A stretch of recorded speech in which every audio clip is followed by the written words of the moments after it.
Well, thank you, everybody, and welcome. This is, again, going to be a logistically challenging meeting. I've never seen such a long and extended corridor like this. My name is Matt Donegan. I'm the chair of the Wildfire Council.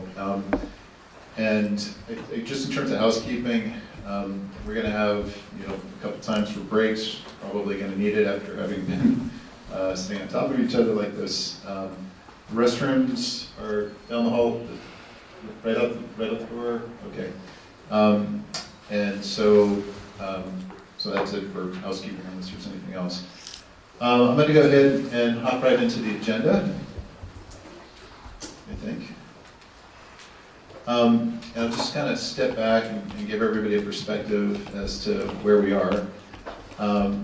So just stepping back to obviously the executive order back in January. The theme of the first meeting in March was, why are we here? Why is there a need for our work? The April meeting was then, what do you need to know? In terms of what are the work plans, what are we trying to accomplish? And then we set for today, the June meeting is really starting getting into actual work. So we've done a lot of process stuff, kind of a lot of build-up, and here on out, it's all about getting work done with really trying to get as much done as we can by the September timeframe. Because obviously, if it's an executive order, we have some additional time through the remainder of the year, and so we're still trying to figure out what's possible between now and September and what's going to need more time. So that's where we were as of April. Got an update, and that is good news. We actually have some real work to review. We had been thinking this was just more of the kind of committee updates, and we actually now have some initial recommendations that are going to come out of the suppression committee. As you'll recall, there were 6 items that the suppression committee was asked to address, and they're going to have initial recommendations on 3, and then they're going to have an update on the other 3. So I think this is good progress. You're going to have the opportunity to hear back from the council, your thoughts on those recommendations.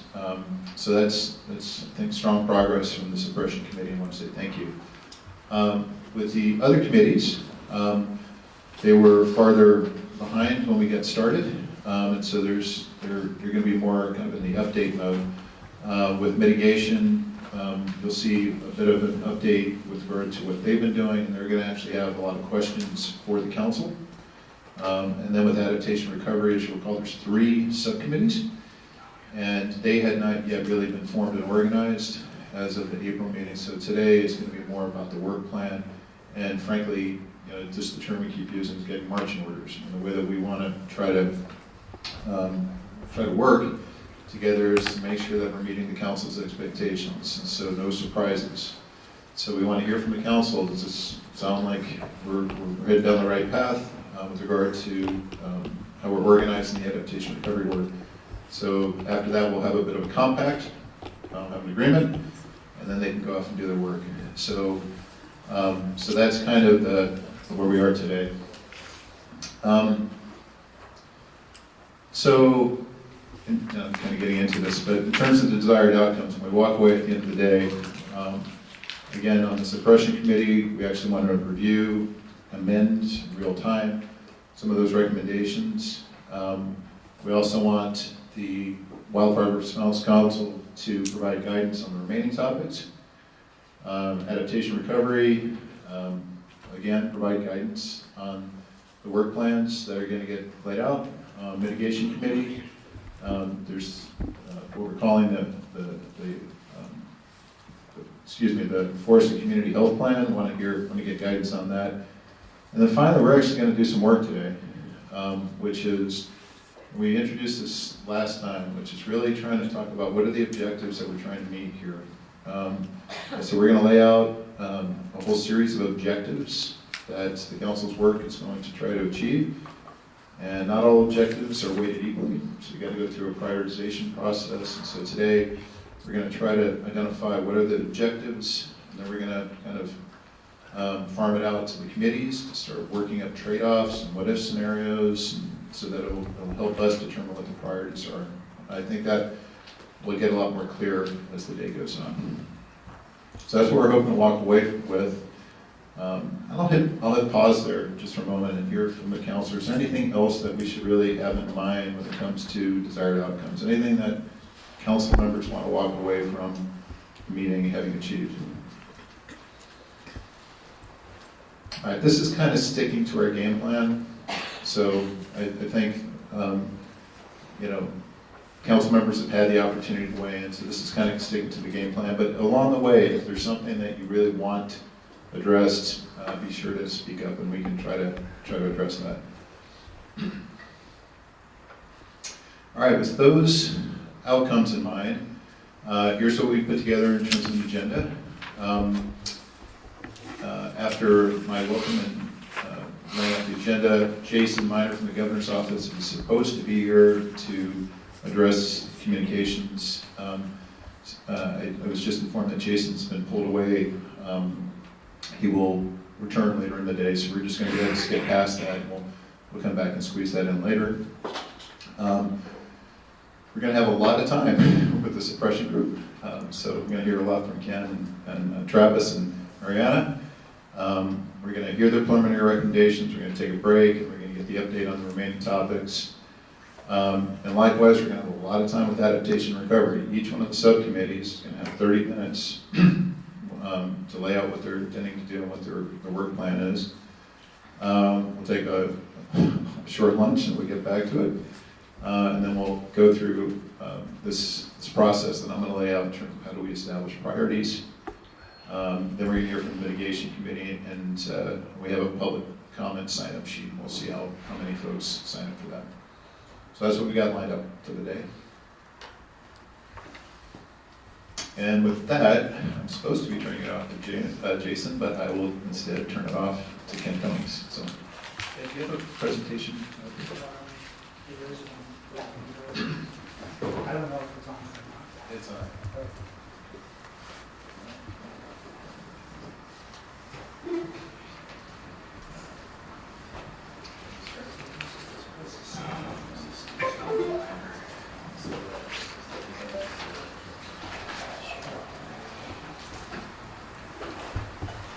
Good morning. While we're getting that set up, I don't think there's a great place to be where you're not in somebody's view, so I'll try to not do too much of that.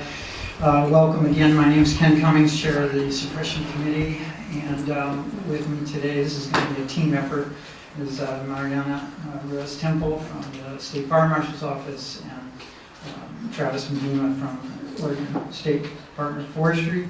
And I would like to recognize there are some other people around the room and some that aren't here, but there's a team of at least 6 people helping me to get this stuff done that have a day job and are doing this extra. So I just want to acknowledge that because this is a lot of extra work and I sure appreciate that. I was going to insert just a comment. Saturday in Southwest Oregon we went into fire season. I think the rest of the state's still thinking about it, but we're 6 days in. I think yesterday at the Board of Forestry meeting, they put some numbers out there. We're about north of 150 fire starts on ODF statistics so far this year, and over 1,000 acres burned. When you go north to Canada and you look at those newsreels and how many tens of thousands of acres are on fire up there. And then Washington, I heard from the State Fire Marshal this morning that they're in a mobilization situation up there to the north of us. So here we go. So just to bookmark the relevance of not only this meeting today, but the work that this group's doing in its entirety. Just like to kind of put a thumbnail on that one. Last time we met, we reviewed a whole range of data, from organizational to 10-year fire starts and all those kinds of things. And like Matt pointed out, it was more around what you need to know. And we left with 6 major topics that we were going to focus on, and they were in that PowerPoint presentation that we posted online. I don't know if it's on here or not. But anyway, I'm going to take a little license with the order, but just a quick review for you. There was the insurance policy in Oregon over the State Foresters Commission there. There was the BLM and then there was the Forest Service, and then the last three were about jurisdiction, when we talk about unprotected lands and underprotected lands in Eastern Oregon particularly, and then organizational capacity for both the State Fire Marshal and State Forestry, and then lastly, coming to funding. And the reason they're that in that order, I'll just go through that real briefly, is that the insurance conversation, which we'll get to here in a second, is really pretty independent of a lot of these other items. It just stands out there by itself, and we'll go through that. The BLM and the Forest Service are similar because they're public agencies, but they're very dissimilar in the way that they relate to protection of fire suppression in the state of Oregon. Just as a reminder, ODF protects most of the BLM properties on the west side here, called the ONC lands. And the Forest Service has their own suppression program. They have very similar issues. And, I can do that. Sorry.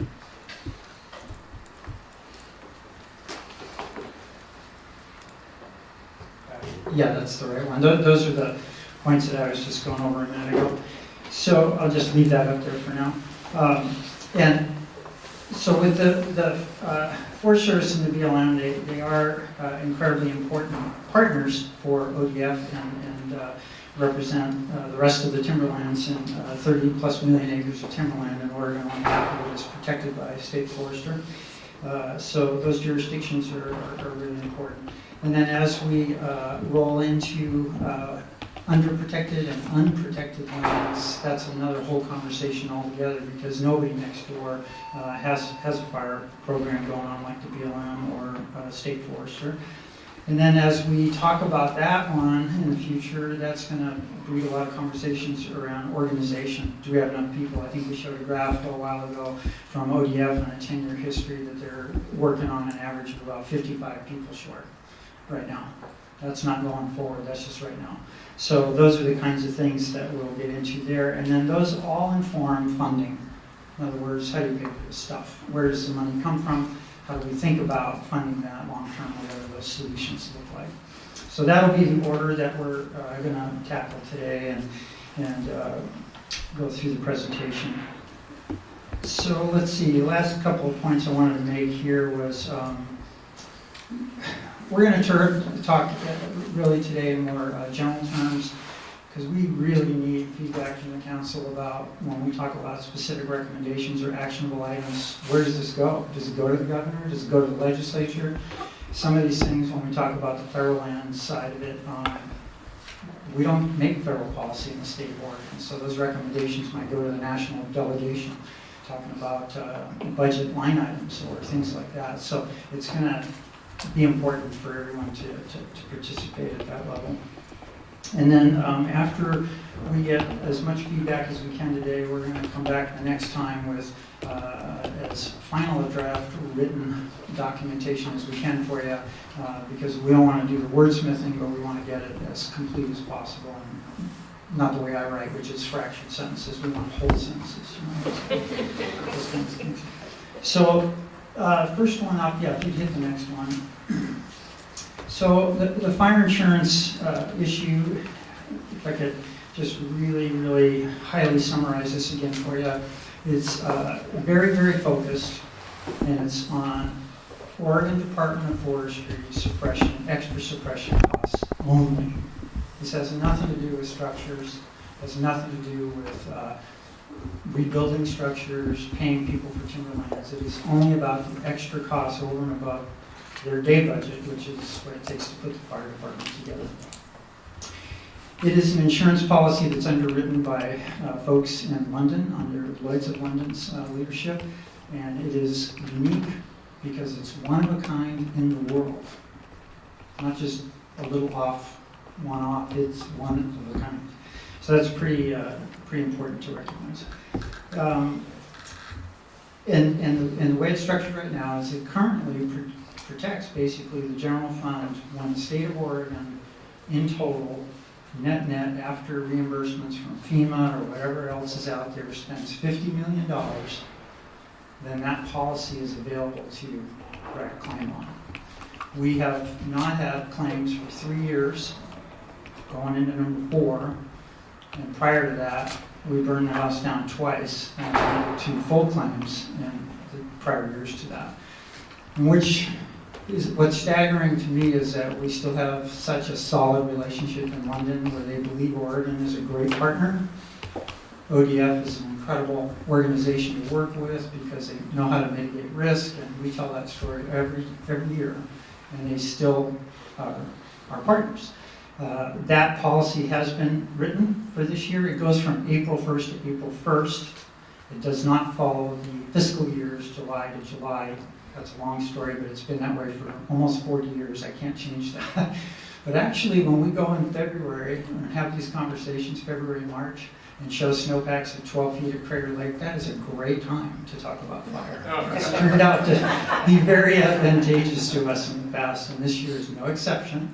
I think I heard from our underwriter, our partner in the Oregon side, Willis of Oregon. They are headed over this week, next week, to talk about the rest of Oregon's property lines, which this building is probably one of them. The one across the street is one of them. All the cars that came here today. That is expected probably to be in the neighborhood of a 10 to 20% increase. We experienced a 7% increase. So we are in a very, very enviable place. Whether it's Peter's peers from here to Louisiana or anybody in the industry, they look at this and they go, how did you pull that one off? So I guess I would just summarize it that we're in an extremely enviable situation. And after more information, we invited Eric Cutler to participate in one of our meetings, get some more professional experience and folks from the outside as well. And I think the general consensus was you might do well just to leave it alone right now. And status quo is kind of where we landed. And a lot of times when you take something that's really, really good and you try to do too much with it, you can really screw it up. And so there may be things that we want to do different, and we have another recommendation after this about something else. But with this specific policy, where we're going to end up is pretty simply, there are no real actionable items in terms of change. What we would probably have in that actionable item category is going to be to continue doing what we do, which is work with the state forester, risk management downtown, and through the process that we normally go through, thinking about risks and benefits every year and where that policy lives and what's available to us. After a year like last year with California, try to put this in perspective, we talk about a lot of natural disasters and you hear and read about those. So typhoons, hurricanes, tornadoes, those kinds of losses last year were in the $300, $400, $500 million range, and those are huge numbers. California alone by September was over $10 billion. And it rocked their world. I put on the website one of the articles that was floating around, a PDF of the industries waking up. If you read that very closely, it was all about the insurance industry is waking up. And part of that is because they've been studying hurricanes for 40 years and all these things. They got models, and they feel pretty comfortable gaming the risk. Fire is an absolute uncertainty. They don't feel comfortable about it. And whether it's the housing asset industry that Eric works with or a lot of the related things, no one really feels too comfortable about the potential on the upside. So we are in a great position right now. We got another summer coming at us. But as far as the recommendations and the actionable items coming from this group, it's going to be steady as she goes, and keep studying it every year and go through the typical routine that we go through with the landowners on the Emergency Fire Cost Committee that I work with, to the State Forester's Office, down to the legislature to say, should we be in or shouldn't we? And that's assuming that people still want to offer us the opportunity to write those policies. The other one I heard the other day was that a lot of questions I get sometimes from legislators is why don't we have a bigger policy? Right now on the U.S. side of the pond, if you wanted to go, no matter how much of a check you wanted to write, if you wanted to go buy another $50 million worth of insurance, there is no capacity. No one's willing to take that on. So it's not a matter of money. It's not a matter of, hey, I'd like to buy a little bit more insurance. It just does not exist. It probably does if you wanted to go broader, like offshore, But those are the kinds of things, it's not just because of what we might want, it's what's really going to be available and how does that stack up with our history and where we are. So that's a real quick snapshot on the insurance piece. I'd be glad to. Questions? Ken, what does the first 50 million cost, and what's the 7% increase? The way that works is that between the landowner fund, the Oregon Forest Land Protection Fund that I sit on, and the general fund, we split the first $20 million dollar for dollar. So if we have a $10 million year, 10 of it would come from the landowner fund, and 10 would come from, or 5, and 5 would come from the general fund. As soon as it goes past 20, then the general fund picks up all that responsibility to $50 million. And then when we get to $50 million, we keep paying the bills, but that insurance policy now is available to reimburse us for those costs, if we choose to make a claim. So this is a lot like your car. I'll go real simple. I got a $500 deductible and I have a $750 fender bender. Do I really want to run that claim or not? It's kind of our choice. Yeah, I get that. It's just what's the cost to the state of Oregon? Oh, I'm sorry, I missed that. Good question. This year was about 3.5 million.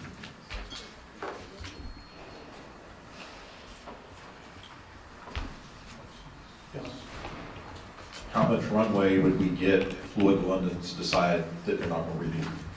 How much warning would the state have to react to that? That's a really good one. It probably, we have great communication back and forth. If there were some rumblings about that after this season or this fall, we'd probably hear those kinds of noises. In other words, it takes almost 15 underwriters to pull this policy together. The largest contributor, the lead underwriter, is like 8 or 9%. So a lot of them are 1 or 2%, or 4%. So capacity-wise, as people drop off, other people might be willing to pick that up, and that's what we run into every year. We generally have 3/4 of the same players, but we sometimes lose and sometimes gain. There's been a huge consolidation in the industry around the world. People that we talked to 5 years ago no longer exist. They were bought by some Asian insurance group and now they went away. And it's a different set of players. They may not enjoy the same understanding and feel the same way, so they just drop off and say, I just don't want to play anymore. For a variety of reasons, we may or may not have the same group, but haven't really ever run into a wholesale retreat where people just aren't involved. But that is a reasonable possibility. But I think we would find out, to answer your question really quickly, much, much earlier on than they would show up. Yeah, Eric, I'd love to have your comment. So I can probably speak loud enough. From my experience, this is very similar to a cat cover for an insurer, except for it only covers a very specific thing instead of homes. So if you're working with a broker, on this, and we wreck the car again in the summer, they're going to start hearing in September. Fair enough. Willis is going to come and say, hey, we're having trouble, we're sending signals. It happens very quickly. At the rate on line that we have for the state of Oregon for the $25 million, again, it's a cap policy. It's up above all of the other expenditures. I would expect, because of the relationship and with things like this council that we're doing, that they'll likely offer renewal, even if you wreck the car. The premium will probably be the real rub. I think there's still capacity in the marketplace because of the goodwill in Oregon and the things that Oregon does. I did hear of, and I've been following this, there was some attempt in some legislation in California to change their law so they could do this. And if California writes a policy, it's going to be going likely through Lloyd's, and that might suck the capacity out of a lot of markets. So from a renewal standpoint, if you got it, my advice at the subcommittee meeting is keep it until it becomes untenable price wise.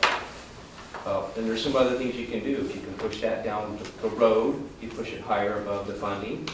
It's still something that is very unique. I talk to very similar brokers. We also deal with Willis. There's no other policy like this anywhere. It's very unique, and the story is the important thing. But anyway, back to that piece of it, I would say they'll find out right away. They're not shocked. I would just echo from the utility side. I mean, we have a very similar story for the Berkshire Hathaway utilities. We have some of the lowest rates, maybe the lowest rate in the industry across the U.S. And that's noteworthy given we're in California, Oregon, Washington, and half a dozen other states in the West. And I think this contrast to California is important. As you think about what's the cost of the state on the insurance policy, and I think it's exceptional that Oregon's created that relationship and that background to date. I think what we're doing here is absolutely essential to maintaining that. For us as well, I mean, this cascades. I mean, it's billions of dollars. I mean, and whether or not those California utilities are even able to acquire insurance is a question these days with what's going on down there.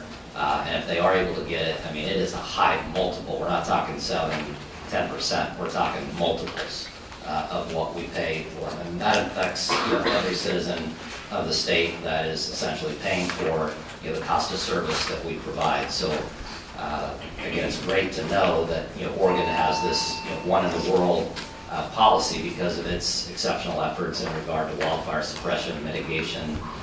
We have a very similar story on our utility side, but we're doing a lot more. And I think our efforts here in coordinating with this committee to advance further mitigation steps and how we coordinate with the state is very important. Again, and I know we've got a lot to get through here, so, but just, and this might be a question for you, Eric. So it sounds like there's a little bit of a recommendation to respond to any heightened premiums if and when they occur, and kind of, for now, just play it forward and we'll respond.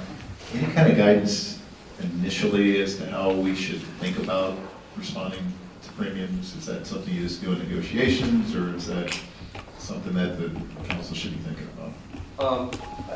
I think that's really, I roll without microphone, sorry. So when you're dealing with a market like Lloyd's, it isn't like you can go down to your State Farm agent and get a policy. It is a very unique relationship. It's a different policy. So you get a policy, when you pull that policy back, there could be, I'm talking a simple, smaller regional carrier that's very conservative, and our upper cat cover. We could have up to 25 different private placements on our cat cover. And we're probably not sophisticated. This is kind of unique, and I say it's only 25 million, but it's only 25 million. But it's a wildfire policy that covers costs. And so the people that want to put their capital at risk, it's a very unique mix of people. They want enough risk so they get return on what they're going to put at risk. And it's going to be negotiated, the premiums. I will tell you, we don't wreck the car this year. Expect Ken and team will be able to go out with Willis, go out and say, hey, we want a reduction. I mean, that's how that kind of works. And they may come back and say, well, that's great, but here's our new model showing that this is still really bad. And the games begin. And the California effect could be huge. It could. It absolutely. It could be. I mean, and then the people that are putting these placements at risk on this policy are also placing for hurricane coverage. They're doing terrorism. They're doing things that are hard for me to get my mind around that would be insurable, but actually are at a level that's beyond Alex and his team's purview.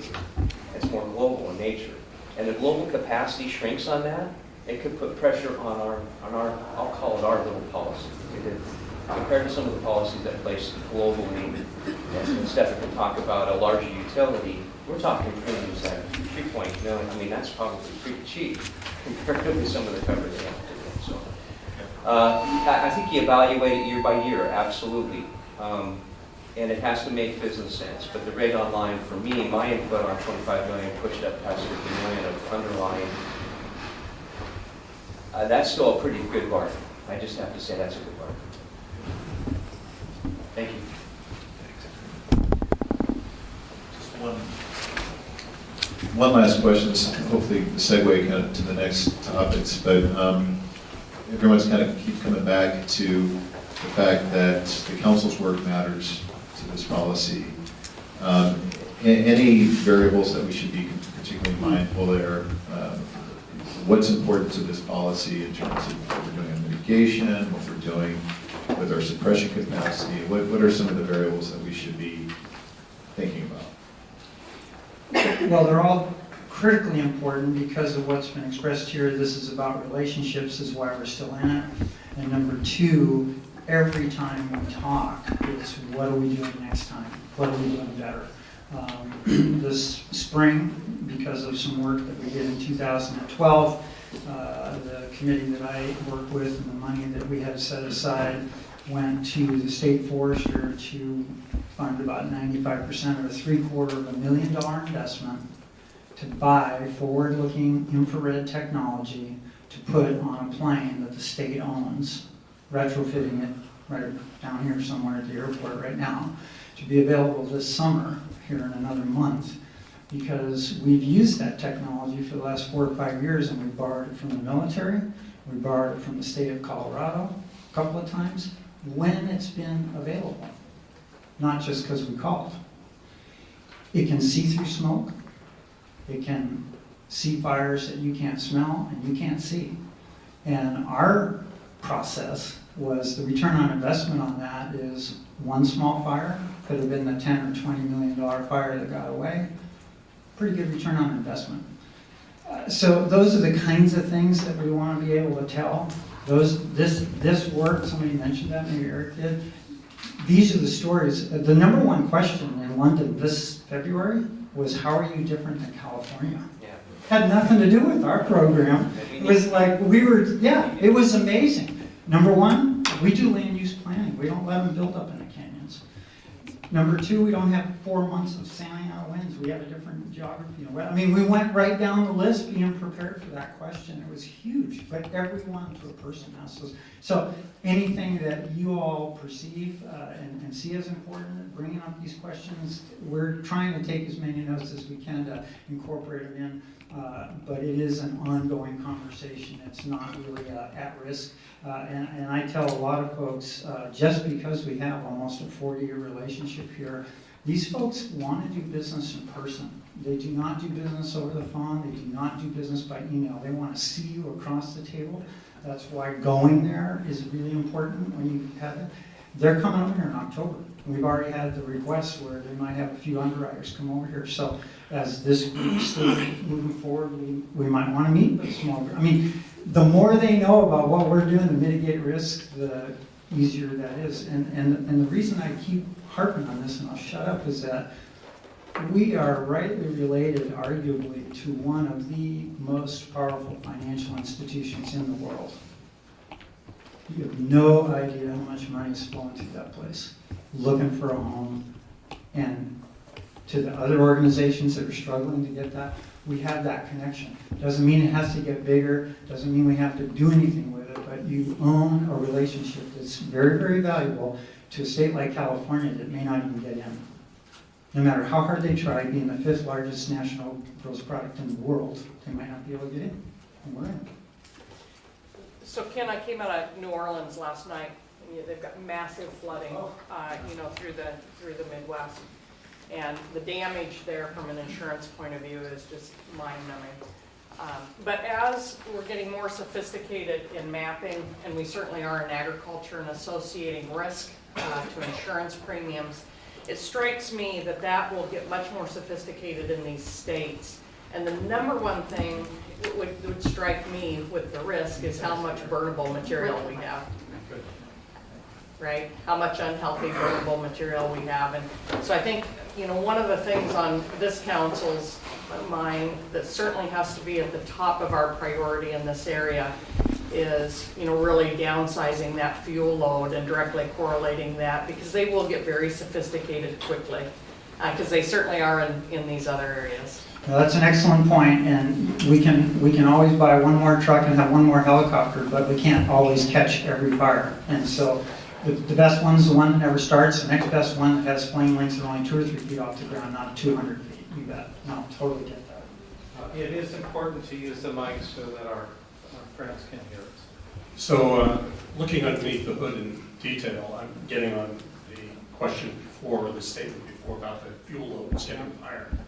We also need to realize, and one of the facts that are out there, if they start looking at detail, 36% of the homes that are being built today in Oregon are within the wildland urban interface, and 80.4% of the vacation homes in Oregon are being built in the wildland urban interface. So we're escalating that rate of risk. And what we do as an organization, what we do to give recommendations to tamp that down is part of our challenge. So having them come here and hear those numbers. No, these are all awesome comments because we recognize this way at the beginning, when we look at the org chart of the different committees, we have some really, really strong dotted lines back to the mitigation committee particularly, as well as the one that follows, because really what we're focused on are the issues around suppression when a fire's going on. And we're trying not to step on other people's toes, and so we'll have some connections back and forth to those in the final days, but that's a huge, huge part of it. So we're gonna run out of time here. Let me suggest, if it's, unless there's something really that, this is what we want. This is exactly what we were hoping to do. I'm realizing we maybe didn't give enough time on the agenda.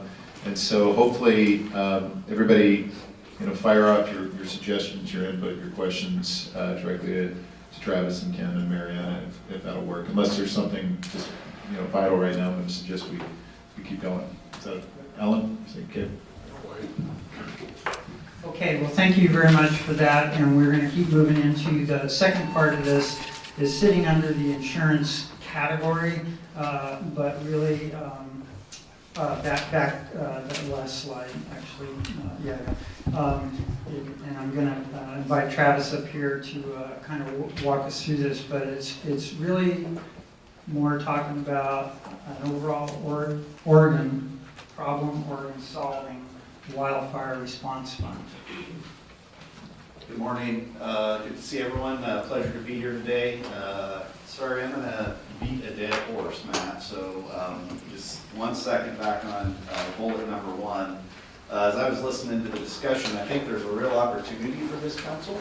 And the opportunity in my mind is all about continuous improvement, right? When we go back to London, we make the pitch around continuous improvement. What separates Oregon from California? What separates Oregon in terms of having this policy? And maybe just to close that one out, I would ask of the council, maybe what would be some thoughts around the work of this body, some messaging, a letter potentially that we can take back to London next year around continuous improvement and the commitment by each and every one of us sitting around the table. In my mind, that's really what separates a policy, and that may be a real actionable item that could come out of this committee in support of us getting a policy for the next year. So I'd plant that seed with you while we're still on bullet number 1. And then I'd like to move to bullet number 2, and this is going to be joined by Mariana and I. And really, we just kind of want to frame this up at the highest level. This has been a discussion that's been ongoing with the suppression committee, and I know there's some suppression committee members in the back. I just want to appreciate you all being here. I see the commissioner, Kyle, so appreciate folks being here and attending. Really wanted to frame this up as we talked about the first recommendation. That's pretty clean, pretty crisp, pretty clear in my mind. But a lot of the discussions in the suppression committee have talked about the future and what does the future look like. And really what we've seen, and I think we've put charts up and had this discussion with the committee over the last 2 meetings, is really this is an Oregonians problem, right? Wildfire is not just a little siloed piece of private landowner or public landowner. This wildfire has really impacted all Oregonians, and that's why you all are sitting around the table today.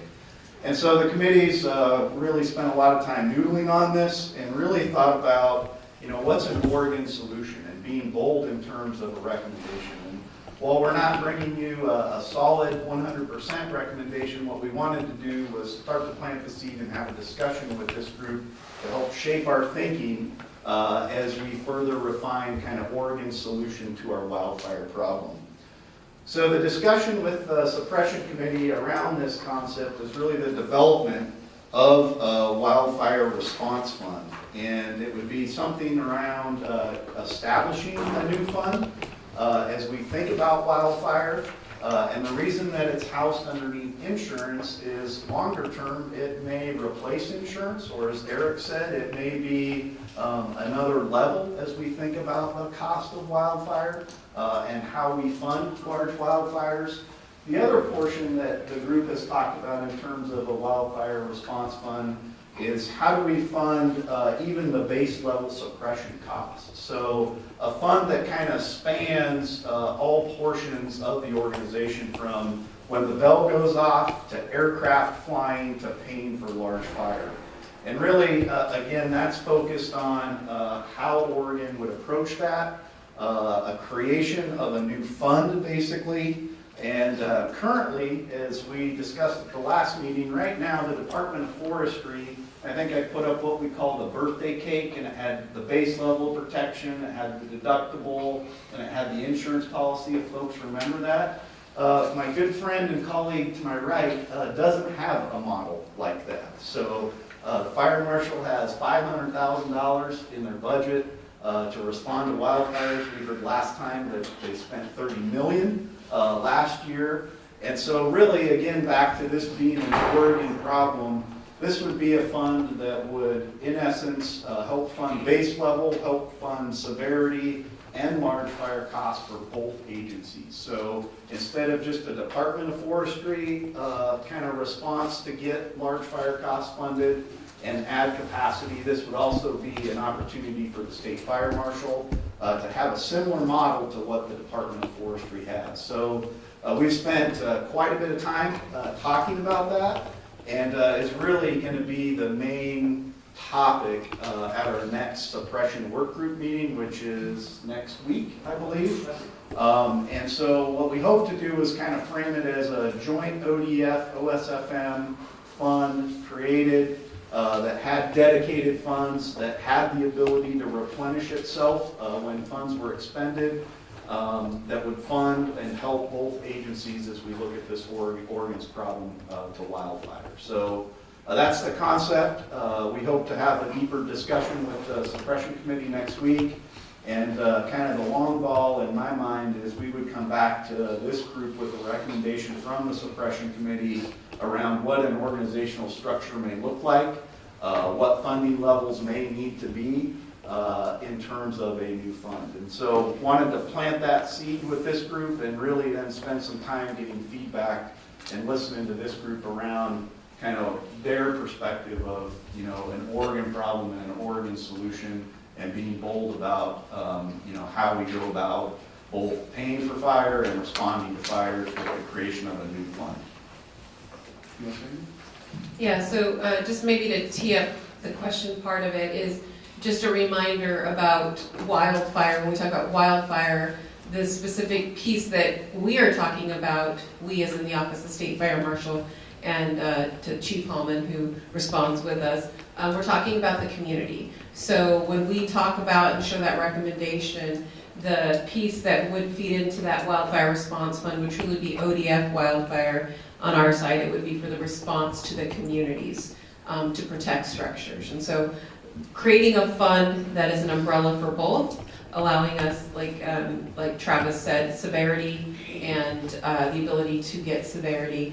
I think that things that are around this conversation we'll have as well next meeting, but it is about unprotected, underprotected, and truly how are we going to protect Oregonians. So 4 million Oregonians, 36 counties, 1.7 million housing units, all of these affect how and what will fund those. We don't have that level of detail yet. Those are things we're talking about, but kind of just to set the idea, and certainly wanting to get back from you folks, ideas you would like us to consider or take back to the committee as we start to refine and put pen to paper on that recommendation.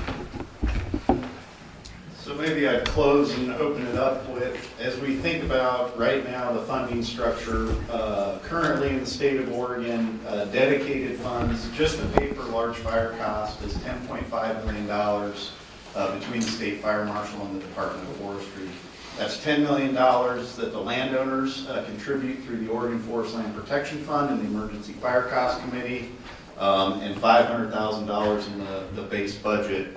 Our just large fire cost alone, this gross cost, was $130 $35 million last year, and there's $10.5 million that are currently dedicated to that. The avenue to access other funds to pay for large fire costs is all through the emergency board and through the state legislature. And so part of one of the challenges I think that we've heard from the suppression committee is funding often gets in the way, especially as we talk about unprotected lands, is having some kind of a dedicated fund or source that you knew you had access to instead of, you know, well, in 6 months I've got to go ask the legislature to get dollars, and what's the certainty around that with state budget. So some creation of some kind of a dedicated fund that's protected to the best of the ability for Oregon's wildfire project. And I'll stop there and would love to hear some feedback. 10.5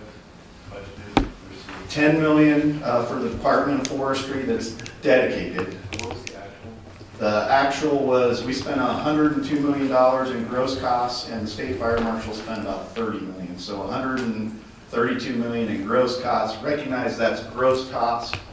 We get reimbursements through FEMA, through our federal partners and others. I think our net costs were 42 or 44 million, and the fire marshals was 30 million. So net that out at 72 million in large fire costs after reimbursements. So number in line, what's the history on that number? My number is we spend about $50 million a year to have a fire department on the ODF side of the house, whether we have a fire or not. That's all the associations, all the get ready, summer training, and then boom, we get to go. And if we don't have any large costs, we're going to spend most of that money. So the first $50 million is kind of the fire department. And now we have an insurance policy that says up to the next $50 million in extra costs, the big fires, we're going to pay all that. So I get to $100 million really, really quickly. I think it was about 102 to 105 actually, what we might have budgeted with all the other stuff. And I'm not even on the fire marshal side of the house yet in terms of extra costs and whatnot. But to me, if you want to manage your life looking forward, being proactive instead of always in the rearview mirror saying, I really would like you to pay me back, because one of the biggest problems, I still have contractors in Southern Oregon that remember 1987, where they worked for almost 2 months in a row and never got paid, like for 6 months. That doesn't go well. And so if you want to have money to back up a small fire department in Sublimity that went to a fire in Eastern Oregon for a month, so their budget doesn't crater, how do you keep that ball rolling? And so those are the kinds of things that you want to think about. But $100 million to me is like probably a low number, but at least it's a starting number. And when you look at what's going on to the north of us and to the south of us and the exposure that we have, to the point that was made that we're not going to clean up all the understory and some of these things right away. So it's going to go on for a while. Maybe one more point to that. Currently, after this last fire season, ODF, the department, has about $75 million that we borrowed from the treasurer. So again, we've spent this money through fire season and then need to get it back. We pay interest on that.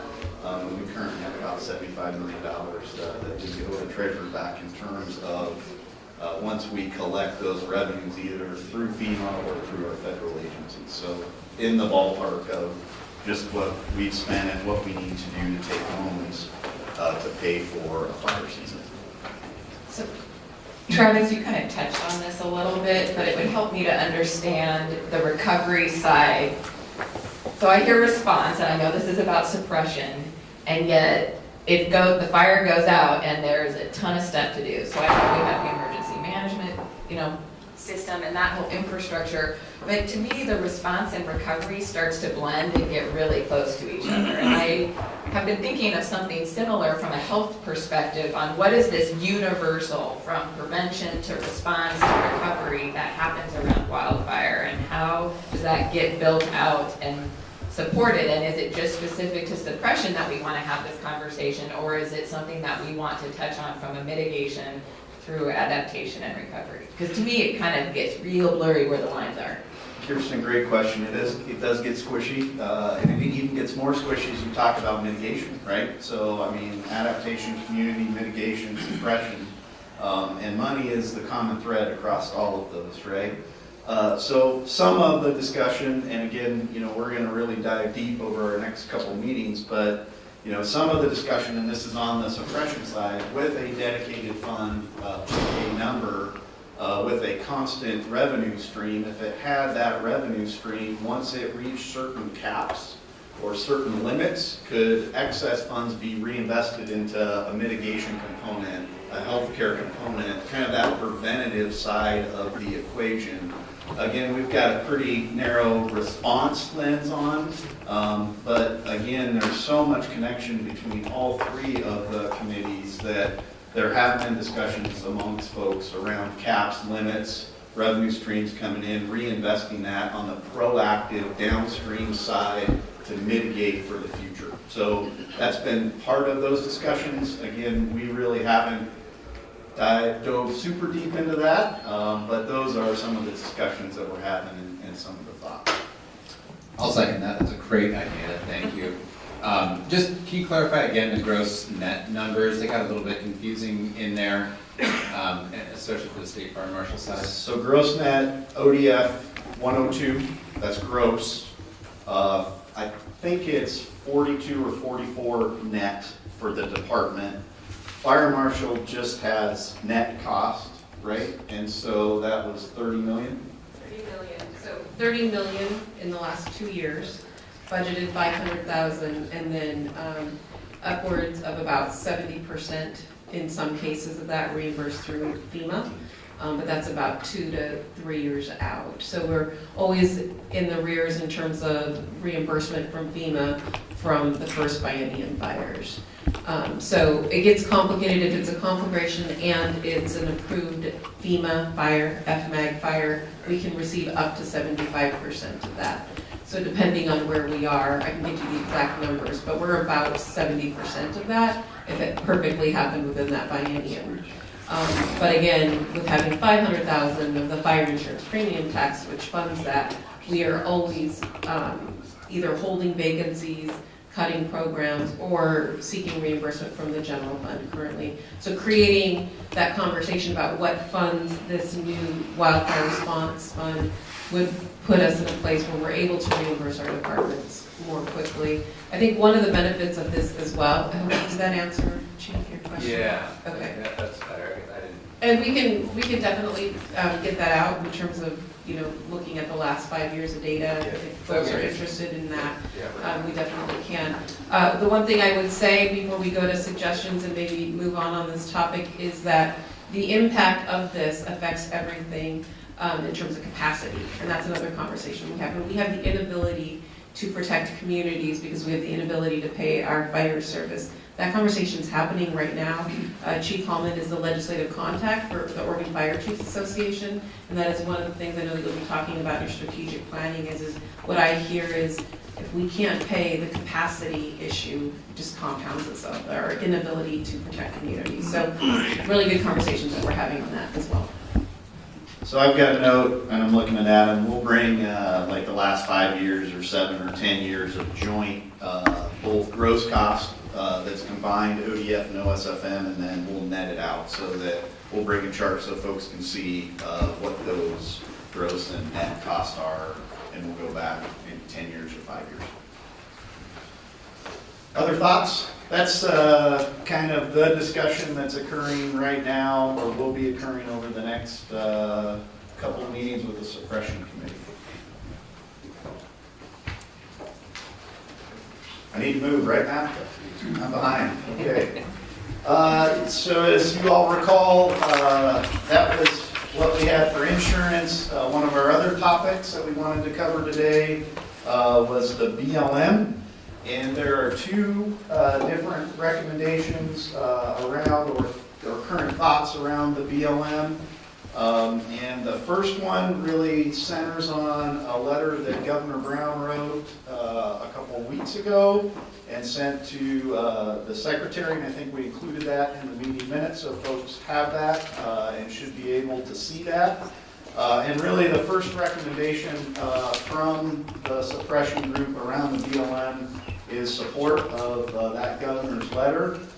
We further went down a little bit deeper into maybe potentially the council's role, and wanted to maybe have a bit of a discussion with the council around, is there an interest by this group and this body to write a letter or to lean into the governor's letter to the Secretary of the Interior. And really, it's around maintaining the current agreement that we have with the Bureau of Land Management. I think we've shown pictures, and there's all, if you look at Western Oregon, there's 2.3 million acres of BLM ground that the Department of Forestry protects. It's all those little brown speckled pieces amongst the white. A lot of it down in Southern Oregon, Roseburg, Southwest country. The department has provided that protection for probably almost 100 years. And really there's ongoing discussions around, does that continue? What does that look like? And the governor's made a pretty bold statement around it needs to continue. We need to have a single protection agency, that being the Department of Forestry, and we need to work very collaboratively with the BLM to maintain that. We just signed a 5-year agreement with the BLM, so that kind of puts it in play for the next 5 years. But there are ongoing discussions with the Bureau of Land Management around, is that the same amount of acres that is in the 5-year agreement, or is there kind of a slow transition plan? So, Alan. Just a question, this is probably more of a on the ground question. My understanding of southwestern Oregon, with all the storm damage we had as a result of snow and whatever, that the BLM, maybe a question of funding, is having trouble getting those roads opened back up. Of course, I think access to fire is very, very critical. And I guess maybe this may be a question of Peter or somebody else. The question, working with the governor, and I assume the BLM is funding problems too, but I think it's essential that we get those roads open up and get ready for the summer. Just a question. It's an awesome question, and near and dear to my heart, sir. Absolutely important, and it actually really fits into our second bullet and recommendation, which is fuels and roads and maintaining that, and a letter of support or working with our congressional folks around funding for the Bureau of Land Management to do just that. Open roads, treat fuels, prescribe fire, and increasing the BLM's budget so that they're able to do some of that critical work. As we know, those lands are intermingled, and it is vitally important from a suppression perspective that we have access and are able to get into those lands. The here and now piece of that, Mr. Ford, I don't know, to be honest, what the BLM's budget is for that. But that could be something that could come from the council, a letter of support to do that as an actionable item that we could move out on with the chair's blessing, of course, in a very expedited manner around that specific issue, because I have been down there and I've seen that damage, and it is quite extensive. So in terms of actionable items that this council could do, I think that would be one that we could move on right away. Again, with your blessing, sir. I think with the blessing of the council, I think we should hear. I think we would definitely want to support leaning in and supporting the governor's letter, because it's the identical problem we're talking about with the forests. We get too much fuel load out there, like on the substation fire. A lot of those roads have been eliminated, not even ability to open them back up. They're eliminated.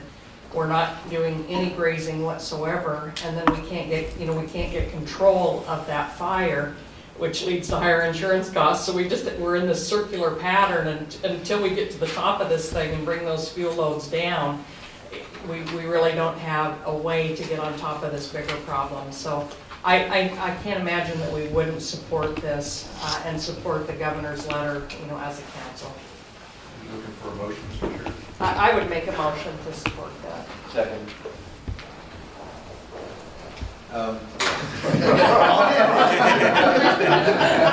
So you're ahead of me. So there are two items. There is an existing letter that has been sent to Secretary of the Interior from the governor, and so I hear there's an appetite for the council to find a way, a letter of support, and whatever form is most appropriate, work with the governor's office, work with the governor's office to just to optimize what that might be. Second is this hazardous fuel reduction that's coming from the winter storms. And so I just for clarification, is the motion with regard to the first item or the second item? Both. Okay. I mean, they're so interlinked because all that fuel, I mean, we just. Oh, no, I we totally just get see that. first. Carly. Yeah. What I'm wondering is there's one, there's an existing letter that we can just simply bolt our support onto. The second one, I just don't know it's not as clear to me yet what our vehicle would be. Yeah, Nelson? No, and what I heard Ellen say was beyond just the need to treat the fuels is to open up the roads very quickly. That's what I meant. Yes. So I want to get back to what Kirsten was getting at here. This is a problem of suppression, it's a mitigation problem. It's a suppression problem, mitigation problem, and an adaptation problem. And I would suggest that we hold back our recommendation until we get to a better point of understanding the entire cost of the package.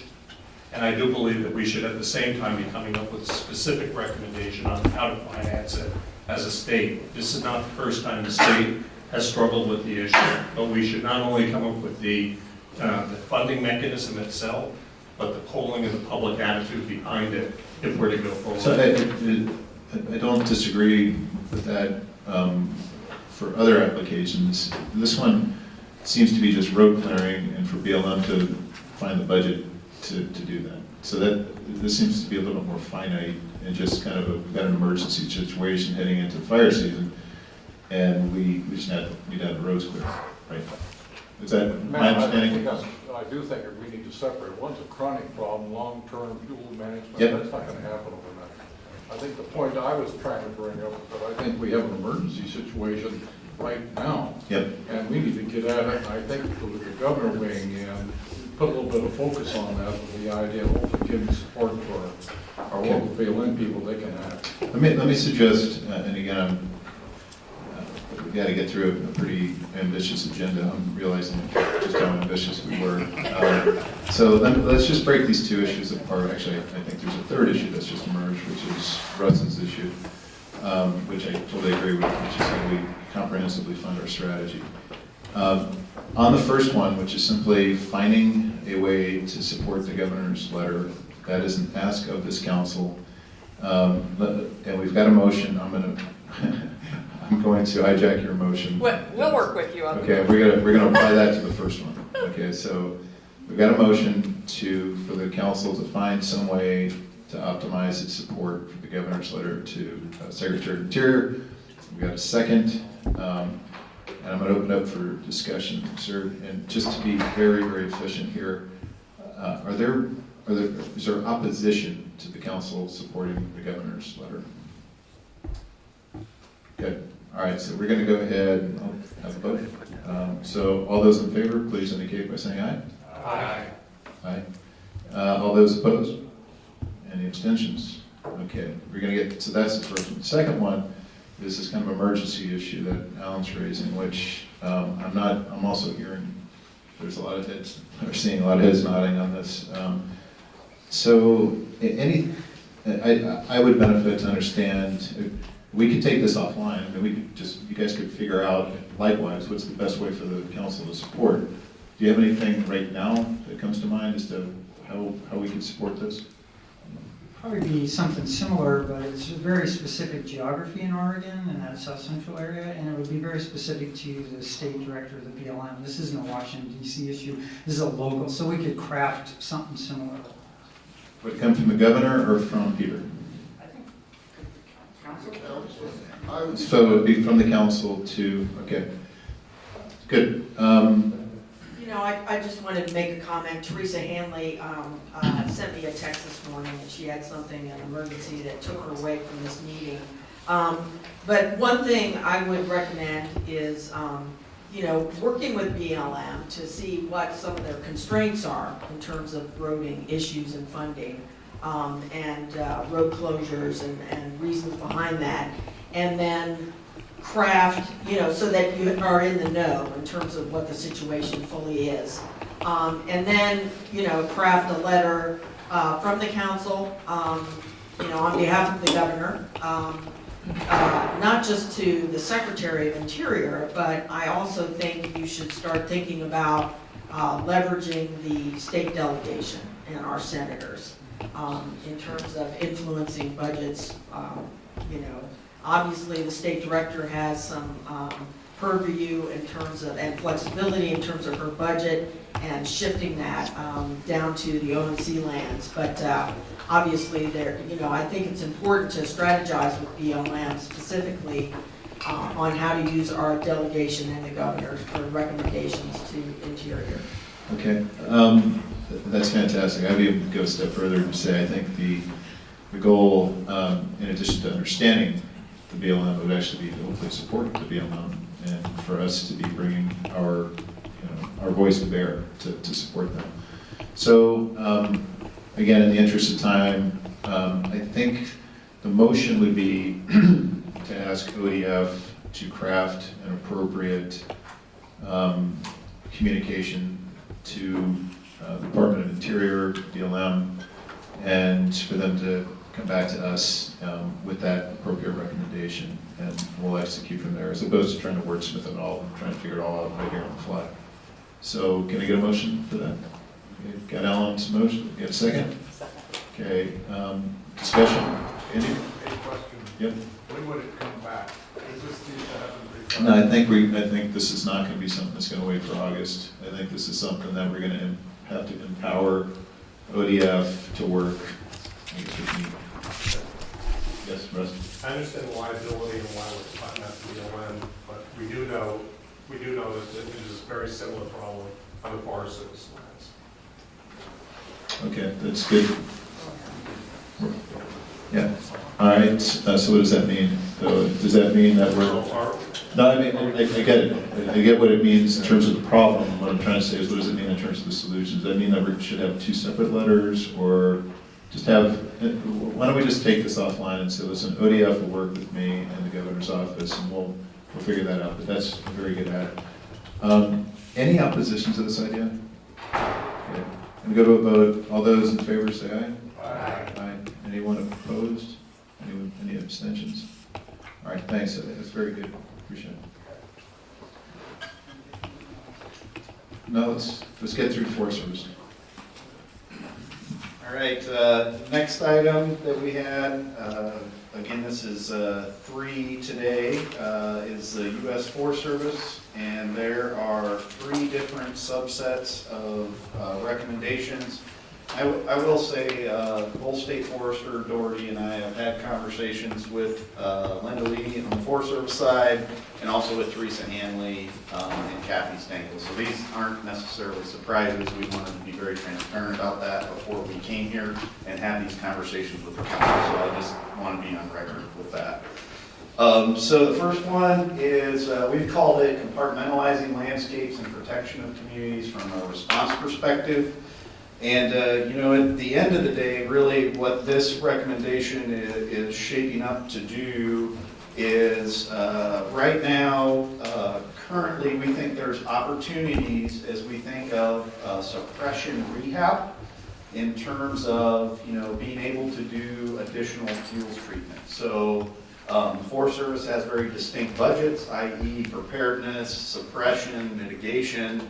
And so the suppression bucket, as we know, there was congressional legislation passed, and that bucket has expanded in terms of the fire borrowing piece. And so some of the thinking there is, when there is a wildfire, as that wildfire is winding down and suppression repair work is occurring, are there opportunities to do additional compartmentalizing of road systems, snagging, other key pieces, so that the next fire, whether it's 1, 5, 10 years, there's been treatments that have been done using kind of the suppression repair portion. So that's really the gist behind that recommendation, and the opportunity to do treatments in line with what mitigation and the mitigation committee lines up with, but also being opportunistic when there is a fire. Can we get some treatments done on the landscape, especially around communities, that will help protect our communities downstream?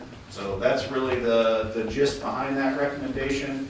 And it would be working closely with the Forest Service around potential budgets, policy, and clearly that's through our congressional delegation if things need to be changed, but a recommendation around, you know, in Oregon, is there an opportunity to do more of this to get more pace and scale work done and treatments done and potential future fire breaks? That's kind of the thinking around this compartmentalizing of the landscape, post-suppression or as suppression is winding down. That's why it's in the suppression.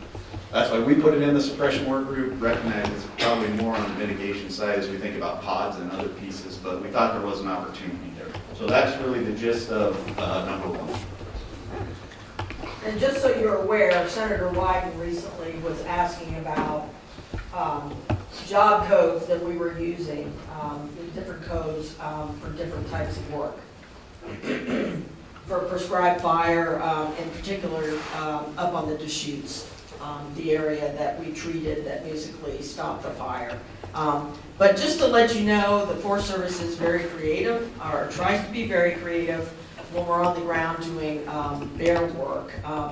But we've been caught a few times, you know, spending money on things that we shouldn't be spending money on because we're trying to get some work done on the ground, particularly with roads where we're really having big budget cuts. So it happens, but sometimes we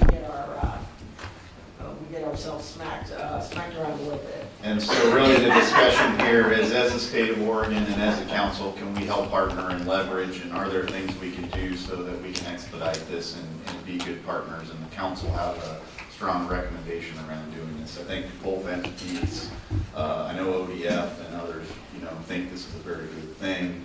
I think there's a great partnership there between the Forest Service and the state in terms of doing this. Travis, it's a great idea just for the group. I mean, there's a lot of force already in place for the fire suppression piece. Take advantage of that. It's cost effective. You already got them on the ground. Use them while they're there. It's a great idea. Okay, so that was number one. Number two, on the Forest Service side, we called it Building Capacity U.S. Forest Service Budgets.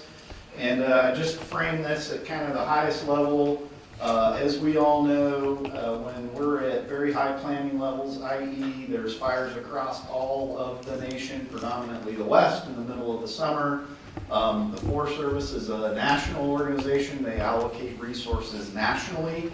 A lot of times those are some very specific resources that are very beneficial, and I'm talking about air tankers, Type 1 helicopters, hot shot crews. Those are in high demand. I think we heard Mark Laphart tell us that at the last meeting when he was up at the Northwest MAC. You know, there were, I forget the number, 100 plus what they call unable to fill UTFs for crews.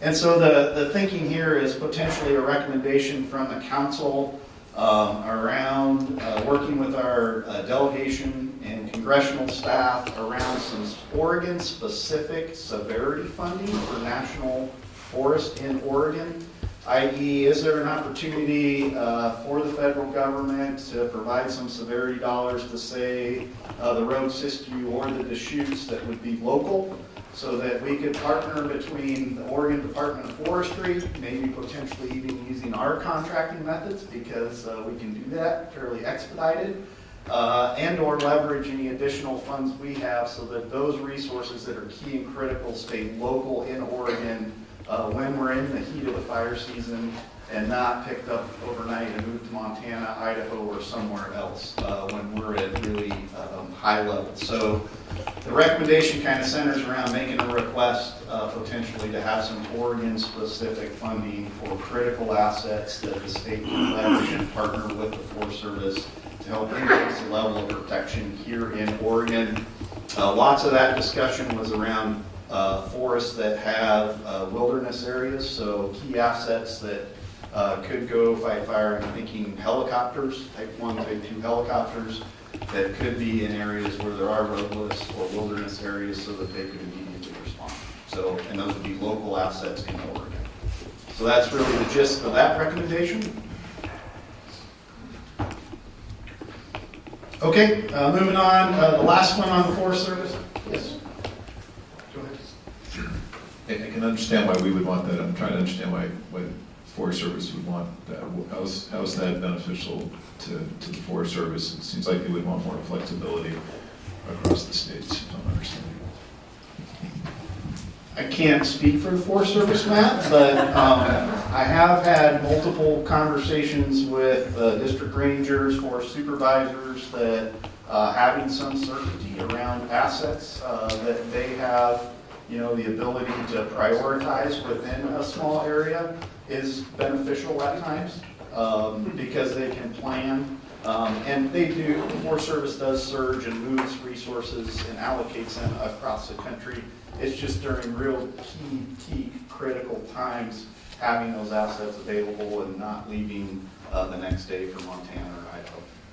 Yeah, and I just wanted to mention, and Glenn Casamassa is, unfortunately couldn't be here and apologizes.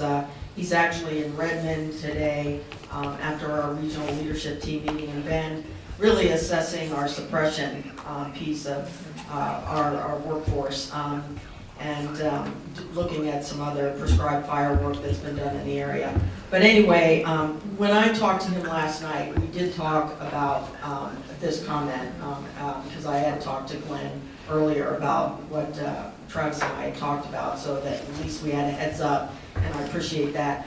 On, you know, increasing initial attack effectiveness, I think, you know, a lot of this and what the council is doing is really part of what we're trying to do in shared stewardship. With our shared stewardship agreement is kind of take it to the next level in terms of what we're doing and working together and leveraging each other's resources across the landscapes and boundaries. And, you know, this fits very nicely with that. And I think, you know, packaging that in terms of recommendations to the chief or the Secretary of Agriculture is very important to, you know, use that terminology and couch it in that and how we're trying to change how we do business. Awesome, thank you. Okay, last one I had was called initial attack effectiveness, and you know, this concept discussed by the suppression group. I think I've showed a chart to the council at our last meeting that had these colors and bars, and it talked about a key performance indicator for the park department, where the legislature has asked us to stop 98% of all fires at 10 acres or less. The Forest Service has a key performance measure also that they track. I believe the Forest Service's key performance measure was at 96 last year. To be 100% transparent with this group, the department's was at 95. So, and there may be different metrics there that we're using in terms of how you come to that. I think the acreage is a little bit bigger on the Forest Service side than on the ODF side. The bottom line with this recommendation is that the state of Oregon, the legislature, has said that the department put out 98% of fires at 10 acres or less, and really this concept and recommendations around that would be, you know, recommending something similar to the Forest Service, recognizing they're a national organization. This is a local Oregon issue, but, you know, if Oregon and the state is at 98%, ask that the Forest Service be at 98%, and the real kind of driving piece of that goes back to the last recommendation that we talked about, which is building capacity in U.S. Forest Service budgets to increase initial attack effectiveness. So that's really kind of the recommendation. And, you know, that's where we kind of landed. And that takes us through BLM and Forest Service. Mr. Ford. Yes, I got a question, probably to the committee. I guess the question, do we have conflicts of policy, you know, that are dictated by the Forest Service relative to, you know, politics, fire protection, whatever you want to call? I guess I'm looking at the current compartmentalization of landscapes. The point being, are we prioritizing, you know, fuel treatment, keeping roads open, that type of thing? I realize it's a conflict of funding. I mean, you're talking all kinds of difficult areas. And I just didn't know if there was a role this committee council could play in maybe, you know, clarifying some of these issues, whether it would help the Forest Service and our delegation. Yeah, I think that's a great idea, and I think this now ties back to the mitigation committee work in terms of prioritizing landscapes and working with us with shared stewardship about beginning to influence. The Forest Service has said, we want to hear what the state of Oregon says our priorities are. And so in our shared stewardship agreement, we've said we will convene a diverse group of stakeholders to provide that input. And I am looking at that diverse group of stakeholders around the initial prioritization for mitigation. And I think it goes further because the mitigation committee is not thinking of just prioritizing the treatment, they're thinking strategically about roads and defensible space, control lines. So I think that this will be coming to the committee through the mitigation committee as well as partially through the suppression. The dash lines are really important. So thanks, I think this is real good. And I think that work will affect policy, could impact policy and policy changes, and budgets through this committee. I think Alan brings up a really good point. And in the Farm Bill, we really encourage direct seed. And so you're leaving a lot of stubble in some of these, big open spaces, which really prevented that fire line in that substation fire last year. And that's why it raced so quickly, because you had all that stubble. And so it comes to prioritization of, because some of these different federal programs encourage and subsidize different farming practices or different forest practices. And what we learned last year is we didn't have those priority lines, or we didn't have those fire lines. And so I think that we couldn't stop that. And I think that priority or subsidizing or redirecting for this priority has to be thought through in some of these other federal programs, specifically, the Farm Bill. All right. Peter, do you want to? Just real quickly, it's my understanding NRCS is ready. Are they? They have already realized their challenges and have repurposed, equipped in a new practice essentially to fund creating those fuel breaks that they inadvertently have eliminated with the no-till encouragement in agriculture. So they were able to move pretty quickly on that. So. All right, in essence of time, I'm trying to move us on, Mr. Chair. So we wanted to just kind of maybe look behind the curtain just a little bit on, or we take a break. Take a break. All right, thanks everyone. We are now officially 30 minutes behind. No, because Jason, skipped Jason. We borrowed from communications here, so it's a great chairmanship here. We're 90 minutes in and already 30 minutes behind, so ask everybody to help out as best we can. Maybe we can, borrow from some other parts of the meeting, and also borrow from the bathroom break. So let's get back as quickly as we can. All right, thanks. And we're hitting the home stretch here. Yep, we're gonna hit the home stretch here with suppression, and then we'll hear from the governor's office. All right, no further ado. Ken, take it away.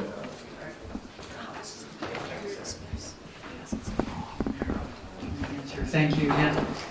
Boy, that was a quick break, wasn't even 15 minutes. You got a tough taskmaster here. Okay, so like you mentioned, the last three subjects that we came off the board there are really going to have to spend more time on before we come back is around jurisdiction issue, and largely that is kind of wrapped around the whole conversation about what happens. I think we showed a slide one time when there's a fire and they go down the list at the fire marshal side of the house and the ODF side of the house about all the things that need to happen, and then the governor makes the call for the Conflagration Act and everybody starts moving. That conversation between those two groups can happen literally in minutes, hours, or maybe over a few days depending on the magnitude of the event. But the fact of the matter is that when you get to the bottom of that slide, everybody looks at each other and goes, who pays? And so one of the bigger issues as we move into, and the substation fire was the catalyst for much of this conversation with the governor, I think, as I remember, and wanting to know, what are some of the possible solutions. So as we talk about jurisdiction, a lot of folks in Eastern Oregon, one of the folks on our committee represents the Weed Commission group, and there's a lot of people over there spread around, and they think that they have a rural fire department. But the fact of the matter is an older truck in a barn with 2 or 3 people that might show up to drive it they don't have the capacity to deal with a 10-acre fire, much less a 10,000-acre fire. And so, as we talk about jurisdiction, it will quickly roll into the next two subjects, which will be highly related, is the organizational capacity from the Fire Marshal's Office, more likely than just ODF, and then also funding. And then that's back to our Oregon Wildfire Fund idea of being able to tap into something, making sure that you know you can get reimbursed if you're going to start rolling on something like that. And so they're all kind of woven together, they're not easily pulled apart, but that jurisdiction piece is really going to be, that's going to be a big part of it. And the second part of it is there'll be another sub-bullet under that, I think, that will address how we operate in Oregon.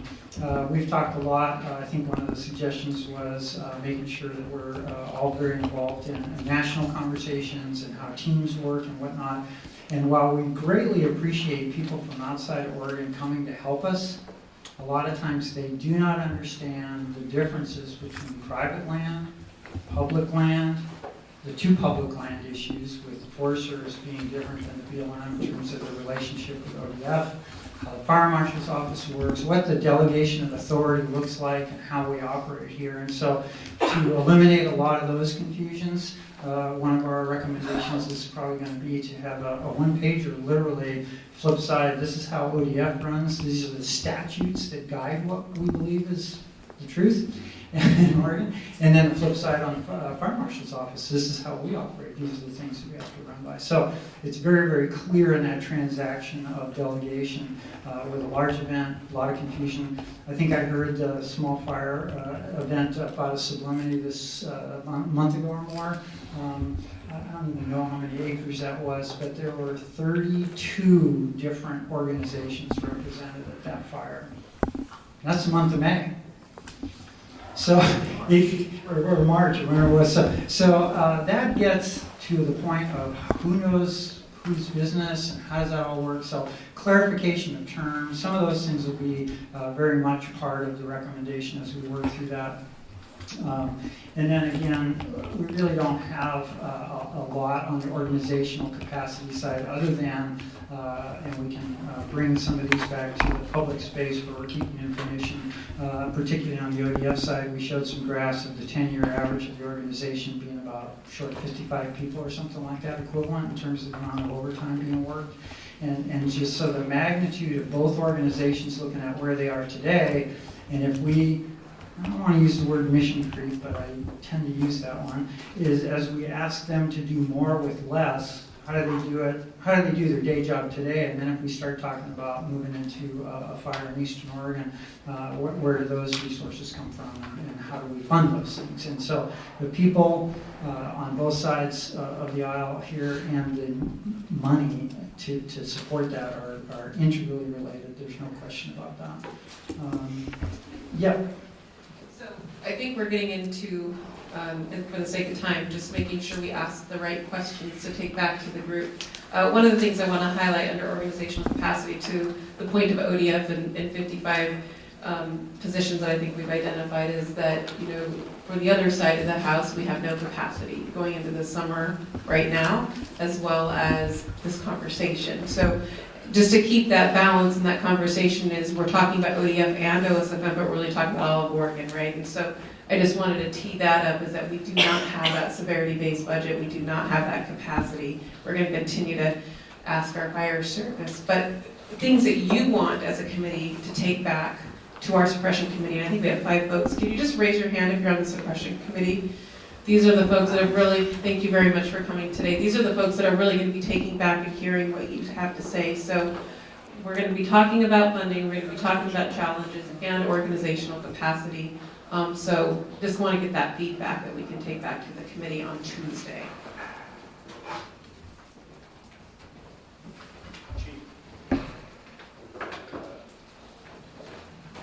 Well, you know what my patch says, so I have to speak for the structural protection for the state of Oregon, and that is simply asking the committee to recognize, number one, you've all seen that checkerboard map, right? Well, that doesn't work for us. So for us, when the governor says go, we go. We cover border to border. There is no checkerboard. And just like it's been mentioned, we found ourselves in a couple fires last year where the structural units were rolled in on behalf of the Governor and Conservation Act. We had no ODF partners there. We had no wildland firefighting capacity.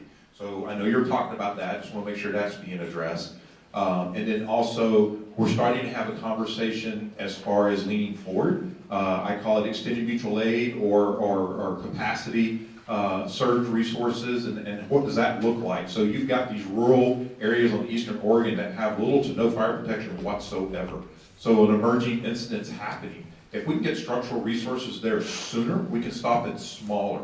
The way we're set up right now, we don't have a way to do that. So I just ask you to think about that. How can we roll resources quicker? Whether it's some type of difference from the Conservation Act, I don't know, but just have that conversation. Thank you. Thanks.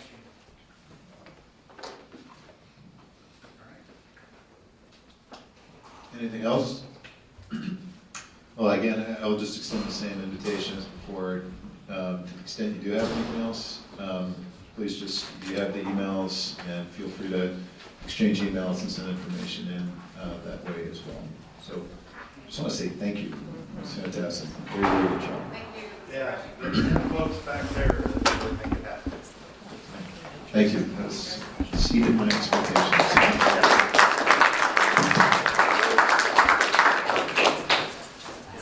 Okay, okay, Jason, it's now a good time to cover communications.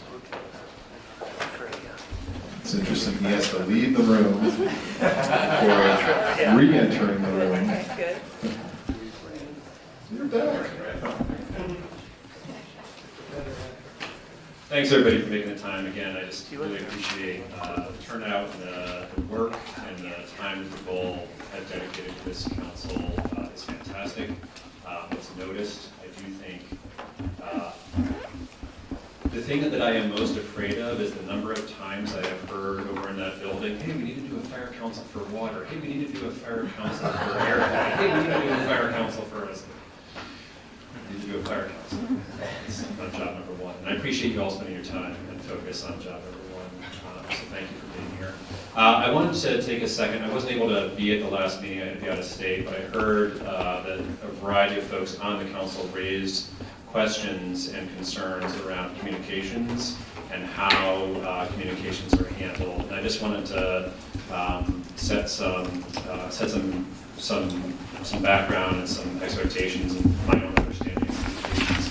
And I've taken some time in the past month to meet with and debrief with the agencies involved and the communications team that is networked around fire and fire response. And within the state, we have the communications officers for ODF, Oregon State Fire Marshal, and the Governor's Office, all working together in pre-season and fire season response around how to handle media inquiries and communications around how the state is preparing for fire season. So you may have seen, that actually ran in the past 2 days. I think I got about 50% of what I said right. And as individual fires are happening on the landscape, there are communications teams, I think, networked with the incident command, with the incident management teams on site, able to respond to any kind of communications issues that arise. So I guess I want to establish that as the state, we do feel prepared and responsive around communications, both around fire season as a whole and around individual fires. Whether or not you actually see that out there in public is less an issue of resources and preparedness and more, editorializing for a moment, more an issue of how the media approaches these kinds of issues. And often if we are handling fire season well, there is not a conflict, and without a conflict, there isn't a great story. So from my perspective in the Governor's Office, I think we're handling it well, and we have a lot of these aspects covered. In terms of your individual roles on the Fire Council, I think obviously you are always free to speak as to what you see on the landscape and what you see, what your concerns are, what your opinions are, what your fears and hopes for the Fire Council are as individuals, and definitely represent that should you be asked in the public to respond to those kinds of questions. again, my own personal perspective and to editorialize, it's not always a safe media environment out there, and just be aware that, again, from my perspective, there isn't a conflict, there's often not a story, so that's just something to be aware of. On behalf of the Fire Council, I guess I wanted to open the floor in just a second to Bobby Doan, who is right behind me. We put together some talking points, some structure, a piece of paper that has two sides, I think that's on the table in front of you, to guide how you might communicate should you be asked to represent or to reflect your perspective on where the Fire Council is, how the Fire Council operates, what our meeting schedule has been, and how things have been going. I would also encourage you to reach out to me if that happens. I know a couple people already have, to say, hey, I've been asked to do an interview or asked to provide a quote. Feel free to reach out to me, and I will either connect you with the person who's most appropriate to handle that, or offer a perspective myself on how to best reflect our work here on the Fire Council, should you be asked any questions about the media. But with that, I think I couldn't be more impressed with Bobby's work on this, and our own office, Kate Condishan, works on fire and handles most of those inquiries that come in. And I think she can guide you through the document and the one-pager that she's put together. He actually just did half my job for me, so I appreciate that. Right in front of you, you should have the background kind of talking points. We recognize they are very high level, they are very simple. This really came out of some of our own internal leadership going out and meeting with the community and facing some of those questions. And unless you're in this room and you're in the thick of it, there's a lot of moving parts that we're all aware of. So we just wanted to make sure that you had the info that you needed to be able to go forth in your own kind of realms and be able to speak to things and know that you're getting things right, frankly. On the back, you've got that timeline. I know that at some of the committee levels, we've had questions. How often are you meeting? When's the next meeting? Where is it? There's some confusion amongst the public, I think, at certain levels on which meetings are public, which ones can we come to. So they're basic, but it helps to inform folks and so that they know that the work is ongoing, even though it's not necessarily out front and center. Jason touched on a point that I want to make and reiterate, that for Wildfire Council communications, it's really about how you guys are going out and talking with your stakeholders, your constituents, whoever it is that you're having those interactions with, according to the work that you're doing on the council. That's actually the biggest benefit of having such a broad spectrum of expertise at the table today. So within the entities and agencies that are involved, those communications functions are there. I just want to highlight a couple of those examples. I know that we've heard from folks, I'm not hearing the proactive or some concerns around stories that are or aren't going on throughout the year. We don't just talk about what we do during fire season. It definitely ramps up. My Facebook page likes go through the roof during fire season because Lord knows that's the piece that they want to follow. But we're talking about prevention year-round. We're working with Keep Working Green, we're working with OSFM, we're working with a number of partners, the Forest Service, BLM. How can we really mitigate and message and help educate the public on what they can do to prevent and what they can do to take things into their own hands? I want to highlight, so for example, last week we met and briefed the governor, multiple agencies on fire season readiness. And one of the points that really stood out for me was the communications coordination and the benefits that we're seeing. I'm looking at you, Kristen. So smoke mitigation, smoke management, those plans, DEQ, OHA, and ODF, I think, was it 1 million hits on the Oregon Smoke Blog? So those groups are meeting regularly and we're talking about those things to figure out how can we leverage the information from the different perspectives. So the public is definitely engaged, they're getting that information. It's maybe not the sexiest story, so you're not seeing it on the front page above the fold of the Oregonian, but we're definitely seeing the results of the engagement efforts there. Another one would be multiple agencies coming together for May, which is Wildfire Awareness Month. We've seen more engagement, more stories, more awareness than any year that I've seen since I've been tracking as far as prevention my Google alerts are out of control. We're talking about these things, and the benefit that we're really seeing is it's the same core message told through a different lens, told through a different perspective, so they're hitting different audiences and getting engaged with them on their level. So, you know, ODOT takes that same press release or that same post, depending upon the demographic we're trying to reach, and they're sharing that and saying, don't let your car start a fire. Same kind of prevention message that we want, but to a different audience in a different way. I think that's about, I just wanted to give a couple of examples. Oh, the IMTs, that's the other piece. We heard a couple of questions about specific fires and communications for specific fires. When we launch an IMT, when they're out there, there are more PIOs. The joke amongst public affairs folks is that we come back to the office and wish that we could tap into the same level of resources and the same number of people that we have on hand to help get the message out and really communicate with the public. So those teams are out there, they're face-to-face, they are talking to the public, explaining the map, talking with folks about evacuations, they're working with their emergency managers, but the part for us here at this level is they're communicating back to their state offices so that statewide we make sure we're aligned with what the information is, what the needs are, what the concerns are with the public. Does that help address some of the questions? We just wanted to make sure you guys had what you needed to kind of lead and feel like you were empowered to talk about things in a different way. I thought of two more things to say. I want to acknowledge Oregon State Fire Marshal has done a great job. I don't know the ins and outs of it, but I know that there's a proactive Bigfoot campaign or Sasquatch, I forget which acronym or which acronym Sasquatch goes by. Yeah, depends on how he introduced himself last time we saw him. And I don't know, feel free to speak to that, or just wanted to acknowledge that there's a proactive campaign out there that I think was responsive and launched in the last couple of weeks. And lastly, I do want to say that if there are concerns, I'm not trying to quash concerns about how the state communicates about wildfire.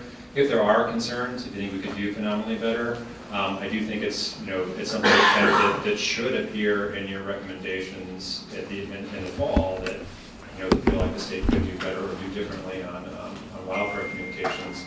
Let's roll it into the recommendations that come out at that, really the first series of comprehensive recommendations that I think we expect in the fall. So I think we're going to do that. And I think, Bobby, unless you have something more to say, we're both here for any questions. Carla? Jason, I just have a comment. I think our communication has been excellent, around the fires themselves. But I think the public awareness of just the general threat and not really understanding the prevention that we're thinking about and the prevention that genuinely needs to be done.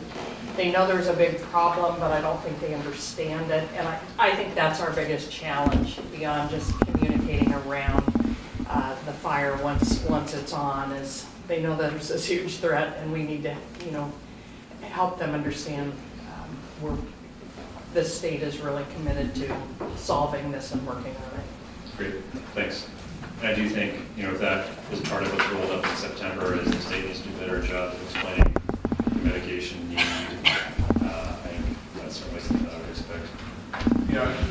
Carla beat me to the punch again, but that's where I wanted to go, and thinking like the Deschutes has done with its prescribed fire awareness, sort of building an understanding of why we need to do that, why we should expect more smoke in the spring and fall, and what the community needs to do to respond to those health issues as well, I think is really important. So whether we're thinking about the threat, the prescribed fire response, and the active management mechanical response that's required, and we're really explaining that and building support to make sure we implement on all those levels. Great. Take that to heart too. And I forgot to mention, if you don't know about it, I think OHA does have OHA and DEQ have a smoke log, which is an interesting thing to follow during the course of the summer.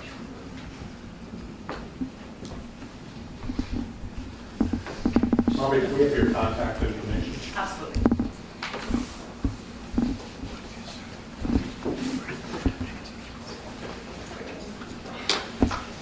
Back to you. Thank you very much. We'll see you here in a moment.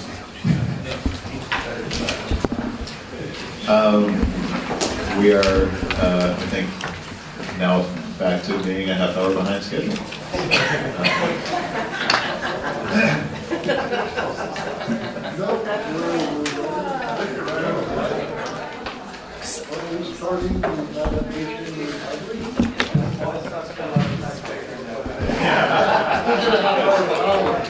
Yeah, actually, I take that back. We are right on schedule. So thanks to everybody for pitching in. Yeah.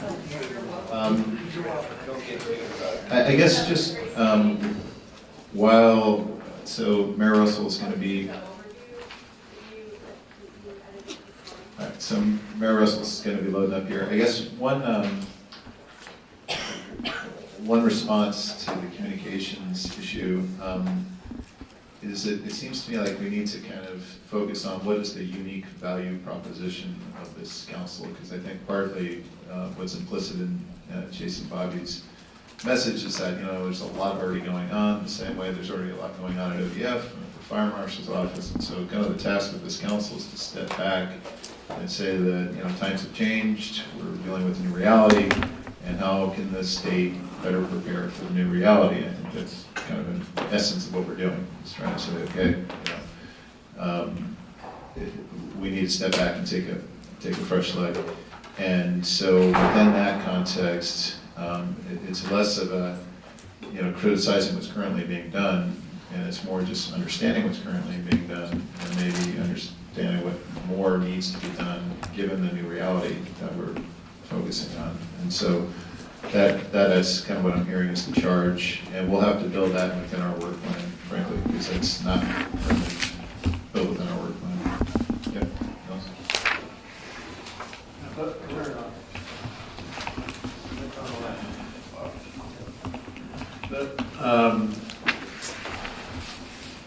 That to me is one of the reasons that I'm excited about this council, because the evidence that we have, the social science evidence from Oregon, points to a very high degree of support, sort of in the abstract, for the need for proactive forest management, but at the same time, distrust of our forest management agencies and managers. And so if we're only relying on the Forest Service, the BLM, ODF, to be doing the communications on this, we're not going to tackle that problem, and that's why we need this broad, multi-stakeholder embrace of this. Third party, right. Got it. I think that's very well said. Okay, are you ready, Mayor Russell? Ready. All right, thank you. Hi, everyone. Good morning. I just want to take a moment and recognize the work that everyone's doing here, and especially the work on today, like in 40 minutes, I think you're going to get like three for one, because we have 3 subcommittees here. So I'm going to queue up the 3 subcommittees. And I just want to recognize within these subcommittees, we have 28 different individuals that are spread across these 3 subcommittees with really broad and deep expertise and backgrounds in this. So I feel really proud. And I also want to just recognize how hard everyone is working. So this will look so clean and condensed, but wow, people have really rolled up their sleeves and work 24/7 to bring this to you today. So I'm just going to sort of cue this up. Duncan Campbell, my co-chair, is traveling. And can someone toggle for me? So, and just not because Bobby and I are working together, but I wanted to start out and sort of talk about one of the things that's happened in our conversations is that, we're talking about how all of this is sort of linked together and sort of how do we separate this apart and then put it back together again.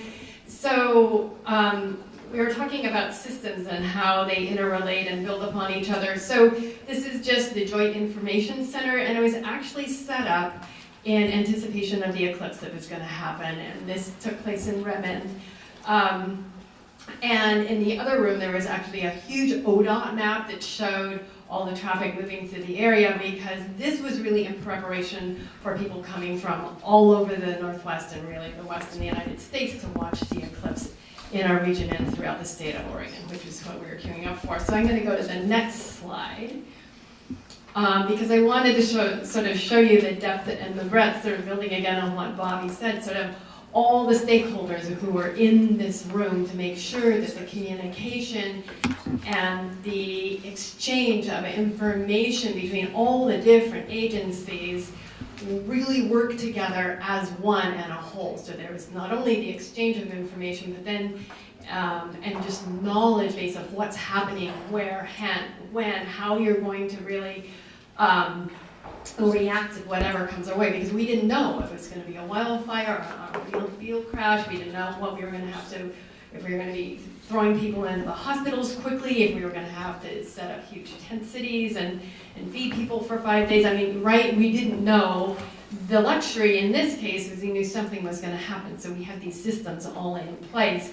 And as you can see, we've got AirLink, we've got Parks and Rec, we've got Bend Fire, we've got people from throughout the region, Forest Service, and on and on. So I wanted to put that together because I think these models, the point of me putting this up on the wall is these models exist and these systems exist. And what we need to do is really looking forward, how do we take all of these systems, and this is a tiny example of what I experience in Central Oregon every day, how do we make sure that wherever we are in the state of Oregon, that we capitalize on all these opportunities and these systems that already are in place and really work well, they're well wired.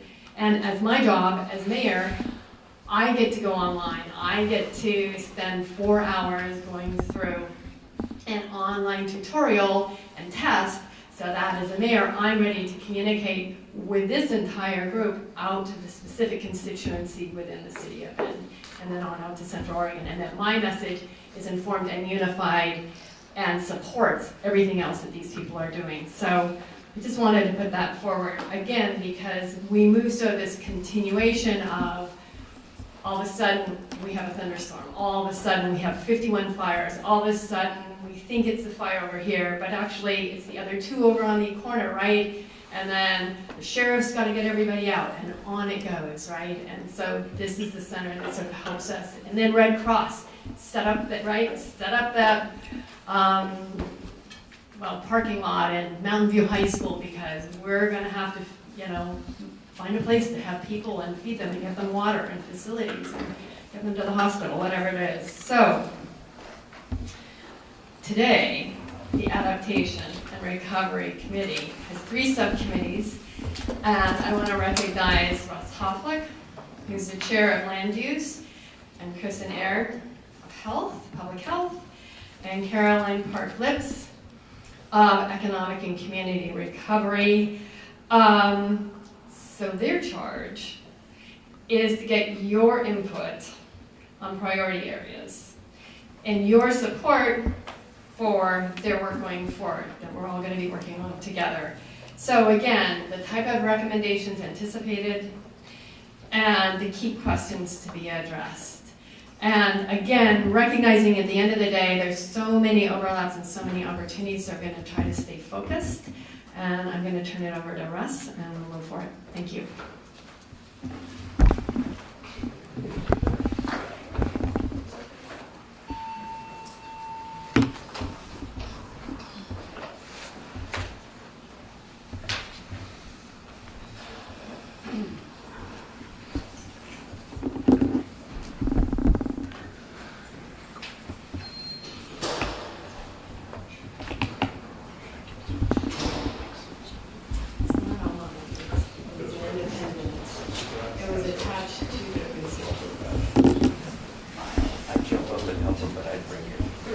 While we're taking a break, I just wanted to let folks know the Forest Service annual report for 2018. Lot on Fire, lot on Good Neighbor Authority.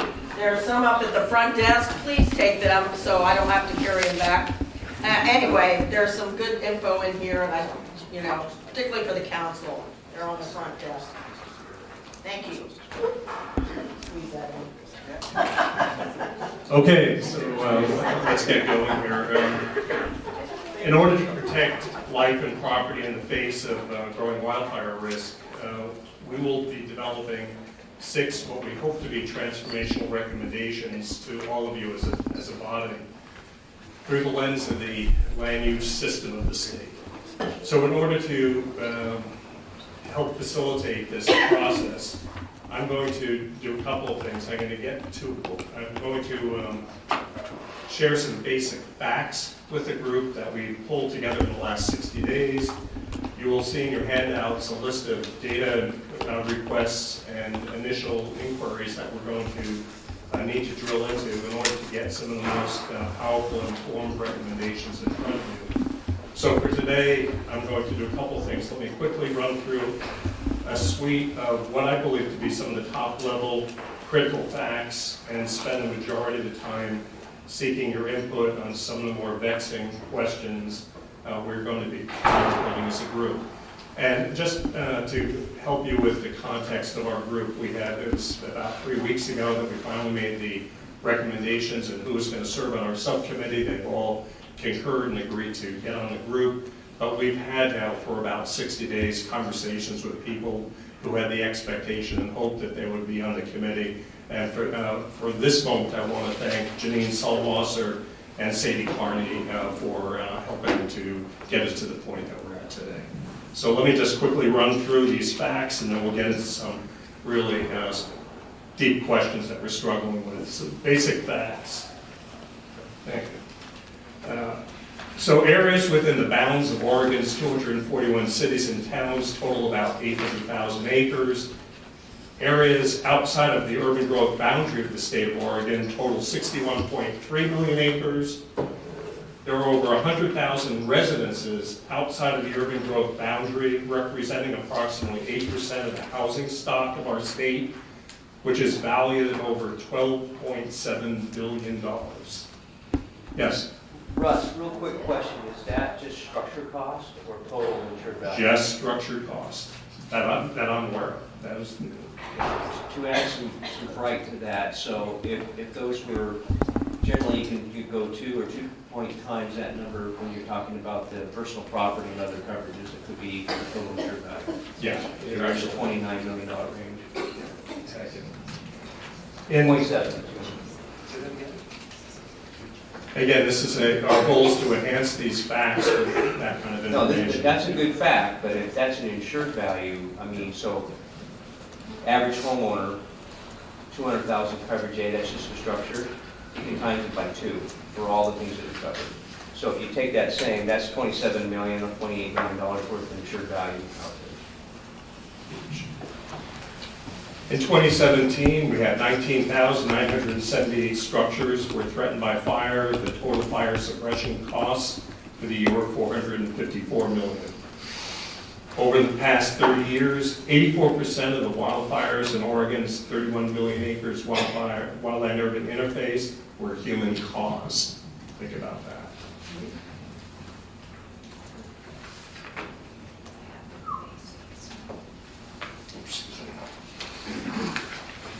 Okay, over the last 20 years, Oregon has experienced 15 megafires, fires that burned over 100,000 acres, and in 2018, there were 1,485 human-caused fires in Oregon that burned 309,000 acres, and 684 lightning-caused fires that burned over 500,000 acres. Land burned increased by 2.56 acres per square mile in Oregon from the year 1980 through the early 2000s. We'd like to get some better information, more updated information on that. 36% of the homes built in Oregon today are built in the wildland urban interface, and this number is pretty startling. 80.4% of the vacation homes in Oregon are built in the wildland urban interface, one of the highest rates in the nation. So you think about risk, just ponder that for a moment. Oregon has the second largest increase in acres burned in the nation. And I think that's reflected in the number above. 73% of our wildfires on lands protected by ODF were human caused.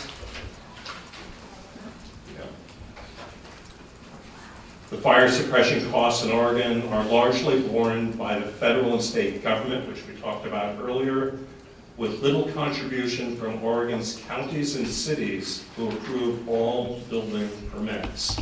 So you think about motivations and behaviors. The Forest Service estimates the lion's share of its overall firefighting dollars, somewhere between 50% and 95%, are spent defending homes. Areas or acres of private land, again, we had these numbers before, just think about it. In terms of private ownership, we're talking about 10 million, about 19 million for federal lands, and about 500,000 acres of tribal lands in the state. So I'm going to get into a series of questions, and we'll see how far the dialogue goes. I have 6 of them I would really like to get your input on, and we will slowly ponder it. But I want to give you some background here. Think about this for a minute. Please contemplate for a moment the value of the 100,000 or so homes outside of the urban growth boundary, and valued again over $12.6 billion. Think about the value of the state's fixed improved assets, our rail, our power, public facilities, our communications network of the state. Ponder for a moment the value of and vulnerability of our 156 forested freshwater supplies to our downstream residents and industry. Now add in the value of the 30 million acres of forest land, the truly the standing wealth of our state, and its climate-stressed, fire-prone condition. And lastly, add in the value of our growing losses to our $11.8 billion tourism industry, which presently employs about 112,000 Oregonians. So the question to the group, how do we as a state guide public and private mitigation investments in order to ensure the protection of both life and property? Where do we focus our limited resources? Little one for you to ponder.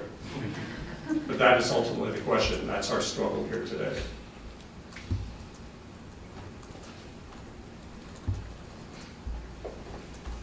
Can I make a comment?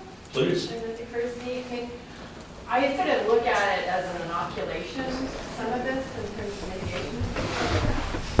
So one of the conversations that we're sort of having is that sort of short-term, long-term. How do we balance our investment short-term, long-term?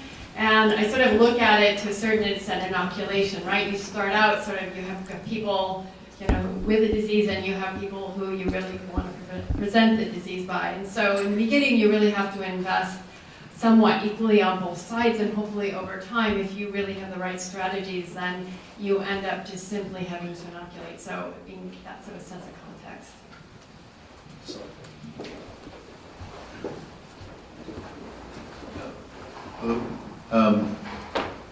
So we're going to talk pretty extensively about this very question later. And I think the way we're going to frame it up is depends a lot on what our priorities are. So it's one thing to have a long list of objectives. It's another thing to prioritize those objectives. And then it also depends very heavily on how much private and public funding you have, which we also have a fair amount of discretion over. So I think the answer to this question is it really depends on how we identify our priorities, what kind of resources are available to us, and ultimately what kind of strategy are we wanting to place bets on. That's how we're going to frame it later today. It's helpful. Other perspectives on the question? Are we asking the right question? Russ, one of the statistics that I think we don't have on there is on those federal lands, the 64%. I think our scientist in one of our earlier meetings said 92% of the acres we burned in 17 and 18 were on the federal forest. So as we think about priorities, what's our 90-10 rule? Where's 90% of our focus? Yeah, good. Sorry to make you walk around. Sorry. Yeah, I can talk about it. Just thinking about the word investments, that's really financial centered. And you know, a lot of I would consider our energy to be investments as well. And so just to clarify, well, what do we mean by investments? Do we mean our investments of time as well as our investments of money? That's fair. I think it would be both. Policy. Lots of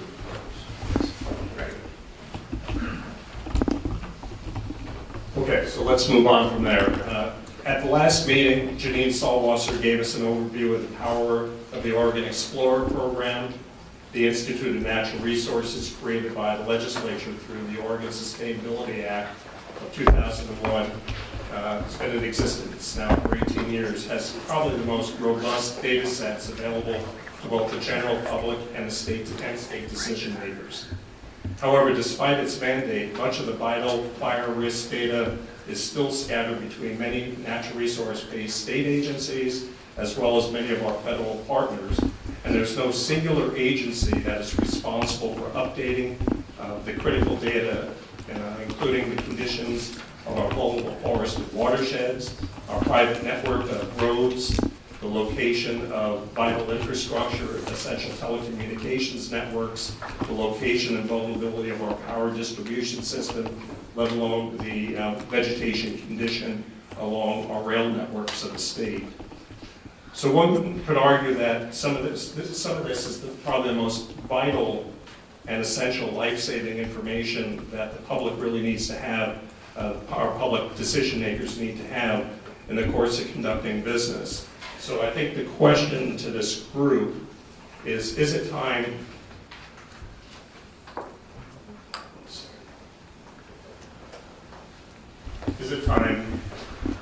to call for the creation of an official state fire risk map that would house all the vital data layers essential to help guide our ongoing federal, state, and local and private risk reduction and mitigation investments?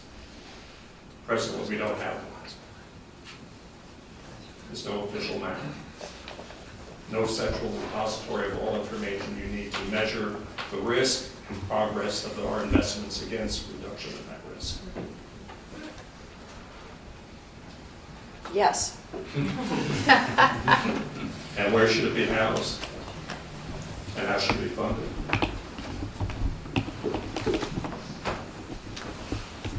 I don't have an answer to that question, but I have a comment, and I think this keeps coming up in our committee, is we might not have a statewide fire risk map, but we have other maps.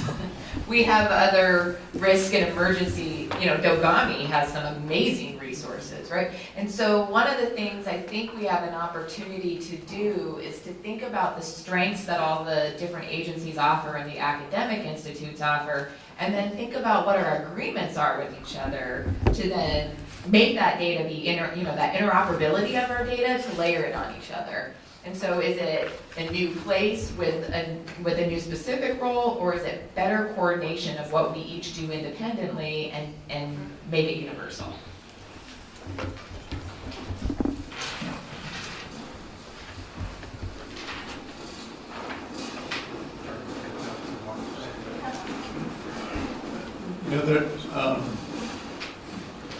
There is obviously a semblance of this already in place, and ODF led a West-wide risk assessment effort for 17 western states, I think, or and within the counties and communities of Oregon that have done community wildfire protection plan, that became the base map that we worked from to identify risks, threats, consequences, effects, etc. And so I don't know what you're looking for, but there is that base level of work that is both high level, top down, as well as bottom up, that I think would be important to something like this. I'm going to stay here for a second.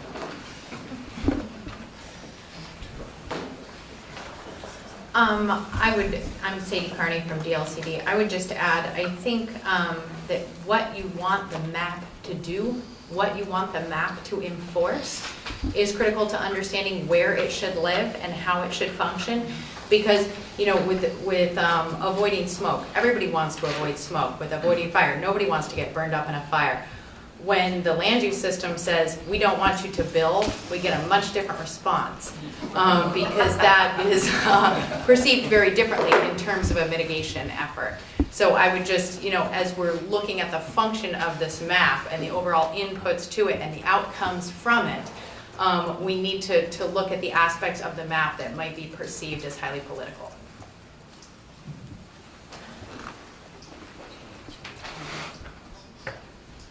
Other perspectives on this? So I'll reference California, and one of the things in California is some pretty hefty bureaucratic process. So we spent 10 years developing a fire risk map that was approved, I think, last year. That's informed what the utilities then go forward and develop wildfire mitigation plans that are being reviewed by the California Public Utility Commission and then implemented by the various utilities. We apply that same technology, if you will, and that for us would be a different looking map than to the point of what we want the map to do for utilities. It's looking at, in concert with a lot of agencies, you take in all the factors of meteorological issues and impacted communities to develop what are the highest risk areas relative to the grid infrastructure. And then that informs where you make priority investments. So we've done that for all of our states, including Oregon. We're a little ahead of the curve because of that experience we had in California. But there is no state policy to do that. There's no state policy to then follow through with any investments and so on. But having that map is absolutely essential to guide where we go with those investments. But I think as we think about recommendations from this council, on the order of policy type measures, I think that's again an area where we can influence recommendations for this state to be proactive on that front. But we're doing that as we speak, but I don't know that every utility in the state is necessarily doing that, and that's something we all need to be moving together for all citizens across the state. I think the map is very important, but I think it might be a little different, again, depending on what we're using it for. Others' comments.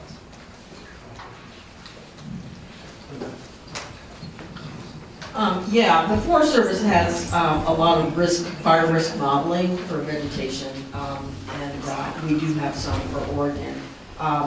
And that methodology was used in Eastern Washington as well, and then layers were put on.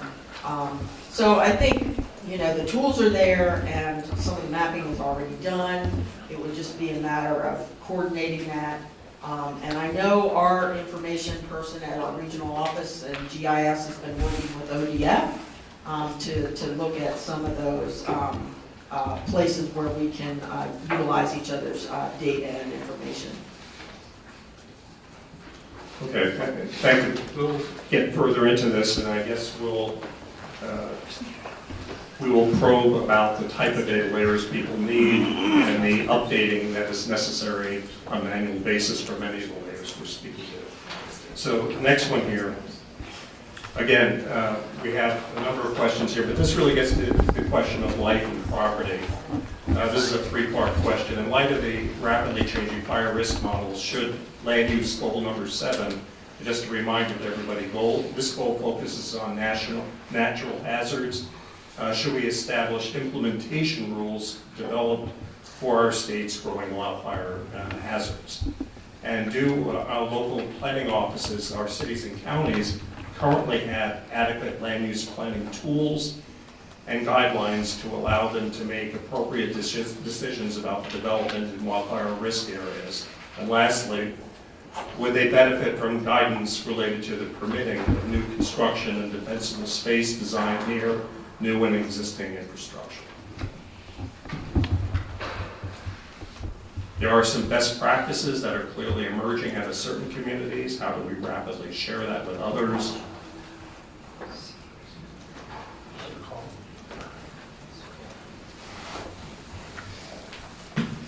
Chief Walker, I don't mean to put you on the spot, but should we talk real quickly about what the new added to the building code that individual jurisdictions are allowed to adopt?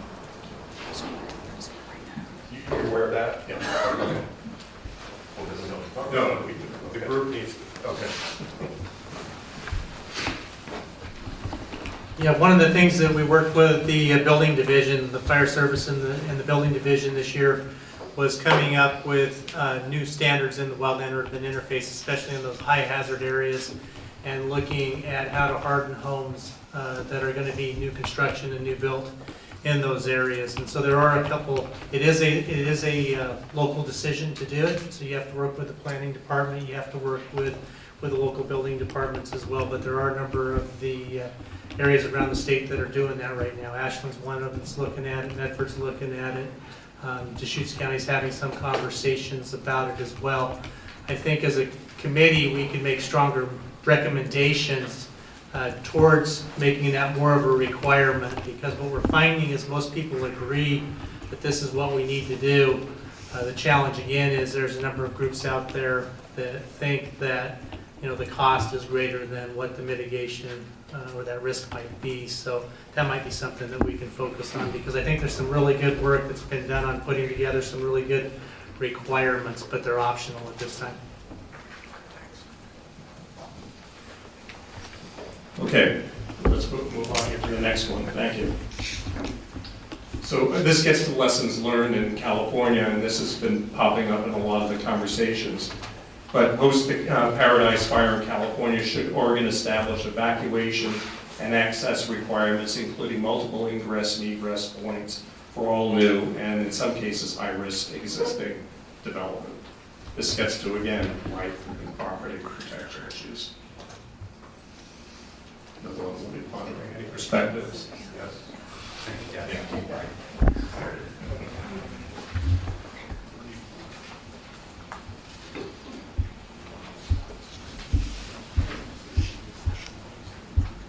One of the questions that has come up as part of this is, do the fire departments, coming in particularly from other communities, have adequate information in order to determine whether it is safe for them to go down a particular private individual's property to get a piece of equipment and their employees safely in and safely out?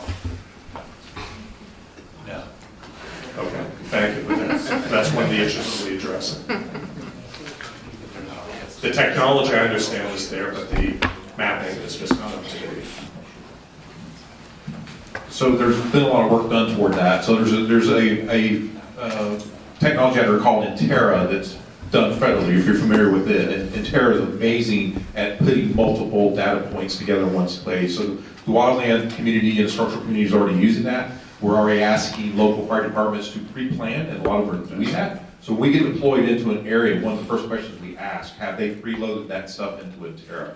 So there is a lot of effort being put toward this. Okay. All right. So that, again, guidance back as to the planning elements of it. And lastly here, final question for the group for today. Should there be an agency responsible for the defensible space monitoring and enforcement? Right now it's voluntary.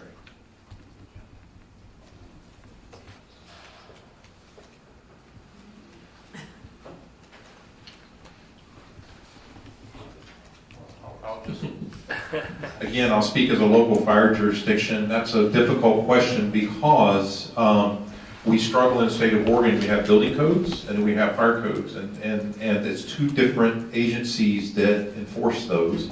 And I would just tell you, local fire marshals sometimes are limited in their scope of what they're allowed to do. So that is a good question. And again, I will tell you, there's two different agencies that look at it from two different lenses.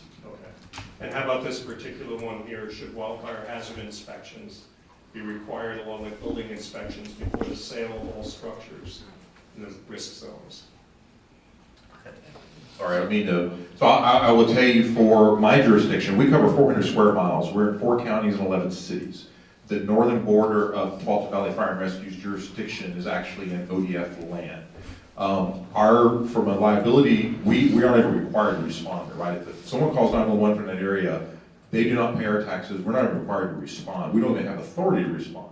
But we're a good partner with ODF. We're having a conversation about that. One of the recommendations that our attorney actually has had, that we put on the deeds of every property that's up there, they do not have structural fire protection.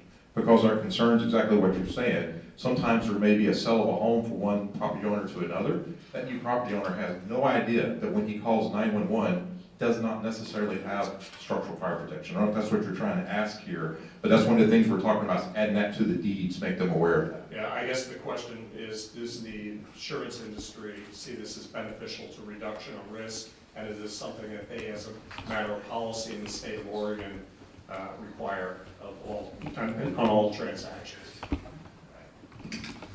This is actually a great question, and we have a commission in Ashland who's asked the same question.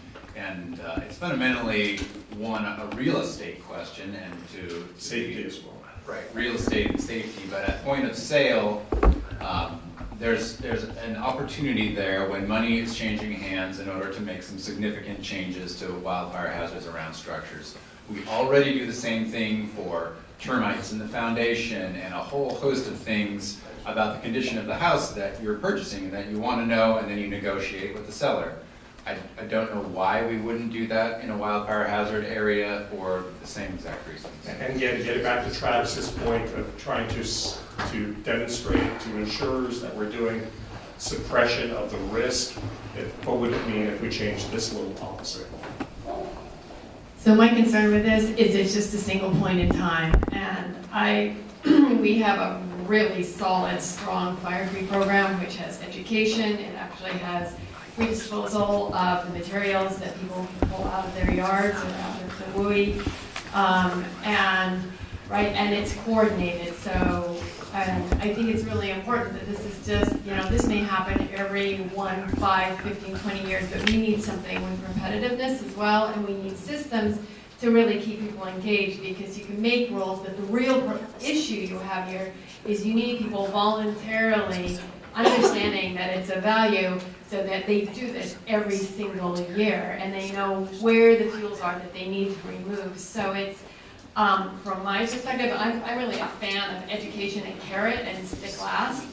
So there's some point in time moments probably that we should be integrating, but long term, I think we've got to really understand the value of funding these types of programs at a state level that allow and encourage the education and the execution, and making it so easy and so fundamental to, and understand the value of keeping their home and having their neighbors also be compliant. Because what we've also discovered in some of these neighborhoods, there's now huge social pressure. It's like, you don't do yours, mine is going to catch on fire, so therefore we're doing this together. And so we have, 13 neighborhood associations, and they're all working together, and they've removed huge fuels out of all their neighborhoods, and it's really effective, and it's virtually voluntary. So that's social pressure, but the question then is, if that doesn't work, is there an agency that's responsible for the enforcement of defense and space protection? So I can't speak for the government side of that. That's really kind of a city, county, state requirement for a wildfire hazard inspection. But that's at the point of sale, right? That's a one-time, I think Mayor Russell said it best, that's a one-time picture. So I've lived this life for 30 years now, where you inspect a property, it looks wonderful, and 20 years later it's a moss pit or it is a fire hazard. The industry is aware of this. I think if that was done at a state level, it helps affordability and availability. There's no doubt. When I say affordability and availability, I'm not saying it's going to be a house that's insured in Tigard, Oregon, that has a very nice protection class, versus their secondary home, the 80% you're talking about. The pricing's going to be way different. But at least they have availability. This would help with that. The insurers are very keenly aware. Now, who was it who shared the article? I think it was Ken. Yeah, that's the life I live, and those models are changing. And I can't speak for the industry, but since I'm in the industry, I can speak for what I see, is that there's always energy to write good business, but there's a lot of energy to no longer write business that is a total fire loss waiting to happen. So, hopefully that helps with the social pressure, but the industry is going to help on those lines as long as we're not handcuffed. California, again, I hate to beat on our friends to the south, they have an opportunity to help fix a few things. And one of the things here, we are regulated by DFR. And I would say they're not the easiest regulator on the planet. But one of the things they take a look at is, if we throttle back industry and handcuff, you must write in these areas and you have to do it at a subsidized cost. This is an insurance term. It creates a moral hazard. It's the Albert E. Newman moment, or what me worry, I have insurance. It helps propel the fact that, hey, if you've done this and you continue to maintain your defensible space, you're probably going to have availability and affordability. Well, at least you can buy it. So anyway, I think was it Mark in the very first meeting talked about an Oregon way? I think this is kind of part of that Oregon way, but if we can get that down to the city and county level, I think that's critical, because they're the ones really allowing the building to go on.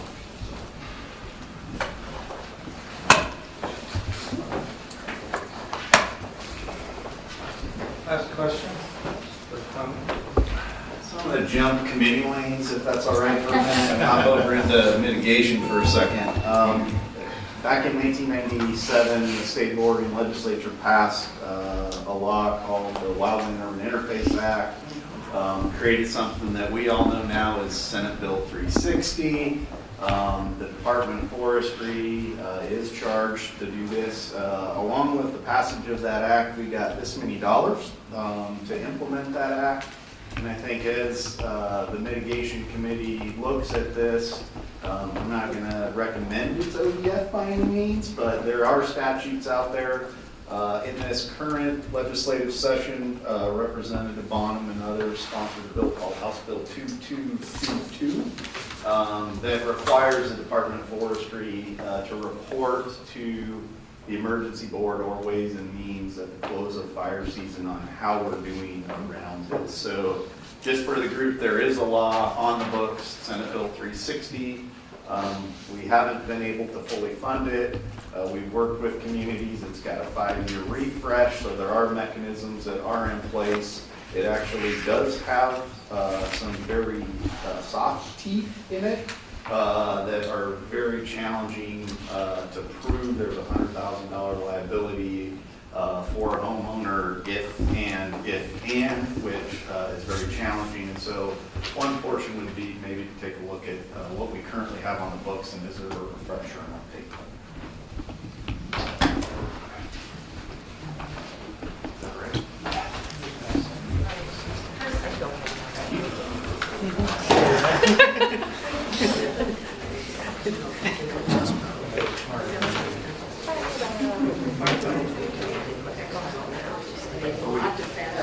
I'll start before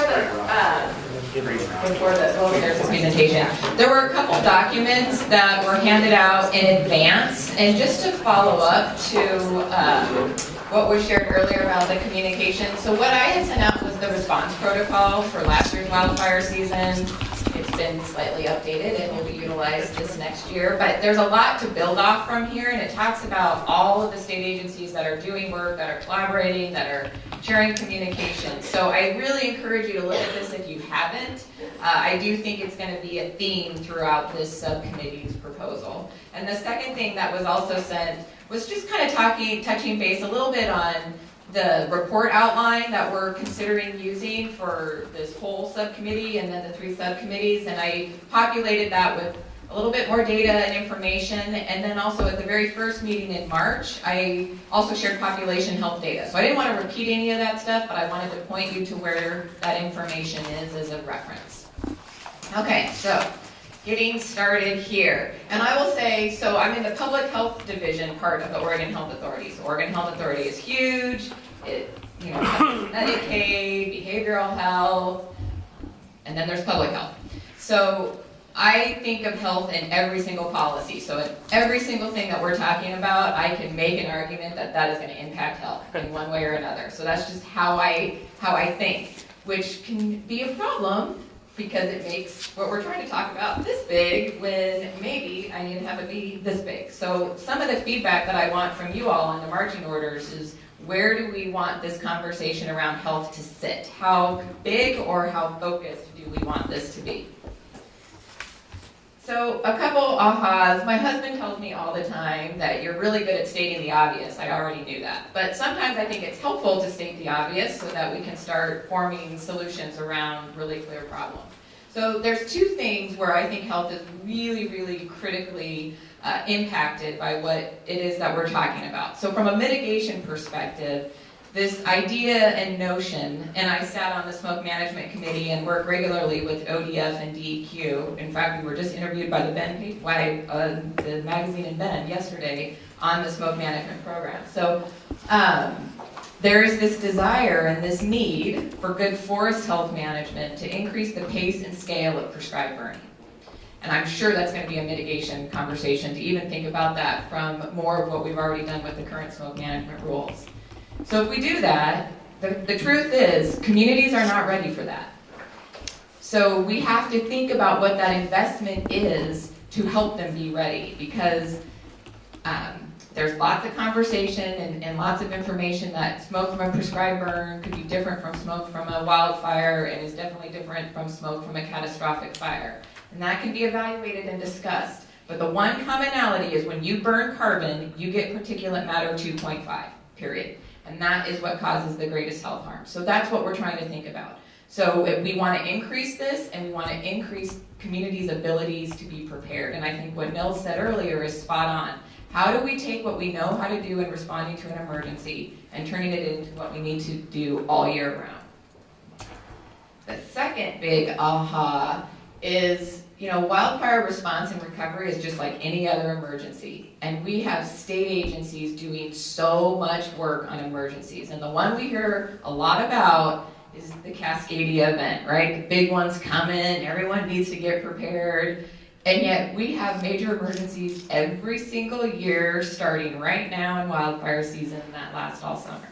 So it's certainly those state agencies are talking, but in my observation, and I've been with public health for 16 years working on things like this, in my observation, we continue to look at every single emergency in a vacuum and a silo, instead of thinking about the strengths that responding to every single emergency offers us and where we can build. So those are the two really big aha moments. You all probably knew those. They were probably really obvious, but I'm restating them to kind of form what we might want to think about for this report. So defining the issues. We have lots of data. We have so much data. In the Sisters Fire in 2012 resulted in the legislature requesting a report that was done on that fire in 2013 that the Public Health Division, ODF, DEQ, a bunch of state agencies responded to. That is what resulted in the Wildfire Response Protocol. So when the legislature says to do something, state agencies can be really responsive and make improvements, so that continuous quality improvement. And it resulted in a lot of these data. Something that's happening right now that I think is really exciting is the ED data in Senate Bill 23.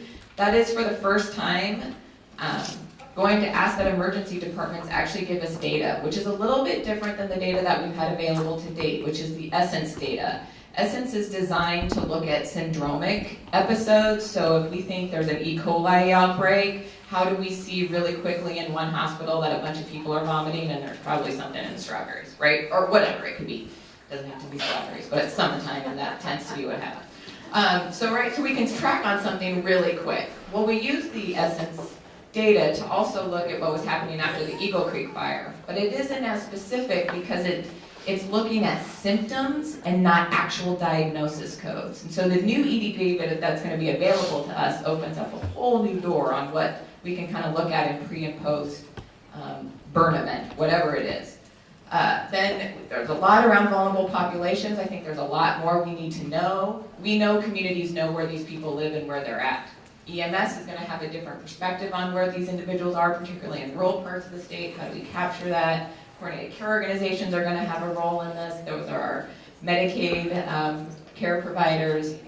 So I think there's some assessment there. And then there continues to need to be evaluation on prescribed burn versus wildfire. And I think this is really instrumental in us trying to move towards that. What's that return on investment? And I said it, I think, at the very first meeting, but I actually think there's some truth here that can help buy us that community will, is if we increase the pace and scale of prescribed burning and we get to that space where we're doing 10 burns in the spring that are going to get to uncomfortable levels in communities, certainly at that wildland interface. If we do that for the benefit of a better managed, better wildfire season, how do we start measuring that? And I think we can do that. So, those are defining the issue things. So the inventory of the current system, there's so much out there, and I think this presentation was sent in a PDF, but I will ask that it gets sent actually in the PowerPoint, because I linked almost every report that's out there in regards to emergency response you can take a gander at. There's some really important things about the local comprehensive plans and what all of our local jurisdictions are doing around planning and preparedness and where you can build and where you can't build and all that good stuff. The public water system, something that we have to really have our heads wrapped around. So there's a lot of baseline information that we can be considering and thinking about. So here are some, and I threw spaghetti on the wall. The rest of this presentation is spaghetti's on the wall. It can all fall off, you can hate all of it, you can give us totally different marching orders and we'll make a new batch of spaghetti. It's totally fine. Speaking of spaghetti, Yeah. interrupt your presentation. Oh, because lunch here? For lunch?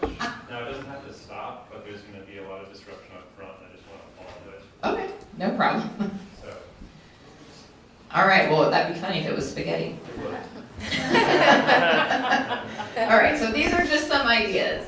Is it possible for us to look at the percent of high-risk members in coordinated care organizations? And how many of them have access to air filtrations or are protected, right? This is that vulnerable population that we're thinking of protecting, not just during wildfire season, but during maybe an increased prescribed burn season. What does the emergency room utilization look like? We're gonna have new, better, more accurate data moving forward than we've ever had before, but we do have some stuff we can look at from the past. What does the percent of building stock in communities with cleaner air spaces look like? You can even do something around percent of water systems, public water systems that have filtration systems and could be prepared to handle a mass amount of ash and burn and all that stuff.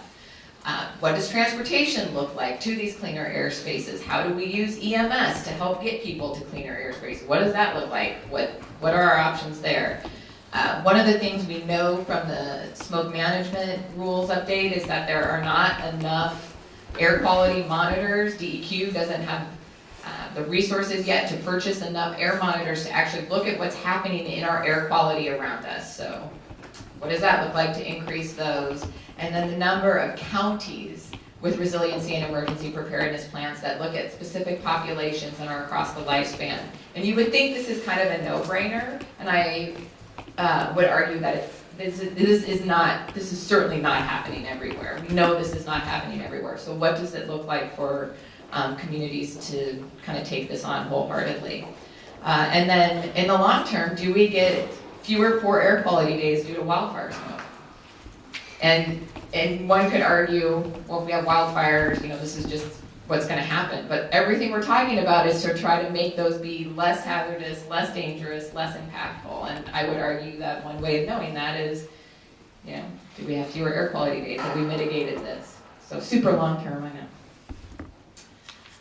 Okay, so I was asked to kind of think about things from a federal level, a state level, and a local level. So again, more spaghetti. These could be terrible. If you don't want us looking into this is fine. But what would it look like for Medicare to reimburse for transportation to cleaner air places during smoke and fire events in a community? Could they reimburse for air purifiers? I did have a conversation with Senator Wyden's office. These are the same things he's asking.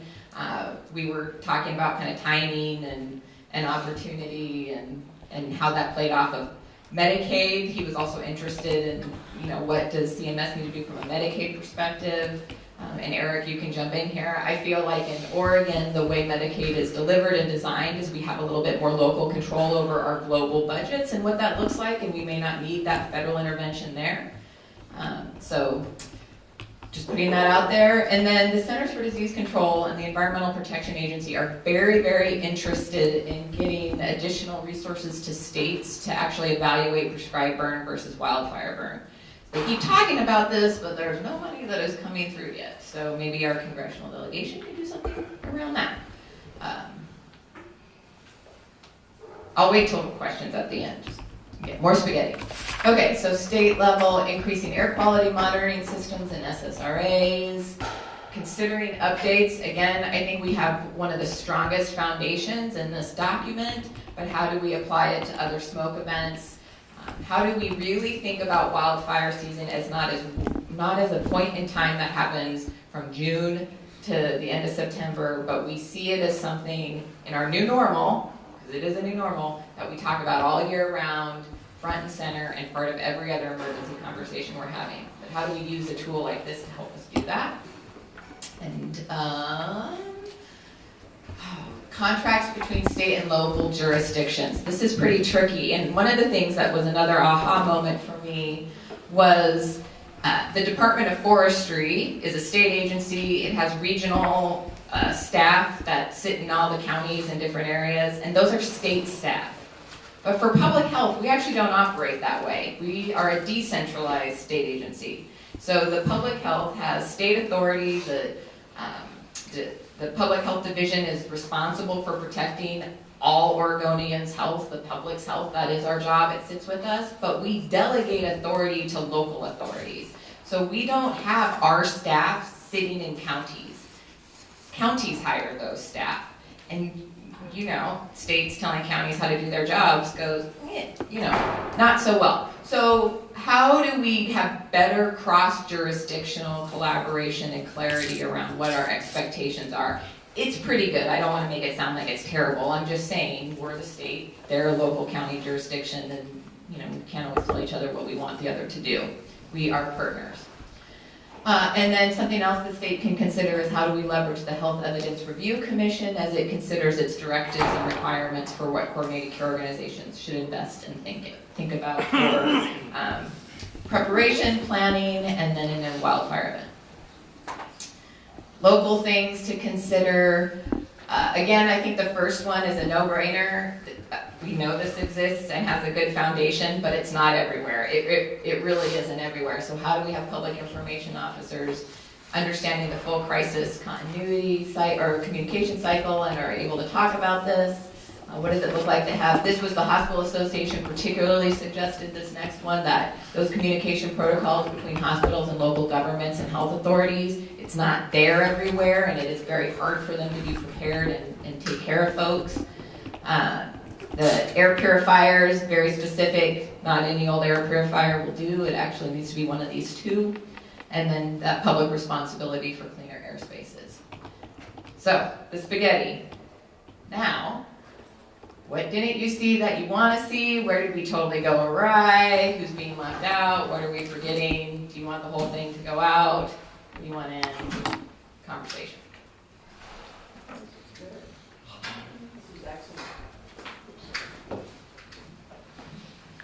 Representative Marsh.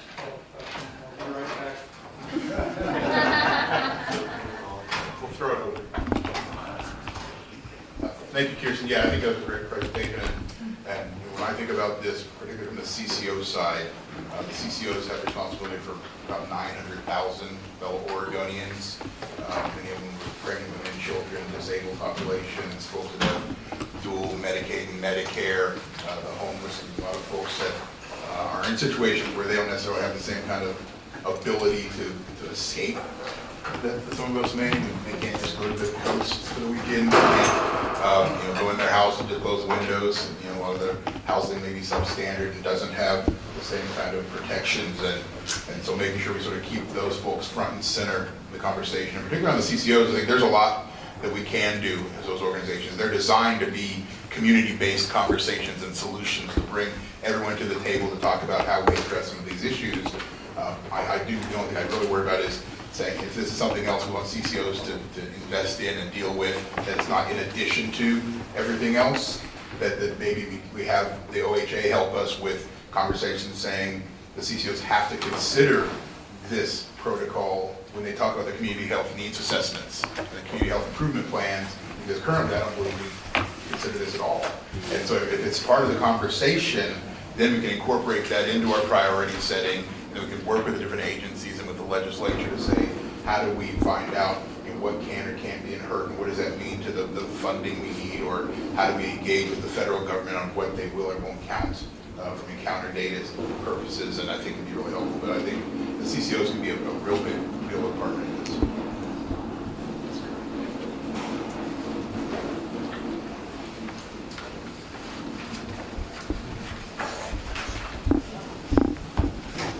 Need to create a shortcut. I was going to throw it. I would just suggest that I think as we look at the models out there, that health is a sector that is going to want to be integrated with a number of other sectors. In our community of Ashland, the Ashland Chamber has been working with the Public Health Department and other partners, because otherwise we are all in our own silos communicating to separate audiences around the same information. And so as we look at, for example, how we conduct the process of communicating around health issues, the business community is going to want that information, the education community is going to want that information, as well as the health community is going to want that information. So let's not, I suspect we'll want to think on a much more broad and integrated basis about how we do the work around health, because it's integrated throughout the community.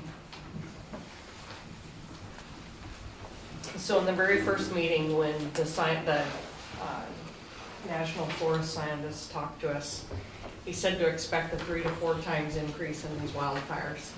And so again, in 17 and 18, 92% of our fires were on federal lands, and we burnt 11% of our federal forests, okay? It really strikes me in this conversation, we are going, if we follow his recommendations of thinning, harvesting, and controlled burns, we're really going to need support from the public to move that needle. And we really understand that. Helping to build a multi-billion organic and sustainable food industry, I certainly value how strong the carrot and incentive system is versus the regulatory and heavy-handed system. And I can't think of a better example where that might be true but here. Because the last thing I think we would want to do is be perceived as, and not so much in this presentation, but the one just before it, is we don't want to be too heavy-handed in the regulatory or new rules environment, but be really strong on the incentivizing good behavior, so we really have that public's goodwill with us as we get to the hard work that we know is ahead. Mm-hmm. Yeah, thank you for that.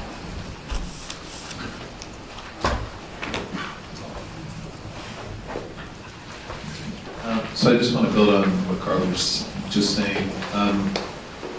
So I commend you for identifying this question around prescribed learning, because I think this is a question that will help inform another committee, the mitigation committee.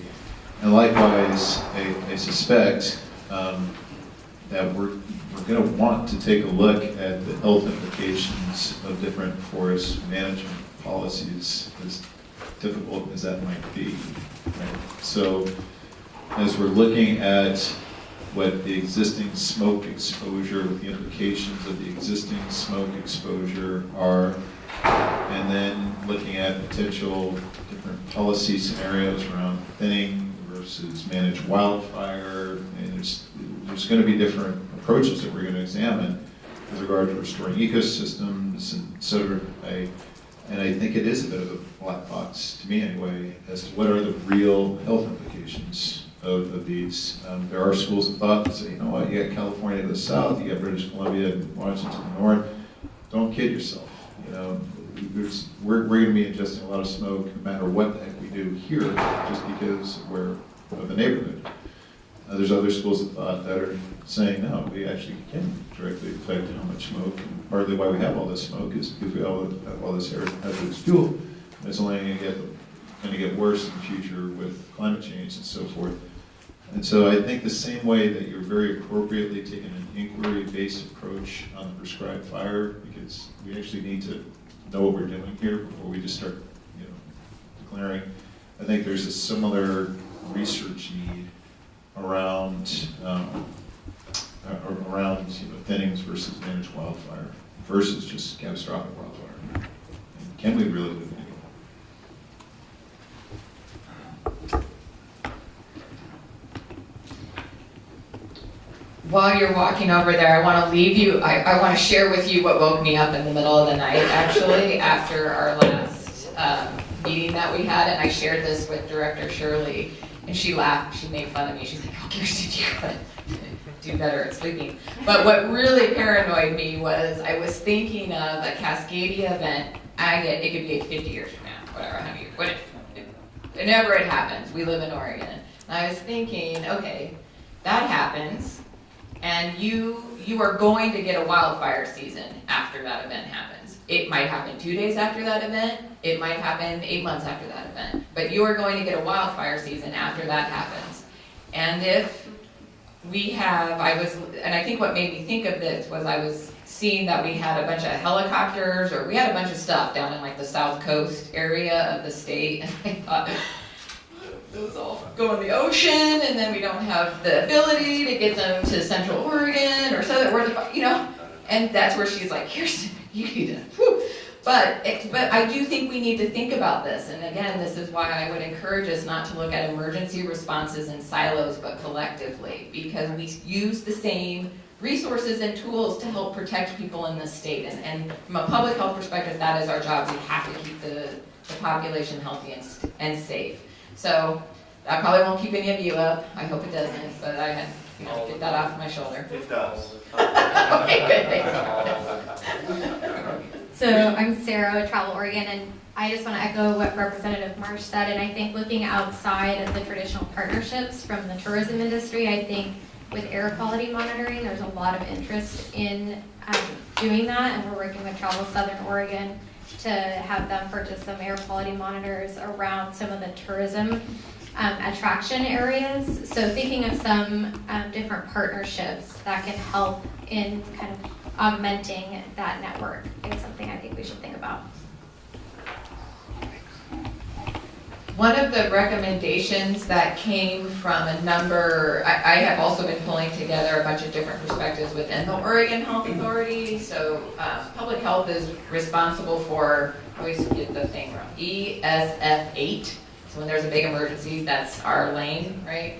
So I've been pulling in our emergency response folks, our drinking water folks, a bunch of different perspectives. And the one thing that they said they would think would be really, really beneficial, because everyone agrees on that multi-sector approach, get out of our regular partnerships, is another summit in follow-up to actually what Ashland did earlier in September and what OSU has done, that gets the non-traditional partners together as a short-term recommendation to actually get these people thinking, because the wisdom's in the room, the wisdom is going to be across the sectors, and what would it look like for Oregon to actually host something like that and to do something with a lot of intention to get some good, clear plans. That's the carrot and the incentive for our multiple partners versus the stick.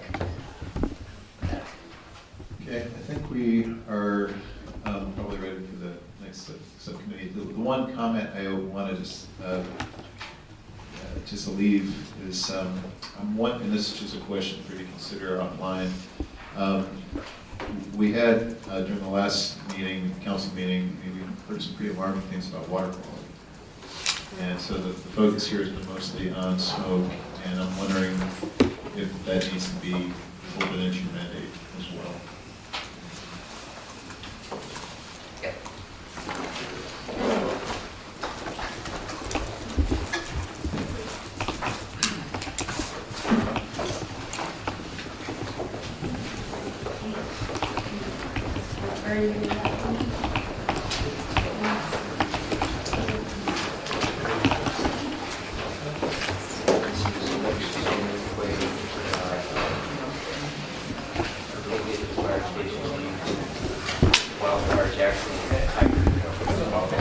Alright guys, so my name is, I know it's confusing you, but it's officially now Caroline Lips. That's my last name. I'm on the here to talk about the economic preparedness and recovery piece out of all this. And I'd just like to also reiterate that there's so much interplay between all of our different committees and all of our efforts, and that it really,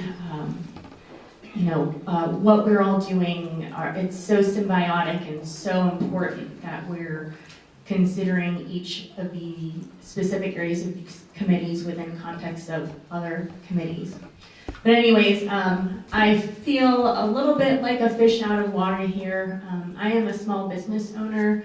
I have never worked for, well, that's a lie. I interned once for a public agency in college. But so I'm really coming at this from a different perspective, from the end user. I live in Cascade Locks, Oregon. I have a small business there and we were directly impacted by the 2017 Eagle Creek fire. And so again, my perspective and what I'm bringing to the table really comes from what I experienced really anecdotally. I don't necessarily have a degree in any of this. I'm not an economist, but I'm grateful for the help of Alex Campbell and Nate Stice here with Governor Brown's Regional Solutions team, who have helped me with putting together the inventory that we'll go over today, and also particularly Nate Stice, who responded to the Eagle Creek fire. So after that fire, I served on the Eagle Creek, the Governor's Eagle Creek Recovery Council, in which we discussed a lot of what we're going to go over today about preparedness for businesses and communities. And you know, I think we can, it goes without saying that wildfires have a profound impact on our communities and economies. All right. So, you know, in no particular order, these are some of the fire events that have happened here in Oregon over the years. I mentioned Eagle Creek, that closed down I-84, which is the main transportation corridor into the gorge. It shut down our businesses in Cascade Locks during the height of tourism season, which impacted me, but also it impacted our trade sector partners, those that are shipping and receiving large quantities of things going all over the world. In addition to that, there were greater impacts down the gorge as well, further east. 2018 substation, boxcar jackknife, and other fires, those again further east, burned thousands of acres of crop and grazing land, damaging also assets important to rafting operations. 2015, 43 homes were lost in the Canyon Creek fire, and 2017, that same year, also the Chetco Bar fire heavily impacted the Southern Coast tourism industry, and again, also Oregon Shakespeare Festival has been severely impacted with loss of millions of dollars on canceled shows. So overall, we can see that all aspects of business and communities and local regional economies are being impacted by fire.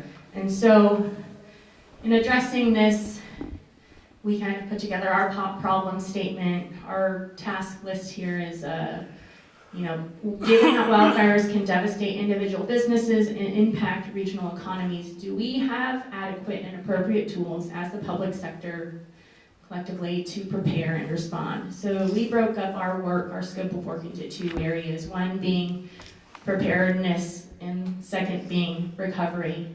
That's really for posterity, but I think in reality we've learned a lot about preparedness through recovery. And so we're digging into, you know, how we can get our businesses and communities better prepared for wildfire, and getting them familiar with the existing set of tools that exist at the state and federal level, and local levels as well. So in regards to preparedness, we define the issue as, you know, direct impacts, so it's physical property damage, forced closure, for example, the freeway closures, or due to evacuations, and then indirect impacts, that's loss of customers, seasonality, long-term shifts in customer behavior. I really liked what Jason Miner said earlier about the media loving that drama, and I went, you know, in the middle of evacuating my home and trying to figure out what we're doing with the business. You know, I have Portland news saying the gorge is dead, it'll never be the same. But those have true impacts on our regional economies. And then also, many businesses aren't prepared. Quite frankly, especially from the small business perspective, you don't open a business planning for disaster. You know, a lot of folks have insurance. Business interruption insurance is kind of its own unique beast. A lot of people ask me if we made any insurance claims during the Eagle Creek fire, and quite frankly, No, because I did not have any direct physical damage. Our economic injury was more based on some of these, the freeway closure and indirect impacts, and it's difficult to quantify and recoup that. And again, a lot of businesses are operating on their margins. Thus, you're really it's going to require a paradigm shift when you're asking a business to save their capital for preparedness as opposed to spending it for business growth. So, in terms of preparedness, there are some existing systems, including a very handy FEMA handout, which I am sure most businesses will not actively go and seek out, and it's a clunky tool that, it checks a box maybe for the feds, but is it effective? I doubt it.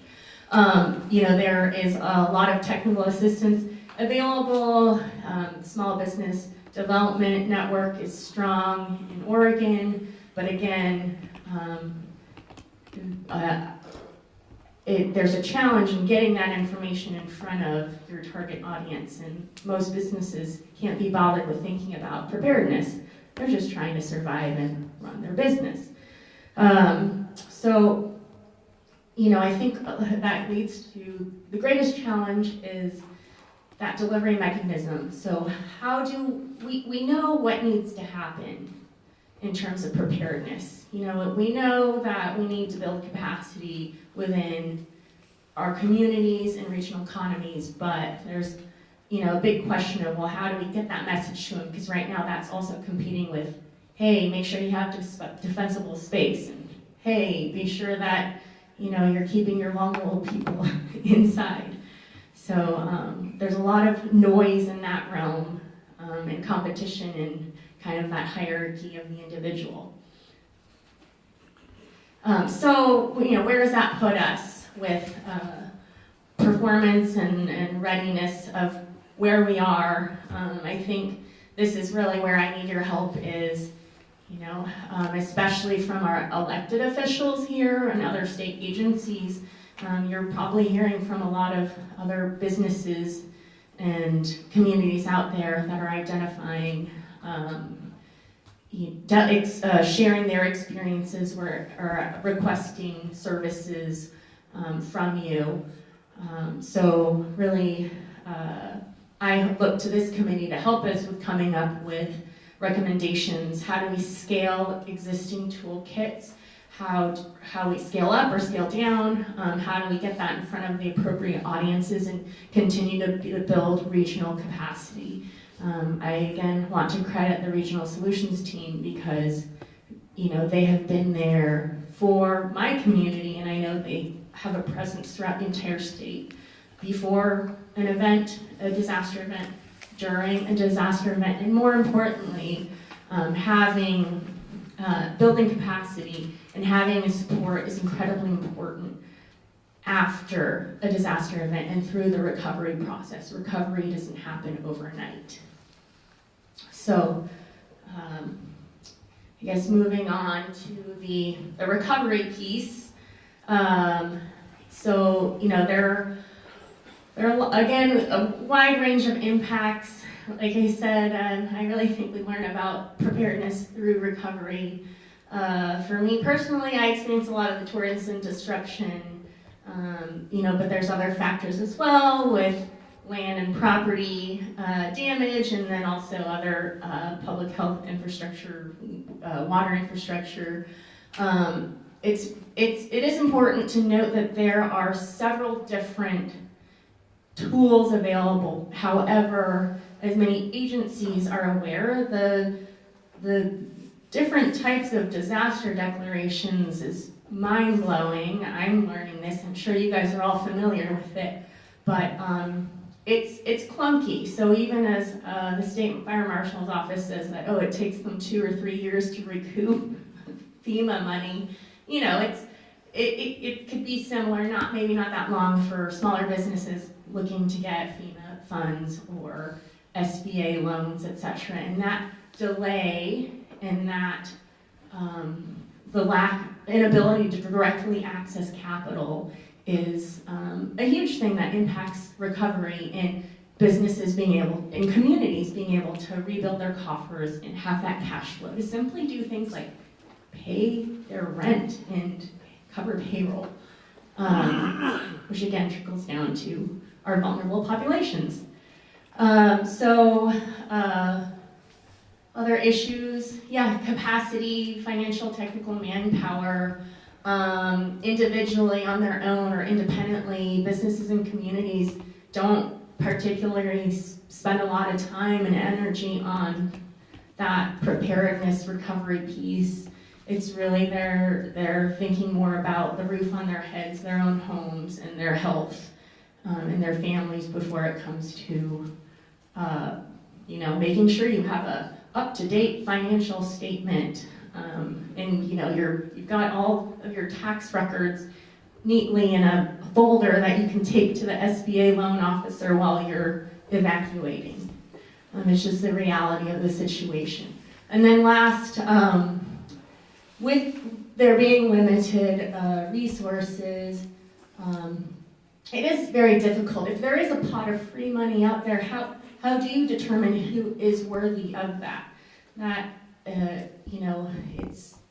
It's a big sea out there, and when you have things like grants or opportunities for funding, how do the agencies determine worthiness of different types of beneficiaries? So,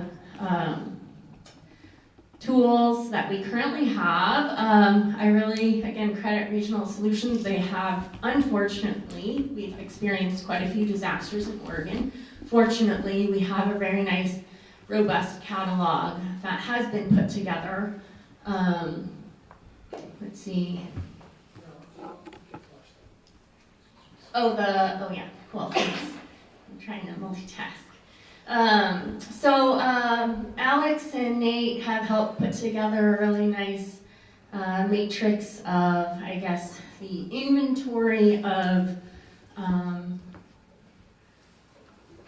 recovery tools, or toolkit here. And as you can see, it kind of, it covers every aspect of life, business, employment, public health, basic housing needs, land, agriculture. I'm not going to read it all, but this we can make sure is available to everyone. And so I think in some ways the challenge is how, when you're looking at community and economic recovery, how do you simplify that for the non-policy person? How do you make this digestible and approachable to somebody who is simply has experienced a disaster and is trying to figure out what to do next? And so, let's see here.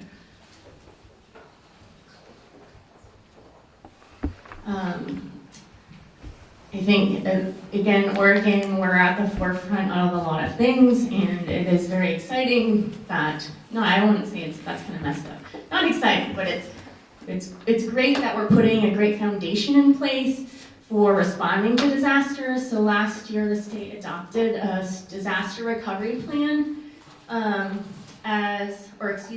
emergency operations plan, and disaster recovery is part of that. And as you can see, the different kind of sections and agencies and teams span all of the different areas that we've talked about here.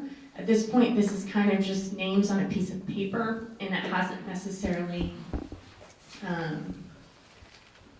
corresponded with actual tools quite yet, but it's a good starting place. So, that lands us with where are we within the recovery universe. We have a lot of tools. What can we get completed by September? Again, it's challenging to understand or capture performance metrics for different programs. Is it based on how many businesses closed, or loss of revenue, or effectiveness of programs, that's stuff that I am not quite versed in. And then again, we're going back to recommendations of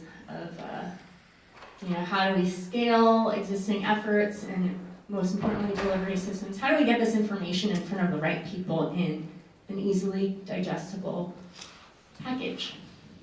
And so I'll open it up to any questions, and then Alex or Nate, if you have anything else to add that I may not have covered today. I would add one thing. Real quickly, one of the things that we struggled with a little bit, you notice we mentioned business preparedness, but not community preparedness. And the community preparedness piece obviously covers the land use questions, the health questions, but also the suppression questions, the mitigation. And so it really spans all of the issues that we've, through all the areas of the council. And so one of the things that we definitely want to bring up today is where does that work fit? Obviously, maybe not obviously, but in my mind, the most effective community preparedness is that integrated approach. And so at some point, we need to, as a council, to think about whether we're giving communities adequate support and to take those planning steps at the ground level.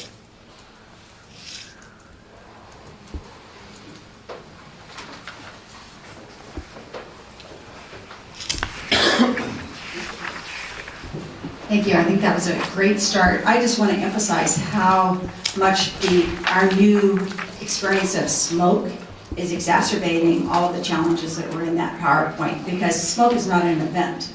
In Southern Oregon, smoke was 6 or 7 weeks of suffocating experiences for people. And all the things that are hard in a fire experience are that much harder when you've had a smoke experience. How do you document loss? How do you decide how to respond to it? And in the case of future seasons, you may have a fire and that's a 1 in 10, 20, or 30-year experience. In the case of smoke, we can reasonably anticipate that we are going to have, again, sustained periods of smoke in our community. So the kinds of preparation that we look to support business and other institutions with ahead of that are even different and even more challenging in some ways than a one-off fire experience.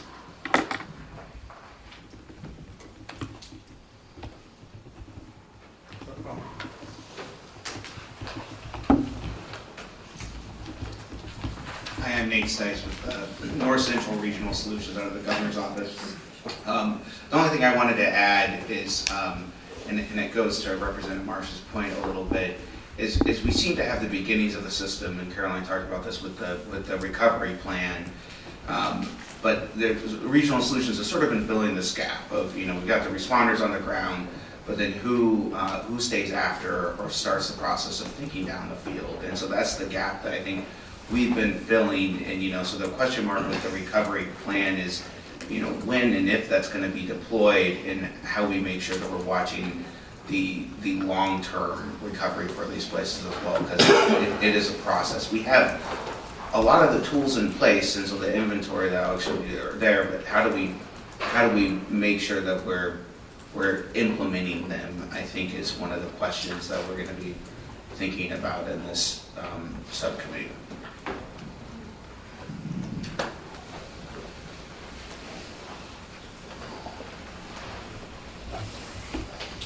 Any other questions? All right.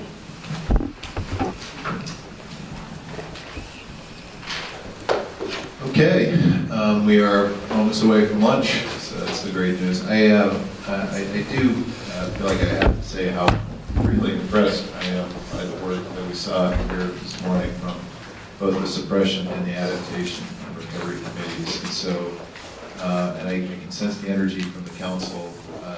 There's a lot of folks that share those views. So I just want to extend very sincere appreciation to everybody for all the work that's been done, particularly since everybody has a day job.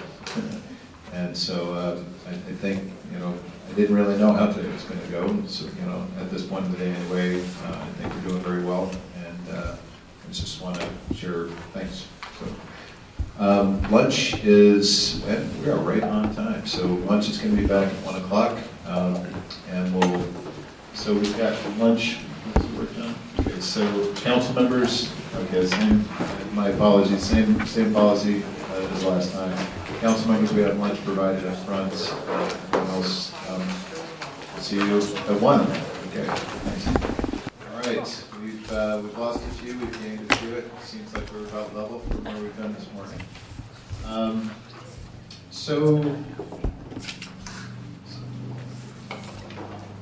All right, so it's now 1 o'clock.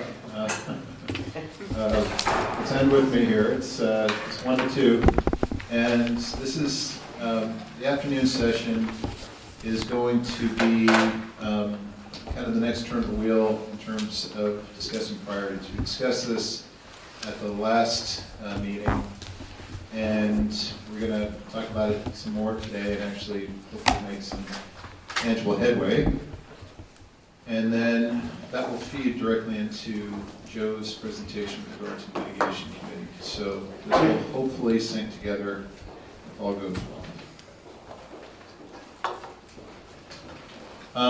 And in terms of what we're trying to walk away with here, just as a reminder, this is the council level portion of the agenda, and what we're really looking for is guidance from the council with regard to objectives, and distinguish between objectives and priorities.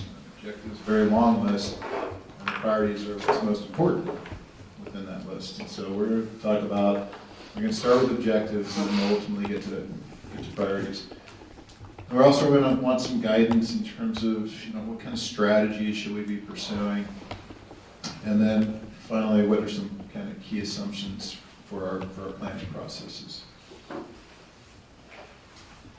So, doing what we can to kind of step back and synthesize. We've got all the committees and subcommittees that are doing their siloed work. And if we're not careful, we're going to wind up having siloed products that are going to be incoherent. And so, the most difficult part, if you ask me, which is why I've been dreading this part of the agenda, is to try to synthesize. This is very, very difficult.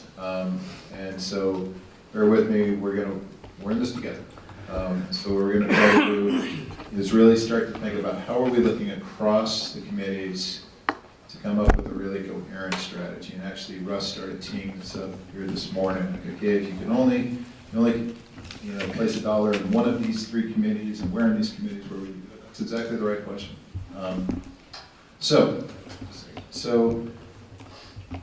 So within that kind of notion of synthesizing, really trying to ask, what is the unique value proposition of this council? We've got ODF, we've got Board of Forestry. Certainly don't need to replicate their work. There's all sorts of interagency dialogues that we've heard about. And so what is really, I think, the unique value proposition of this council? We've kind of heard it articulated in several different ways here today, and I would say it's this acknowledgement that things have changed. We're dealing with the new normal. And so the question becomes, are we sustainable? And this is exactly the language that's in the executive order, which I think is exactly right, which is, we might have been doing everything perfectly, not to say we were, but not to say anybody was, but let's just say we were doing everything perfectly yesterday. Given the fact that we have a new normal, are we set up for success? Are we sustainable in the future? So that, I think, is really the key question. And I think in order to answer that question, there's several subsequent questions that need to get asked and answered. And as you started talking about this morning, first thing to answer, are we sustainable? Well, what are you trying to achieve? What is your vision? What are the desired outcomes that the state is trying to achieve? And the best guidance that we have right now is what we keep talking about, which is the shared stewardship agreement. And why do I say that? Well, the shared stewardship agreement is actually the Forest Service has asked Oregon, what are you trying to achieve? So they're asking the exact same question we're trying to ask, which is what are you trying to achieve? And so there has been a process between the governor's office, ODF, U.S. Forest Service. So there has been a process, and we don't need to reinvent that. Probably can have some input, but we don't need to reinvent that. So it is the shared stewardship agreement. And this is still in draft form, but I'd say it's advanced draft form. And there's been 4. Huh? It's gone to Washington and it's headed for the Secretary's office. Okay, it's done. And we're shooting for sometime in the last 2 weeks of June for signing. Okay, good update. All right, so the 4 elements that are outcomes that have been identified in the shared stewardship agreement. And just a reminder, this is a compact between the state and Forest Service. It's signed by the governor and signed by Secretary of Agriculture. Secretary of Agriculture. So this is, it's very, very senior. And there are 4 key outcomes that have been identified in the shared stewardship agreement. You can read them for yourself, but 2 of them relate to environmental outcomes. One is healthy and resilient forested ecosystems. The second one is healthy aquatic ecosystems. Third is vibrant communities. And then the 4th is quality outdoor experiences. Obviously, those outcomes are very high level and subject to lots of interpretation, which I think is going to be part of our job.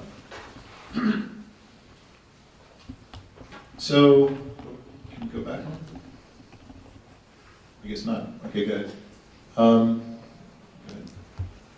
So the next question, which I've already got the answer to here, which is, okay, within this vision, or within these desired outcomes, what are some of the objectives and priorities that you're trying to achieve in order to start to get a little bit more tangible? And say, okay, within these four grand, outcomes.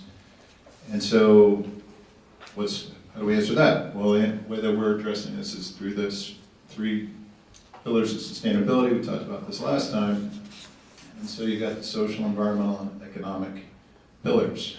And within those are housed various objectives that hopefully support the vision and outcomes that have been identified in the shared stewardship agreement. Make sense so far? All right. So with that question answered, then what's our strategy and resources to achieve those objectives and priorities? And here, the tool that we're using is this National Cohesive Wildland Management Strategy, which is kind of the accepted best practices when it comes to wildfire. And then also the supporting resources. And I just want to stop there and say, there's this adage that unless you've got funding and resources, you don't really have a strategy. I mean, it's one thing to say you got a strategy and this is what we're going to do. If it's not funded, you don't have a strategy. So these are very much locked in tandem.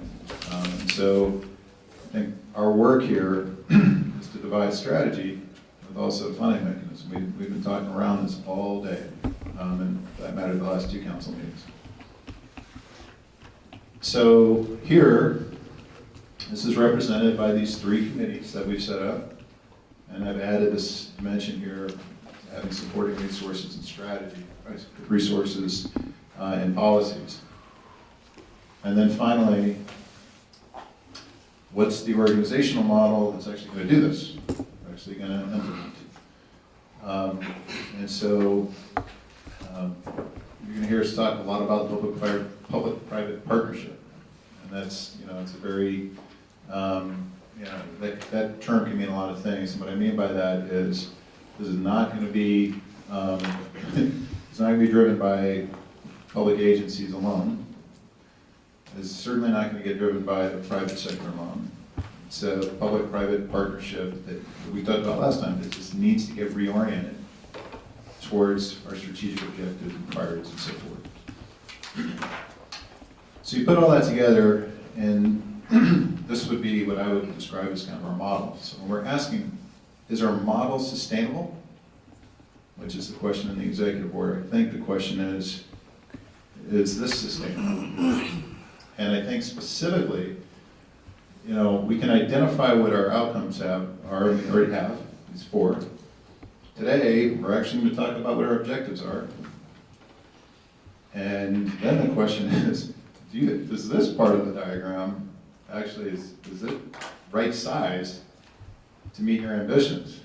We can say all we want, but if we don't have the right public-private partnership, and if we don't have the right funding, we don't have clear, strategic, cogent, aligned strategy, then we're never going to meet our objectives. So, make sense? I'm going to pause here. Any questions or feedback along the way? Anything that's missing here? All right. Thanks, John. So, is Oregon's model sustainable? And as I was just articulating, it really depends.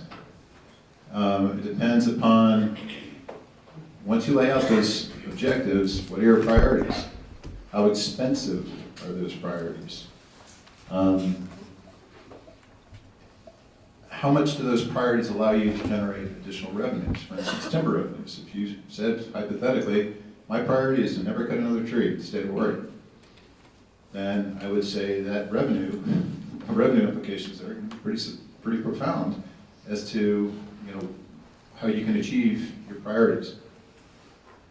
It depends on what is your strategy. Again, it depends on matching your strategy to your resources and the vitality of your public-private partnership. So I would say, as we consider what we're trying to achieve here, this is really going to depend on the extent that we can answer these questions.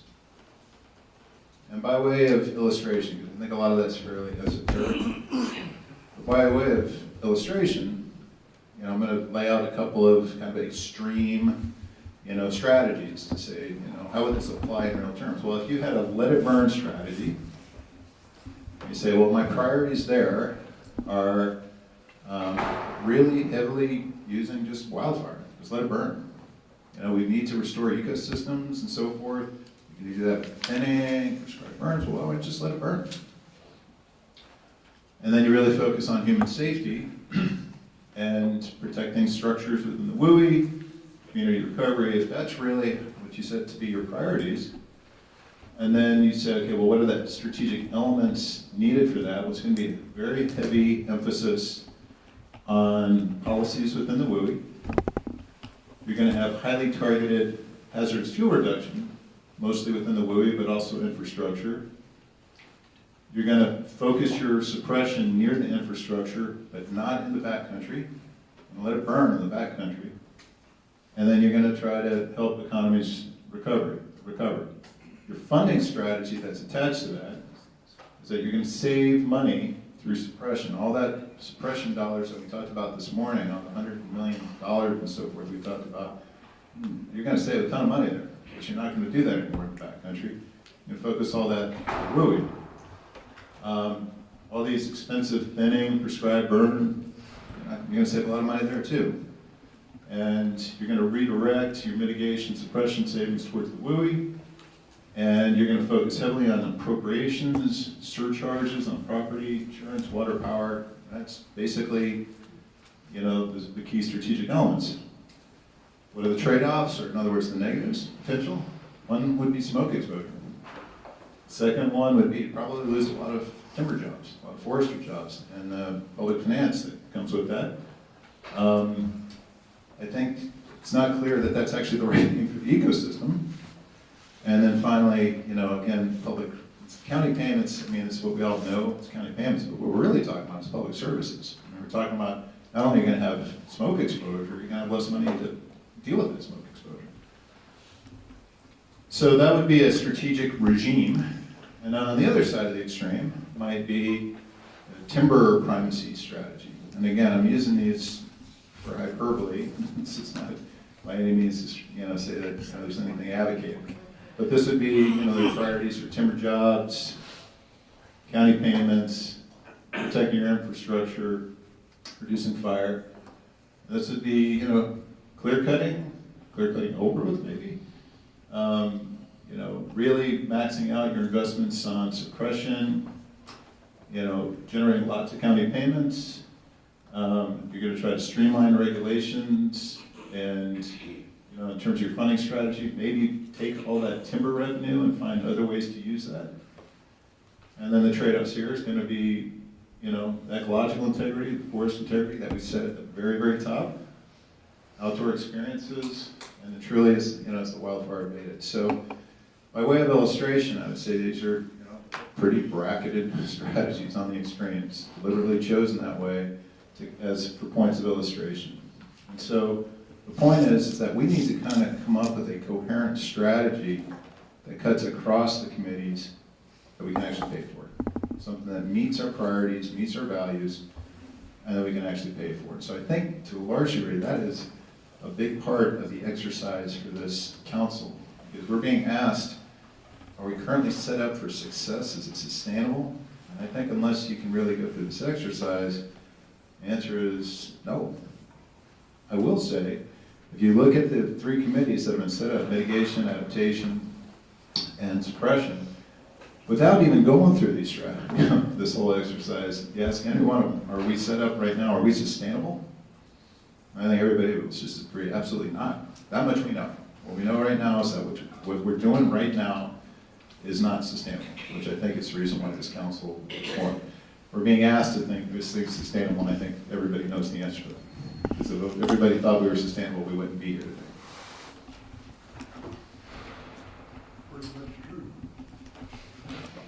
So I'm going to flash back to the slide I had before, which was, you know, are we sustainable? Well, it depends on a few things. And so today, what I was hoping to accomplish is to look at our objectives, and then to take a look at our resources in terms of some key inputs. And then in terms of translating those objectives into priorities, you know, this is where we got to take a leap. Because some people could say, let's go around the table right now and rate things from 1 to 14 or whatever, and let's get it out there, and let's vote. I would posit that's really not that helpful, unless you can actually analyze what the trade-offs are, what the implications are. Doing something like that in the abstract, in my experience, is pretty useless. And so I think what we're, you know, I want to get feedback from everybody here, but I think in my experience, what's most useful is you generate the list of objectives that you, in an ideal world, that you meet, and then we go out and do some scenario analysis to say, okay, you know, if you really prioritize these objectives, here's the trade-offs for the others. Prioritize these, here's the trade-off for the others. And then that gives the council an informed position to say, this is what we see as really being the priorities. And then this integrated strategy, well, you know, then there's got to be some sort of reconciliation process, which means we're going to look at things within mitigation, we're going to look at things within suppression, adaptation, and then there's got to be some way that you develop a lingua franca that says, okay, I understand that within suppression, our highest priorities are here, but should we even be spending that money there, or should it be over in mitigation? This is a question that everyone's always being asked, which is, you know, suppression, you're dealing with the problem after the fact. Mitigation, you're actually preventing it on the front end. And so, where should we be, how should we be prioritizing across these areas?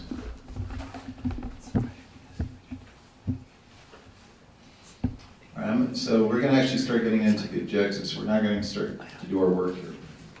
But before I do that, I just want to stop and hit pause and get general reactions to what I've laid out here, because this is pretty important in terms of the process we're going to try to follow in order to get us over the goal line in September and in the fall. So if anybody has any reactions, positive or negative or other, this would be a good time to chime in. Don't be shy.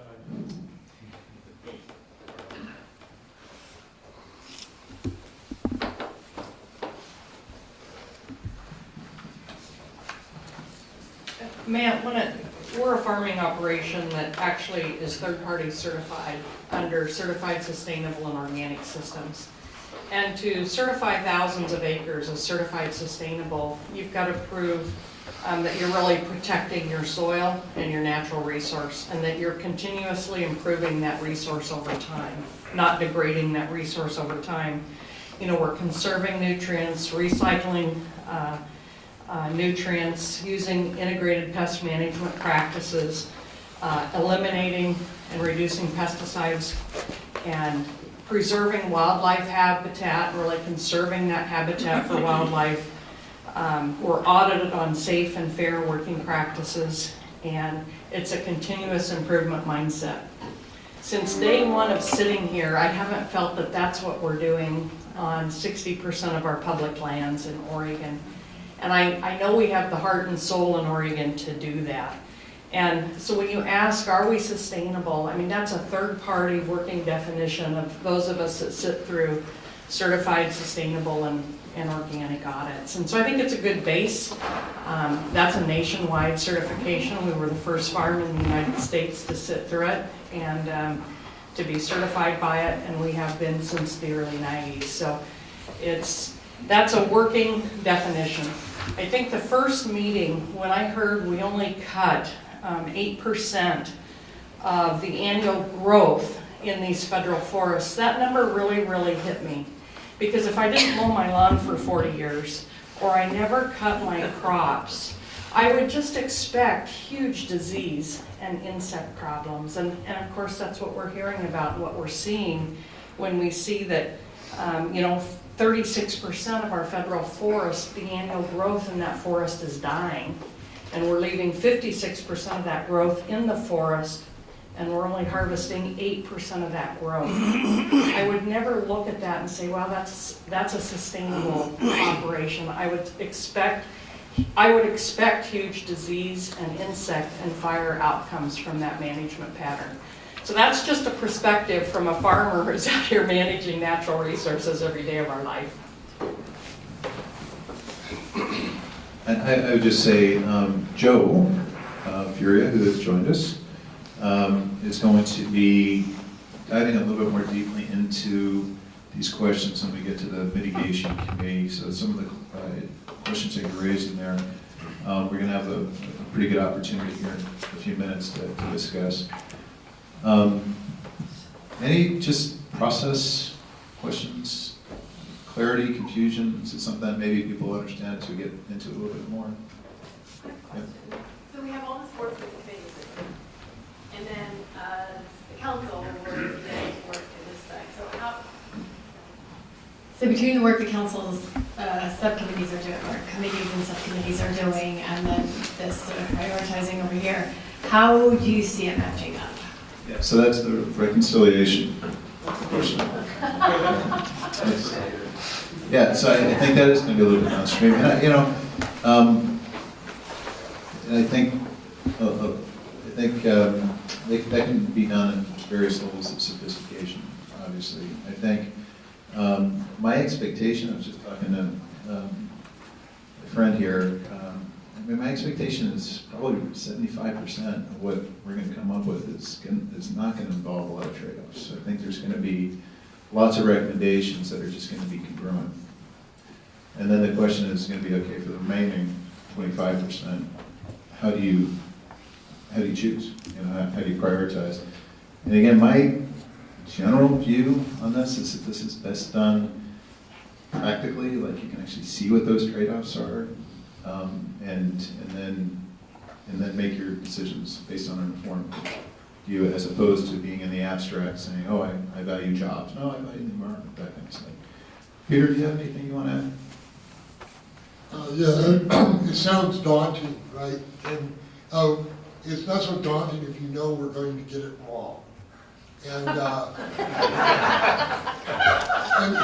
that's the reality. And so, we're moving along quickly. We want to begin to have some recommendations by September. So we don't want to, get so much angst around it, we give up the good from trying to be perfect. And so I think we want to go through this prioritization. We know it won't be perfect, but as we begin to implement, that's the whole idea of adaptive management. So just to put it in perspective, let's move forward. I think the structure is good. We have key outcomes that both the Forest Service and the state have agreed to, which is a good step. I think there's going to be a lot of work in defining those metrics on what does that mean. And I think that's what we're starting to do here now. And that is when we develop shared stewardship, we envision this council as doing that work. So we don't call you out specifically, we just call you a diverse stakeholder group. So we are charged with getting it wrong. And you've chosen the right chair. I've heard good. Give it a So Matt, if you think about pace, scale, markets, and risk, I think about the lessons we've learned from other places in the nation and some of the business model challenges you have, for example, in Arizona. And how do we take those lessons there to help modify our strategies moving forward? So looking outside the bounds of our state, I think would be helpful. So I think that's a good, kind of preview of what Joe's going to talk a lot about. I mean, if you force me right now to articulate what's our current strategy, I think our current strategy is something along the lines of achieving pace and scale. There's a lot of great work that's being phenomenal work that's being done at a small scale, and how do we scale that up so that we're doing it at a scale that meets the challenge. And I would say we could probably pinpoint several places where there are breakdowns that we can hopefully address.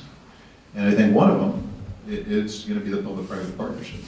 I think we kind of look at this and say, boy, if we're going to achieve pace and scale, there's got to be some adjustments within the public-private partnership. So Joe's going to talk about that here in a few minutes. And I think you're right. Arizona is something that we're spending a lot of time on, saying, boy, there's a lot of lessons from Arizona for sure.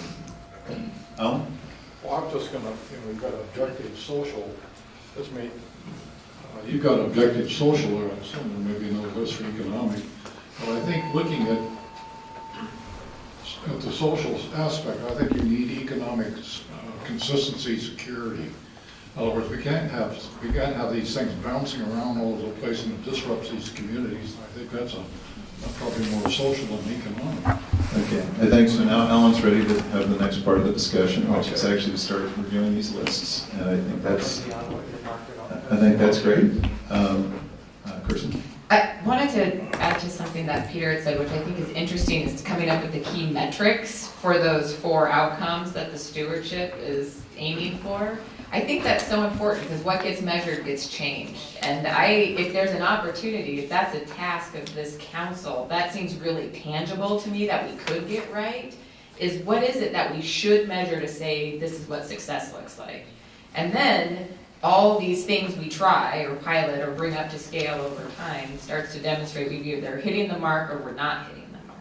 Yeah, we're going to talk about that a lot. I think in the metrics, there's metrics for inputs and metrics for outputs. And so we should be measuring what are the outcomes that we're trying to achieve. And you actually have to measure the inputs in order to get there. So, okay, I'm going to go ahead and hop in then and start looking at the objectives. And this is intended to be highly interactive.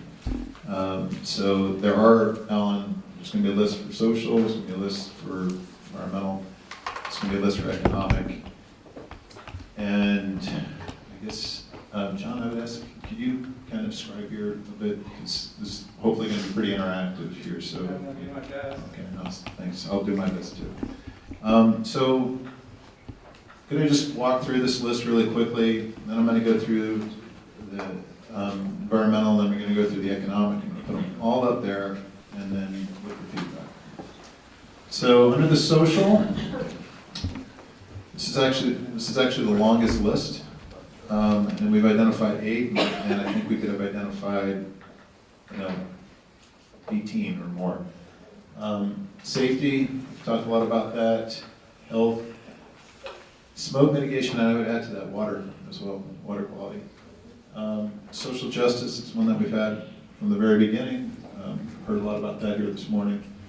And then, depending upon if you're a splitter or a lumper, you could put just infrastructure.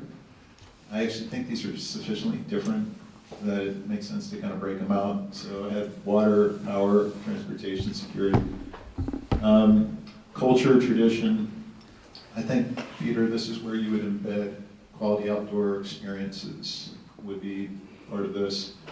And then structural protection. You could put that in economic as well, but I think, you're talking about people's homes, so I think you could put it in social as well. John? Next? Oh, sorry. Thanks. Shorter list. No, I'm asking Scribe on the feedback once we start hearing. On the environment, did more lumping than splitting. Could have split this one in a lot of ways as well. This one I just, cut and paste the first two right from the outcomes, and then added climate change benefits. And that means a lot. Adapting to climate change, potentially carbon storage, and so forth. And then finally, economy. Again, this was another one that I did more lumping. You could split jobs out in a number of different ways and so forth. Ultimately, what I said was basically for industry jobs, and then diversifying the jobs, and then funding public services, which is, I think, a real objective, much more so than county payments. I think county payments are a means toward funding the public services. So you put that all together, and it generally gets you kind of to 10 to 15 objectives that you're trying to now prioritize. Because there's not going to be an answer that's going to get everything. And there's certainly going to be different interpretations. So this is where I'm looking for the guidance of the council. What's missing on this list? What should be removed from this list? What needs clarification? So if you were to kind of say, okay, what's the comprehensive list of objectives that we're trying to pursue? Does this feel right? What's missing here? Peter, Chad, Travis, you guys just went through all this with shared stewardship, so you might be seeing something here specifically.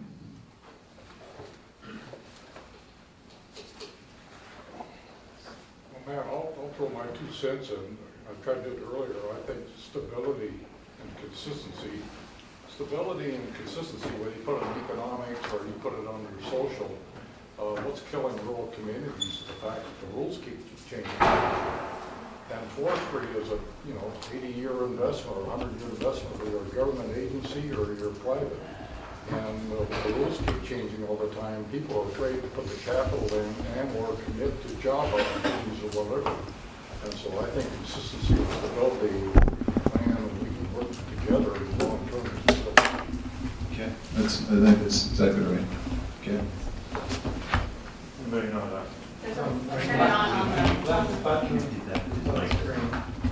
So Ellen was repeating what he had said a few moments ago, where you really do need to emphasize consistency, predictability, or maybe another way of saying it is stop the volatility. Because the volatility, both in terms of economic volatility, it creates disinvestment. And then within the communities themselves, you have these wild swings with public finances and so forth, and that creates trouble with the public services. And so these communities are right now just faced with wild swings. Okay, Carl? I think also protecting current infrastructure is pretty valuable to this equation, because as we think of getting to a healthy system, we've got to come out of what we're in, which is an unhealthy system, and move towards something far more sustainable. So that's going to take some mills and infrastructure, in the short run to really help us get there. And if we're losing capacity, not maintaining or gaining capacity, that's something that we need to really pay attention to. I think that one's spot on as well. Just so you know, in the lumping versus splitting, that one got lumped into forest products jobs. Oh, okay. So Fair enough. we could break it out, but I think it's in there, just so you know. Yeah, Chris? I'm going to betray my College of Forestry education and ask, all ecosystems in Oregon are not forested, and yet many are subjected to wildfire and negative impacts, the east side especially, of course. So to say healthy and resilient forested ecosystems, maybe we just say healthy and resilient ecosystems to encompass all ecosystems impacted by wildfire.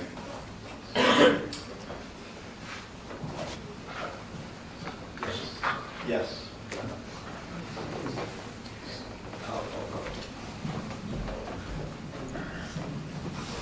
Again, I'm in the Oregon Department of Forestry. So.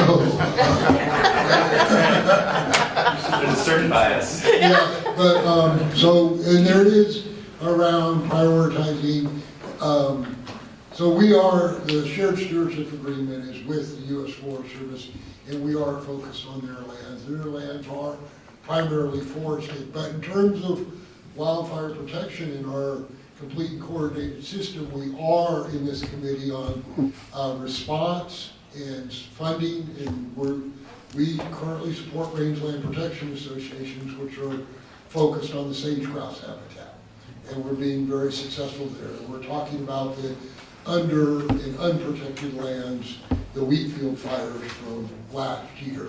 So, and again, you know, when we look at the shared stewardship agreement, it is about managing our shared stewardship of a forested ecosystem. So, yeah, I might chime in. It's a very good catch, and I think we're trying to borrow as much as we can from the shared stewardship agreement. But what you're pointing to is that this is a state wildfire council, and so part of that mandate is going to go beyond forest. So I think that's a good change. I think we should. I think we've broken out aquatic, forested, and I think we should probably have a statement that's just more inclusive. Yes, sir.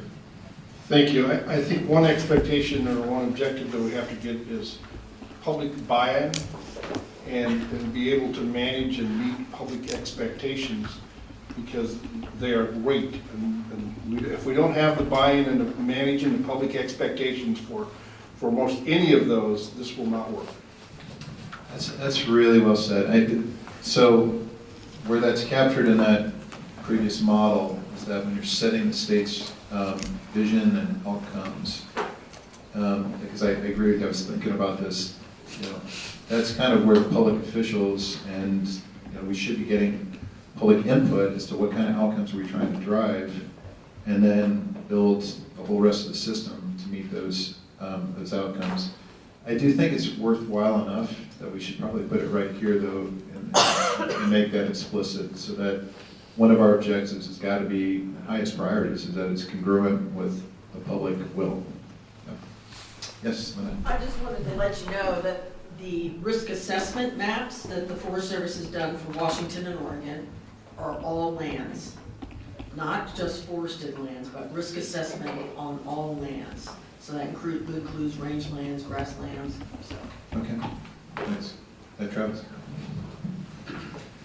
So I really appreciate that, Representative Finley. That's where my mind was going, and I've often heard it referred to as the Oregon way. And, you know, I think an objective out of this is really leading the nation in some of these pieces, and, you know, getting Oregonians to buy in and lead the country in kind of the Oregon way could be another good bullet. That's great. That's fantastic. Mayor Russell, I think you have your hand up first.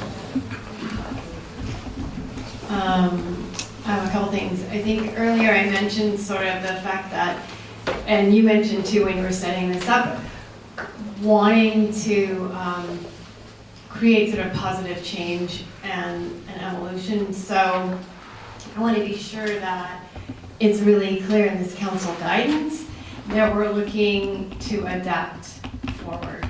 And so I want to be sure that we capture that. So it's not just about the status quo, and it's not just keeping it the way it is, but it's about really changing the way we embrace what's happening in our forests and our natural areas, and fire specifically. So, you know, I talked about inoculation, and so at first you're investing as much in inoculation as you are, right? So we went through that.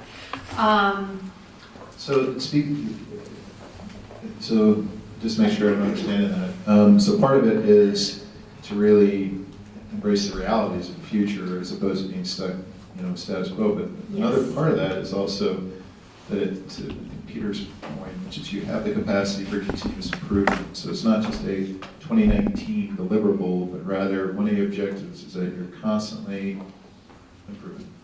Yep. Absolutely. Yeah. The second thing is, I'm going to go down to number 12 and number 13. And I can see that through a lot of different lenses. But I guess I would question, is we're looking at whatever if we look at the economic goals, I guess I would ask why we would be presumptuous in this particular guidance, whether or not we're growing or shrinking any part of the economy or anything that's driving the economy, whether or not it's tourism or whether or not it's wood products or whatever it is. So I guess for me, I question personally, although I understand that many of these values that are sitting at this table, why we would have a specific guidance and goal to actually grow forest industry jobs. I mean, we might find that through this process, right, that it turns out differently. And so diversifying economy makes sense to me. But I think Oregon has discovered over time that maybe we need to, maybe what we pull out of the forest over time changes, and it's not just forest industry jobs, but it's recreation and clean air or all these other ways, right, of using our forests. So not just sort of presuming one particular use. And growing it is probably right. And so one way to talk about that is,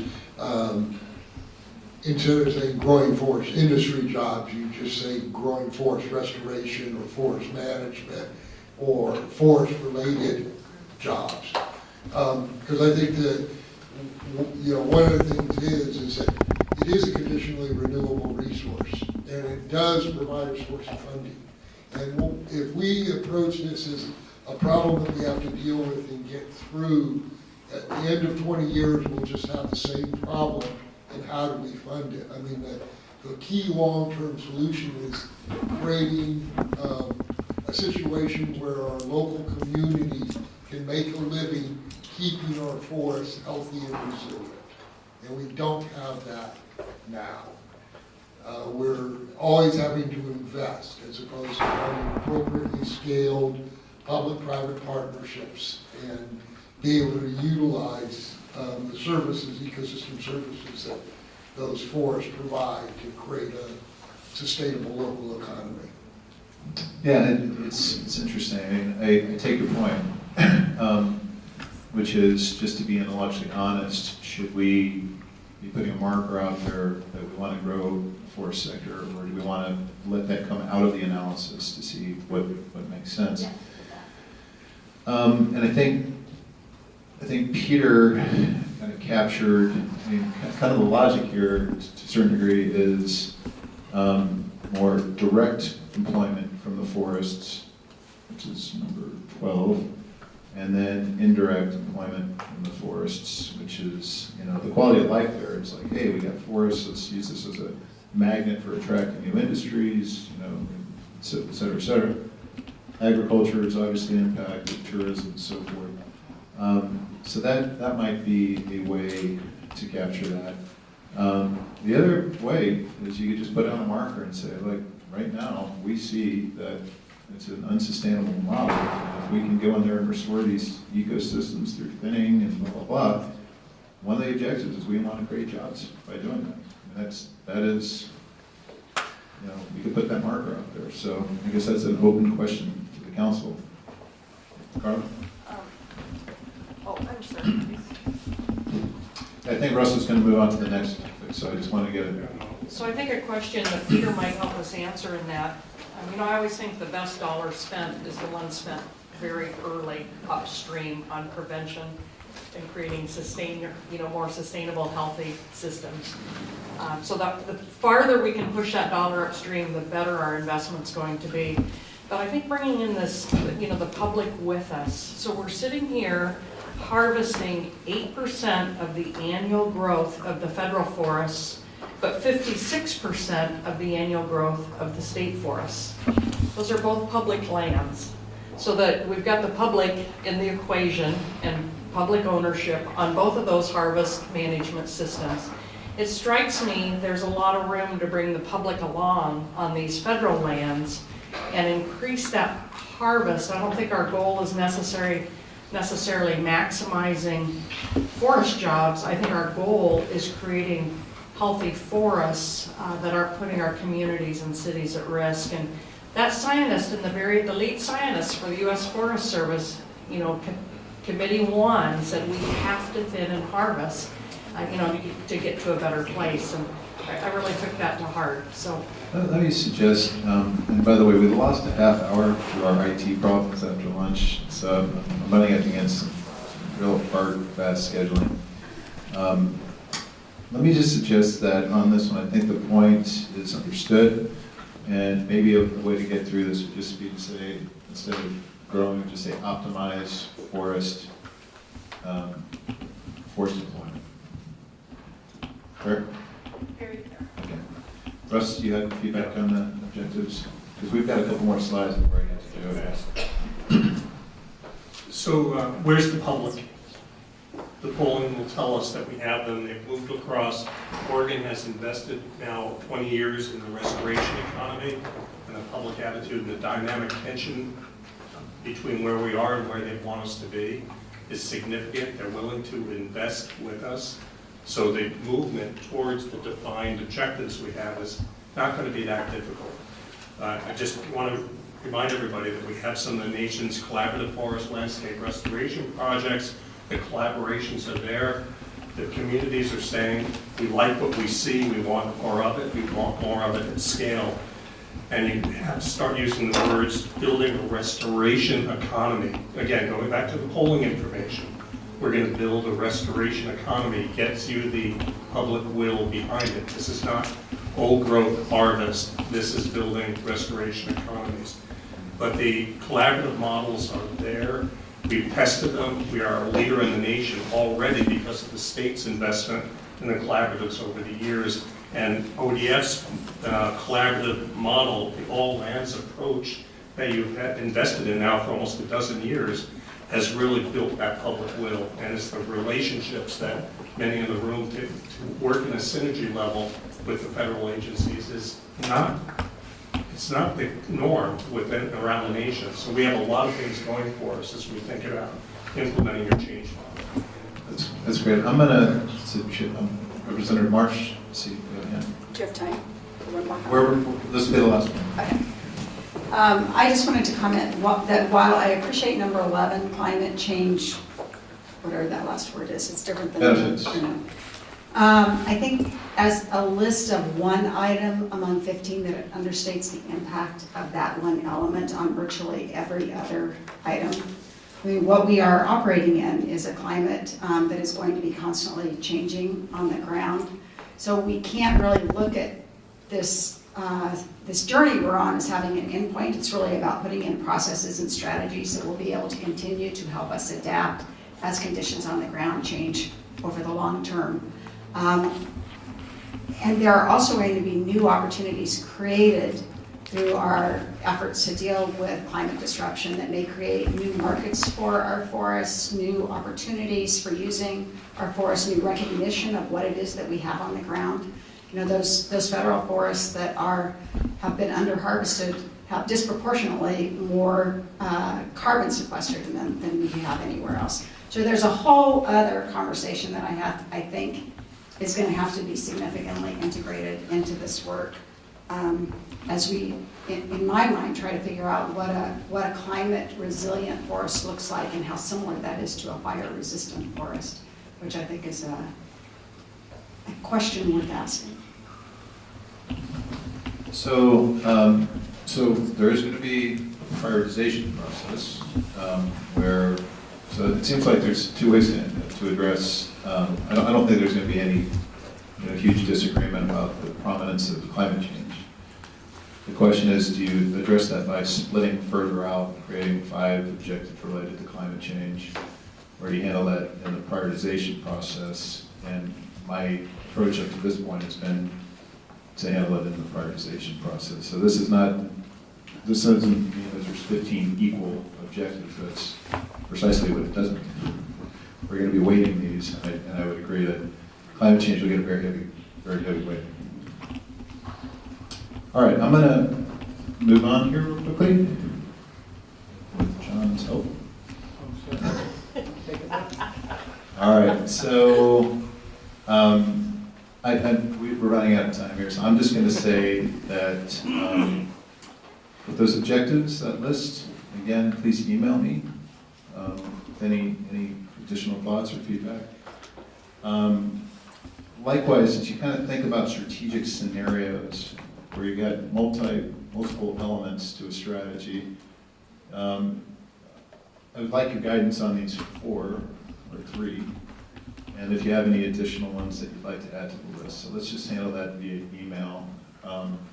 But there's, again, to use the, to bracket it, there are these schools of thought that we're going to appropriate our way out of this. And there's a school of thought that we're going to harvest our way out of this. And then, there's various grades. There's also thoughts that we're going to monetize all these ecosystem services. So I just want to hear from the council. What are some strategies that we should really be exploring? So just email us, please. And then finally, as you get into a modeling exercise and a planning exercise, your ability to achieve objectives is going to depend very heavily on what your financial assumptions are, right? So we had massive revenues at our disposal through ecosystem services, carbon sequestration, public investment, yada, yada, yada. And prioritization is not that tough, right? Because you can do it all. And if you don't, then you have to really, really prioritize very rigorously. So this is going to be a big part of the exercise here, is kind of figure out how much money do we think we really have. And I would say on mitigation, for example, I think the history has been about $2.5 million per year of state investment on a problem that's several $1 billion in scope. So we're going to have, so again, Carla and others, feel free to email me with any economic or financial assumptions. Thank you. Okay. And with that, it's now 2 o'clock. Ish, and I'm going to hand it. I just wanted, for the record, IT lost us a half hour here, so I don't want that point out. So, okay, and with that, I'll turn it over to a beardless Joe Furia. Didn't even recognize you. As I saw the discussion get longer and longer, and I saw more and more of Matt lump in, that's going to be answered in Joe's presentation. I got more and more nervous. So I'm going to give a brief report on the mitigation committee's work thus far.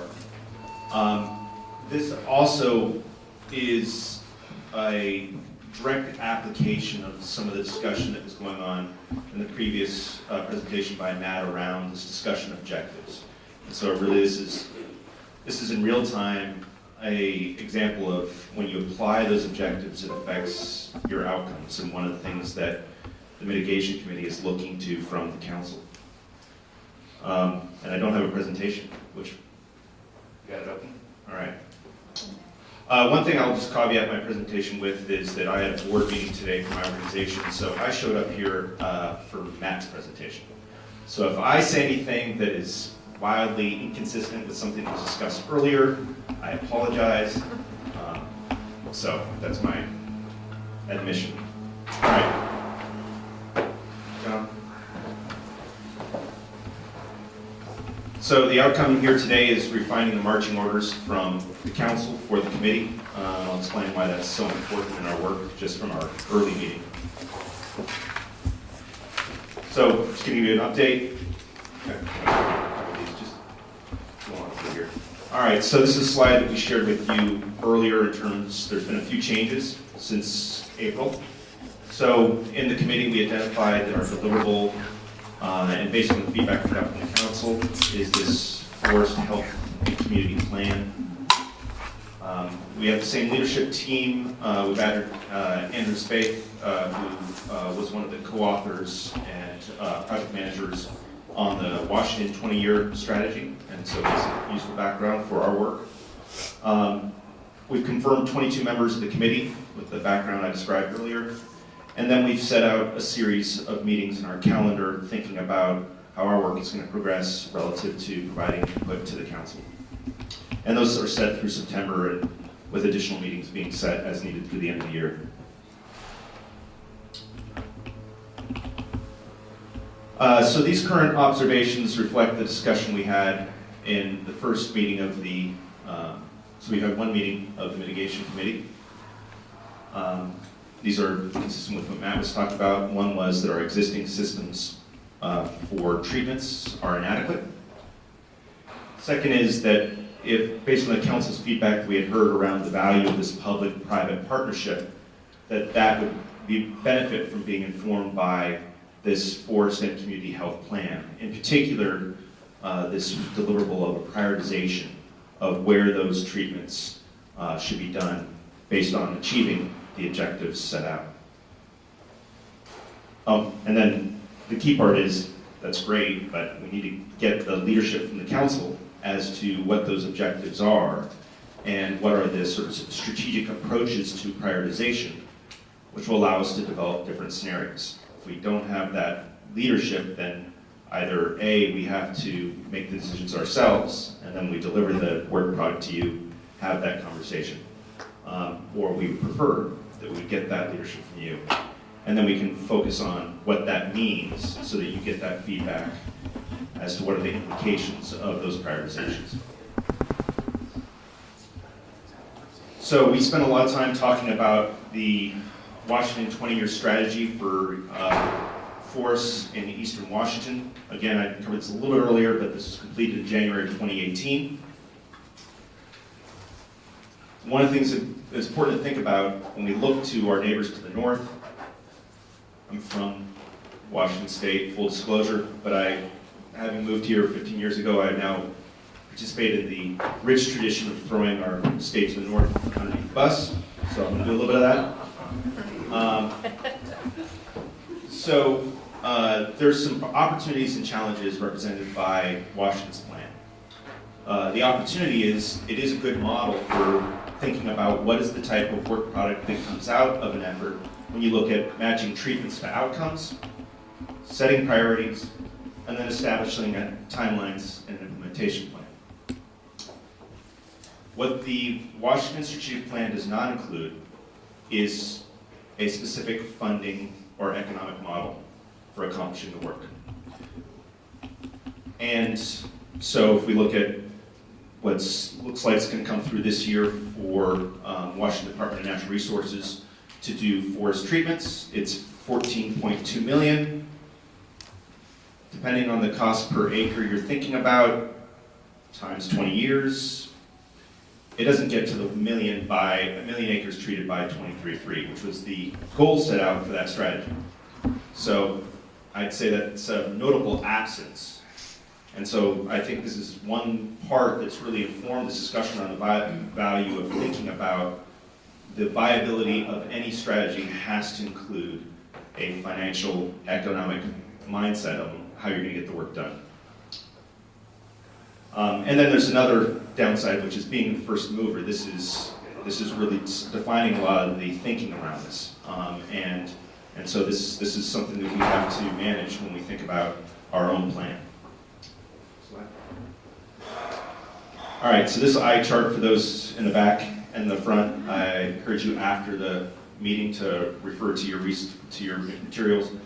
But this is sort of a quick, we talked about this in our first committee meeting, the comparisons between what we're faced with here in Oregon and what was in Washington. The upshot is we're doing it on a shoestring, on tighter time, with less resources. And so, I don't mind a challenge. That's sort of that is also an Oregon tradition. But I think that if the question is, well, why can't you do what they did? Just take the example, they had 12 FTE at DNR dedicated to this, including 4 full-time focused on this. We have 1 partial FTE. So That's nothing against our agency, they're stretched thin too, but you know, they also had 3 different legislative laws passed which included funding for this work, and we don't have any of that. So our committee's gonna be working hard for free. 14.2 is pretty good. Yeah, 14.2 million looks pretty good, but it still doesn't get you there. And the other thing, when I referenced the million acres by 2033, that was written into the law directing DNR to engage in the strategic planning. Was give us a plan, give 1 million acres by 2033. What they came back with was a really good analysis of looking at different objectives and coming up with metrics and running it through a system and developing a map. But there's no funding model associated with it. So it's just something to keep in mind. So we jump to the next. And this is what I touched on. You know, there's 2 very different strategic approaches. The Washington strategic plan is very clear. The end users were states and the feds, and so it very clearly focused on appropriating their way to solving this problem. And in Oregon, we're talking about this public-private partnership, and what does that mean? So, if we look at the next slides. You know, so when we're talking about the public-private partnership, we're looking at all these entities here at the bottom. Next slide. This is just, at this point, this is something, pieces of this were discussed in our committee meeting. This is a part on me, so you can blame me for this. This is just sort of a quick look across all those parties, and we've touched on this already. All those parties have done a lot of great work, but there's also a lot of needs associated with it. And so thinking about each of those parties in the public-private partnership, which the people around the council and none of them represent, informs what objectives you're going to choose, because you want to make sure the plan that you end up with is useful for your end users. So this is another comparison between the Eastern Washington plan and the Oregon plan, and then, you know, thinking about your end user, that then informs what criteria was the word they used in Washington, and in Oregon here we're using objectives for basically the same term, but this is the sort of the key first input as you start thinking about this prioritization about where you do the work. So just a quick look from the people all the way back, you can see Eastern Washington's shorter. Oregon's, right now, longer. So that means it's going to be a more complex analysis. It's going to mean most likely more sources of information, more data, and then reminding you we have less people and less money and less time. So again, this is just sort of an applied discussion of what Matt was talking about earlier, where the council provides, sort of thinks about the model of operation, in this case the public-private partnership, and selects those objectives. Then the council sort of speaks to what's your strategic emphasis, and this is around, you know, is it, this is sort of the last couple slides that Matt was showing, and that sort of provides you, say, you know, I think you set up 4 different sort of, and those could, for example, inform 4 different scenarios that could come out of this prioritization process that could be generated by the committee, which then the council could review. And then we run that prioritization. So this graphic up here is taken from the Eastern Washington report, illustrating how they use their criteria. But again, this is just, you know, once we have the objectives, we then select the metrics for achieving those objectives. We identify the data or the data need, run the models, generate the map. And then you end up with a map like this. And for those of you, I mean, everyone here has been involved in public policy. You look at the map tells you some things, but then you got to dig into all the assumptions and all the objectives and all the metrics to know really what's behind this map.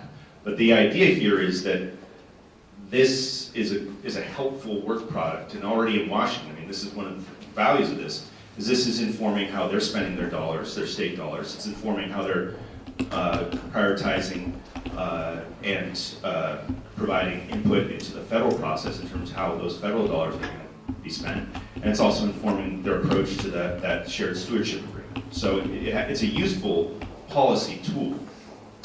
What's absent is the economic model. So here I'm way in front of my committee. So I'm not speaking on behalf of the committee with this slide. But I'm speaking on behalf of myself as, again, not a forestry expert, but coming in, listening to this discussion, involved in these discussions in other spaces, and just making some observations, looking at this model of trying to achieve, in our case, our humble little product, which is this prioritization map, which directs where you do the work, where you prioritize your funds, in order to accomplish the objectives based on the scenarios that the council wants. And it's really clear to me that there is an opportunity around this shared stewardship agreement. But the committee, we cannot rely on the committee to set the objectives and to set the priorities. That's the key input we need in order to run our analysis, to make sure that we give you a product that's useful to you and it's useful to the strategic model that you've decided on for addressing wildfire. And that private-public partnership is going to need a package. It's not just going to be a scientific analysis. It needs a package of policies and investments in order to really move, sort of, we've talked about this pace and scale, to really accomplish that.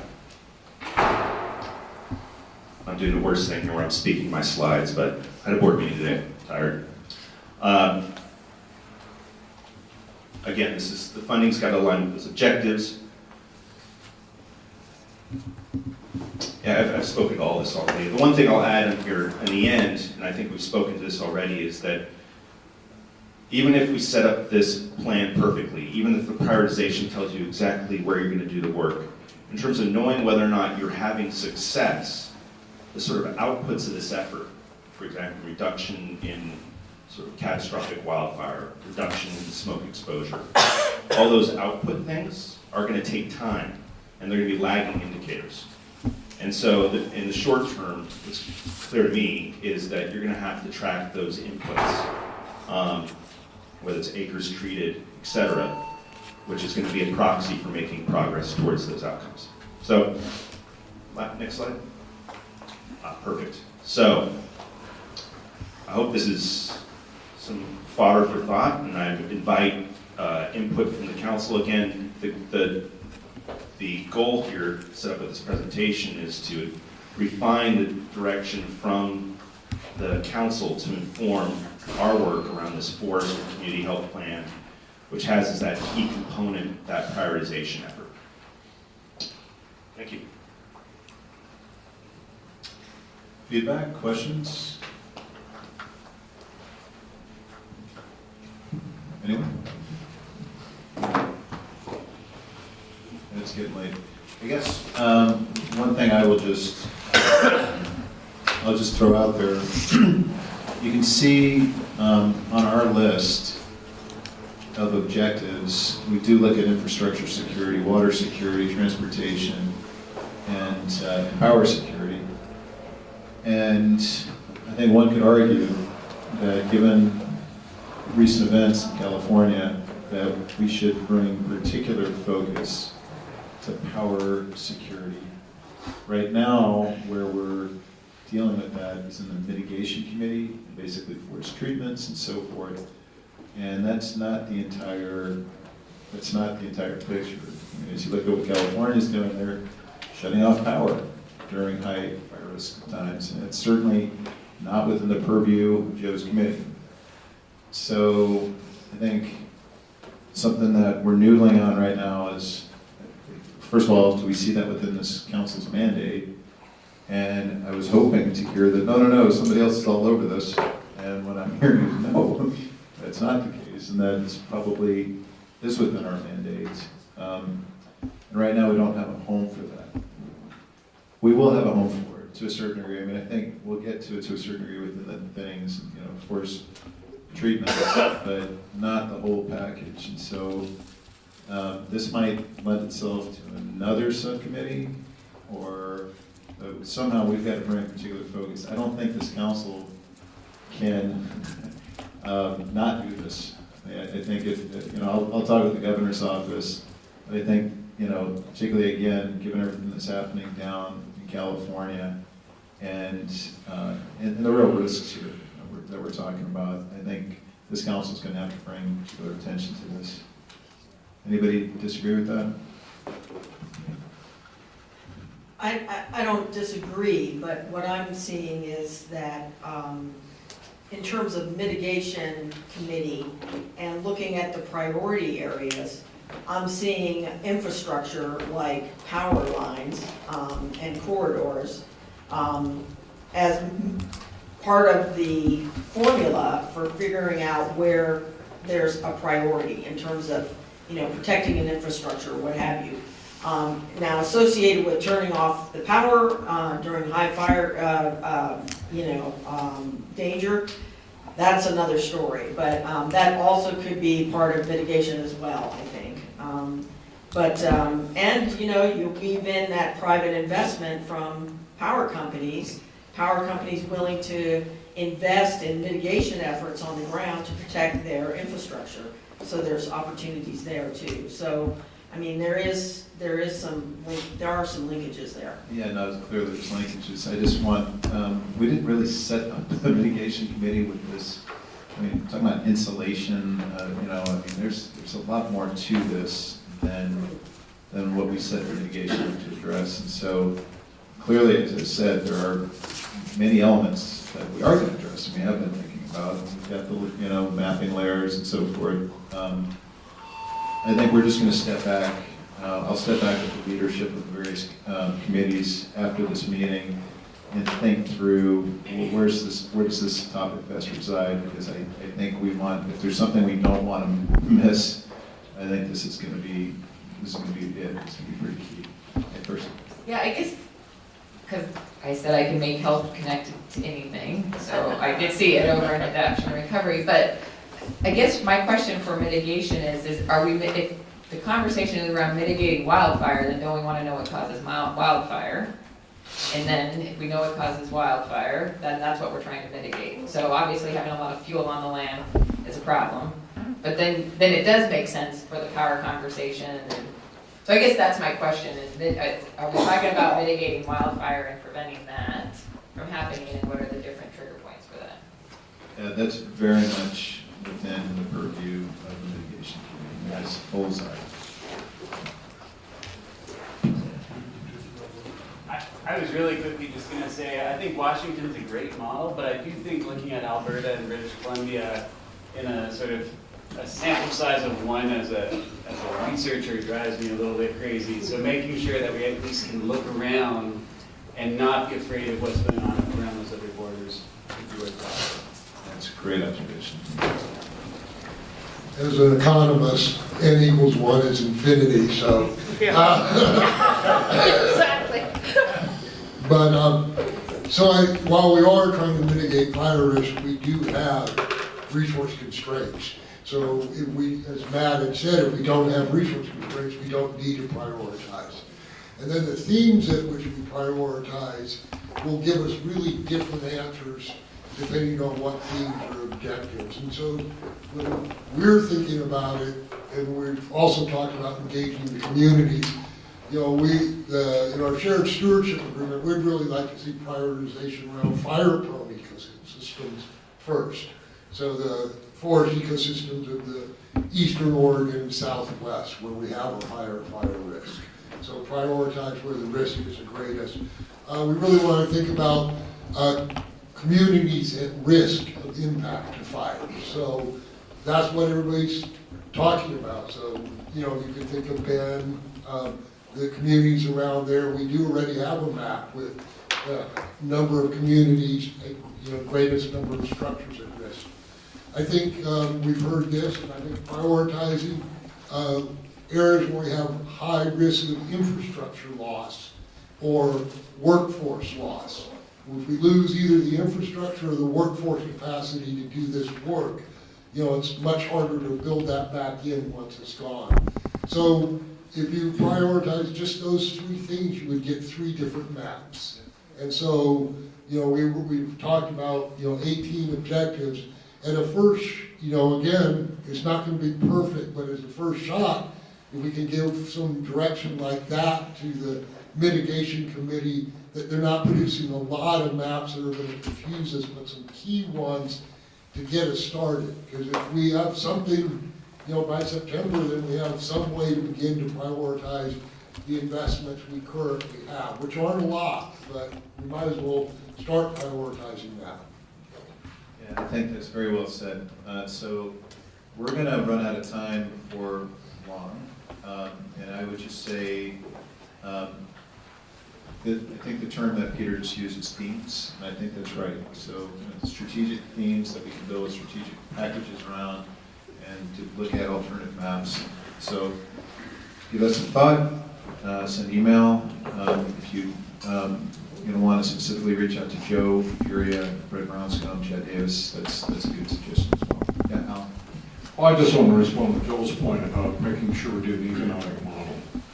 And, I think we need to paint out some scenarios. I mean, the idea of thinking that I think the government's going to step forward and fund what we may think is an absolute minimum is, I think, we're dreaming. And if it hasn't happened, the question, will it happen? But the question as a committee, do we need to lay out some possible scenarios? At least we got something on the wall. I think Christine talks about spaghetti. Throw some spaghetti on the wall that gets people to thinking. But I worry about we come out with a lot of great ideas and policies, and then we don't have a recommendation on potential funding sources. We're being pretty naive.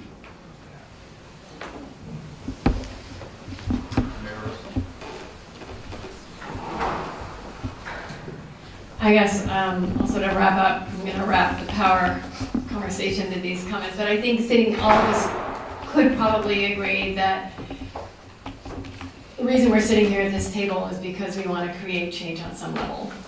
And I think part of that is getting ourselves out of the box and not looking, for instance, so I'll go into that, at looking at the power grid as a point-to-point, but when I build a transportation infrastructure and I build a city, when we're working or contracting or a water line has gone up in the middle of the street, there are plenty of possibilities to get from here to there. And I know in the power grid that's true and increasingly true. And I know our power, comes from, excuse me for spilling my coffee in the middle of this, right from throughout the West. And so our opportunities in whatever we're looking at is to not look at sort of this power line goes from this spot to this spot, but thinking, I know in so many places throughout Bend on our transportation system on the ground, there's a lot of redundancy. In the power grid, there's a lot of redundancy. So part of it is sort of using these systems and redundancies that are already in place in everything that we're talking about today. So I wanted to say that. All right, thank you. I'm going to, first of all, say thanks to Joe and thanks to everyone else. And one last time, invite input, via email, phone call. This has been, feels like the start of a very good conversation. And we are going to have many more over the course of the year. Joe, hopefully you got what you needed. No? Not so much. So I think we'll figure out what's needed and how we can solicit that. Maybe we'll send out an email to that effect. And with that, I'm going to go ahead and shift over to the public comment section of the agenda. Can I ask for help clearing out a place for public comment? Last time somebody joined us, right? Maybe down there would be the right spot. I've been told that what is customary is 3 minutes for public comment, so I'll invite the speakers up and ask that you please try to say your piece in 3 minutes. So with that, I think the first I've got is Steve Haddix.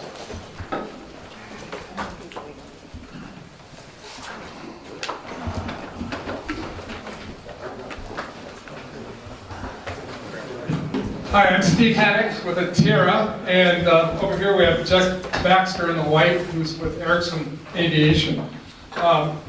We would like to at least get some information on a 22nd century technology change that will impact what your committee's considering. It can impact fires and expenses this season if we can act quickly. Effectively,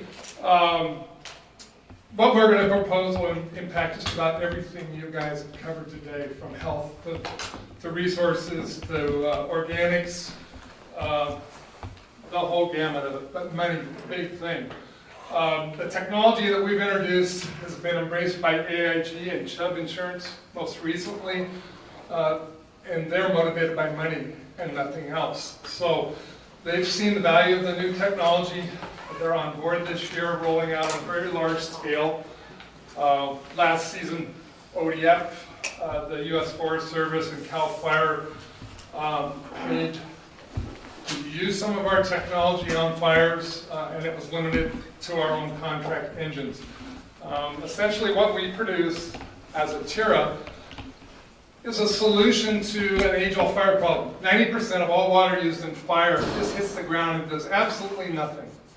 If you make it stick on the subject matter you're trying to either extinguish or protect, you can invert that somewhat. It's not a perfect inversion, but you can extend the value of plain water by 7 to 8%, or 7 to 8 times, I'm sorry, by making it stick. Our chemistry is non-toxic. It's been through aquatic tests and hasn't harmed the test subjects at all. We're funded by Paul Newman's daughter, Nellie, who started Newman's Organics, so I can assure you she's held our feet to the fire in terms of toxicity. The proposal that we had this year is operating with Ericsson's 2,600-gallon S-64 Skytrain, biggest helicopter in the fleet. We're talking about a delivery capacity of 6 to 9 times that of an average helicopter. So this is a big boy. These things can fly direct onto a fire and attack the flame front. They can fly day or night. They have night vision capability. They can fly in terrain where the big 747s can't go. They're working on IR technology to see smoke. We're not quite there yet, but they're definitely moving that direction. The effect of this thing, if you extend that 2,600 gallons of water, we're putting 17 to 19,000 gallons down in one drop, which is a lot of water. It's a lot of fire knockdown. And that potentially will save you money, and we'll get the job done a hell of a lot quicker.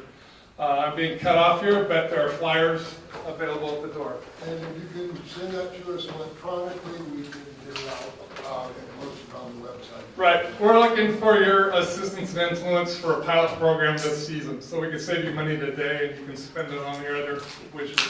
Thank you very much. Next up on the list is Jeffrey Baxter from Erickson.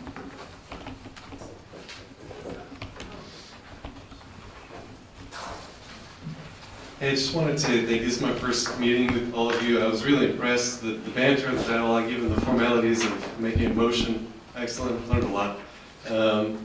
I'm definitely interested in gathering more of your feedback. So my role at Erickson is the Senior Director of Research and Development. We have funding internally. We're talking a lot about public-private. I would love to figure out what you guys would like me to develop. I've got a lot of things on my docket of things I think are interesting and could be highly impactful for solving these problems. But I don't know the method by which I'm supposed to, or what method is best available that I could interface. I want to know if there's maybe a subcommittee or some other method that I can use to pull the ideas that come from your groups into my research and development arm for my engineering communities to go develop solutions. So I'd love to be able to interface with that. I'm sure I represent others in the community that also have funding on our level that would love to help, but we're not exactly sure how. So I'm not sure, I could take that offline, but that's my request is from Erickson and from others in the community, we'd love to be more involved. So I'm not sure where I could take that offline, but please reach out and let us help. That'd be great. Thank you. Okay, running down the list here. Next on the list is Jessica Keys. Okay. Can I just stay here? Yes. Okay, great, thanks. This is from Senator Merkley's office. Thank you. Hi, Jessica Keys. I'm the Natural Resources Liaison for Senator Merkley here in state. Ben Ward is my colleague back in DC that many of you all have probably spoken with. And I just wanted to make sure you saw that Senator Merkley released a bill last week, thanks to Mayor Russell for being a part of that launch. Senator Wyden is also co-sponsor, and it's called the Wildfire Resilient Communities Act. And I'll just hit on the 4 main points here, but feel free to reach out to me and I can get you a copy of the bill because I don't think that that was necessarily circulated yet unless you asked for it already. But the 4 key pieces here, Senator Merkley is really prioritizing creating economic opportunities around in forest-dependent communities while reducing the threat of catastrophic wildfire. And so first, it would permanently reauthorize the Collaborative Forest Landscape Restoration Program that Russ mentioned earlier, and I think Chad did a presentation on it in our last meeting. It would also create a county stewardship fund to provide payments to counties equal of 25% of stewardship contract receipts. And so to be clear, the county stewardship fund included in the bill does not take 25% of the receipts from the stewardship contracts. Instead, it provides a payment equal to 25% of the receipts from stewardship contracts, but the money comes from the general treasury, so we can always walk through that another time. The third main piece of the bill is that it would create a $1 billion fund to provide stability and allow the Forest Service to increase the pace and scale of catastrophic wildfire reduction projects. And then finally, it really emphasizes empowering federal agencies to work with local communities to plan and prepare for wildfires. So anyway, just wanted to make sure you didn't miss that. And, I was actually on vacation last week, so I missed it. But we're really excited about this bill and would be happy to get you more information. Thank you. I just had for a question of clarification, Jessica. Over what period of time is that $1 billion expected to be drawn down? I don't know. I'll check. Yeah. And then will you circulate the bill to the council if I get you that answer?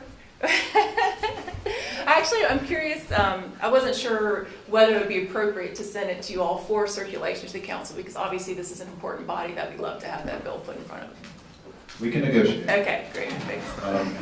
That sounds very reasonable. Okay. Thank you, Jessica.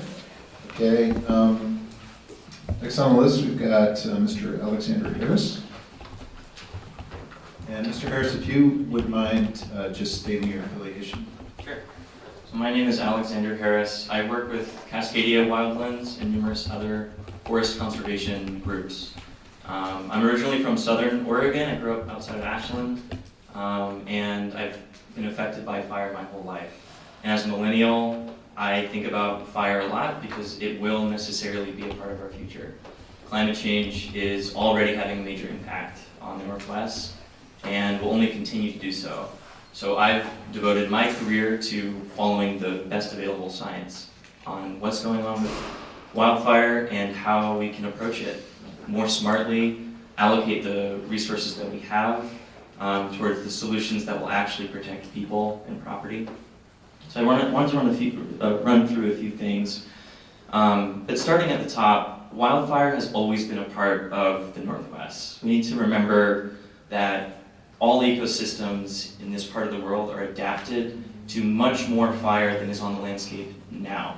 And that's according to the specialists at OSU and UW and universities all across the West. And we need to accept that fact and the implications of that fact.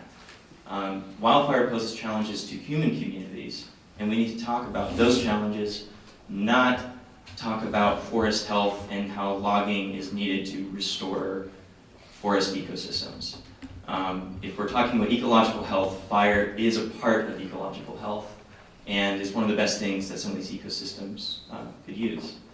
So given that scientific fact, we need to learn how humans are impacted by fire, and especially fire in the age of climate change. And according to the last few decades, we know that the 20th century model is not working. Suppressing all fires in the landscape is not working for our communities. It's not working for our forests. It's not working for the climate.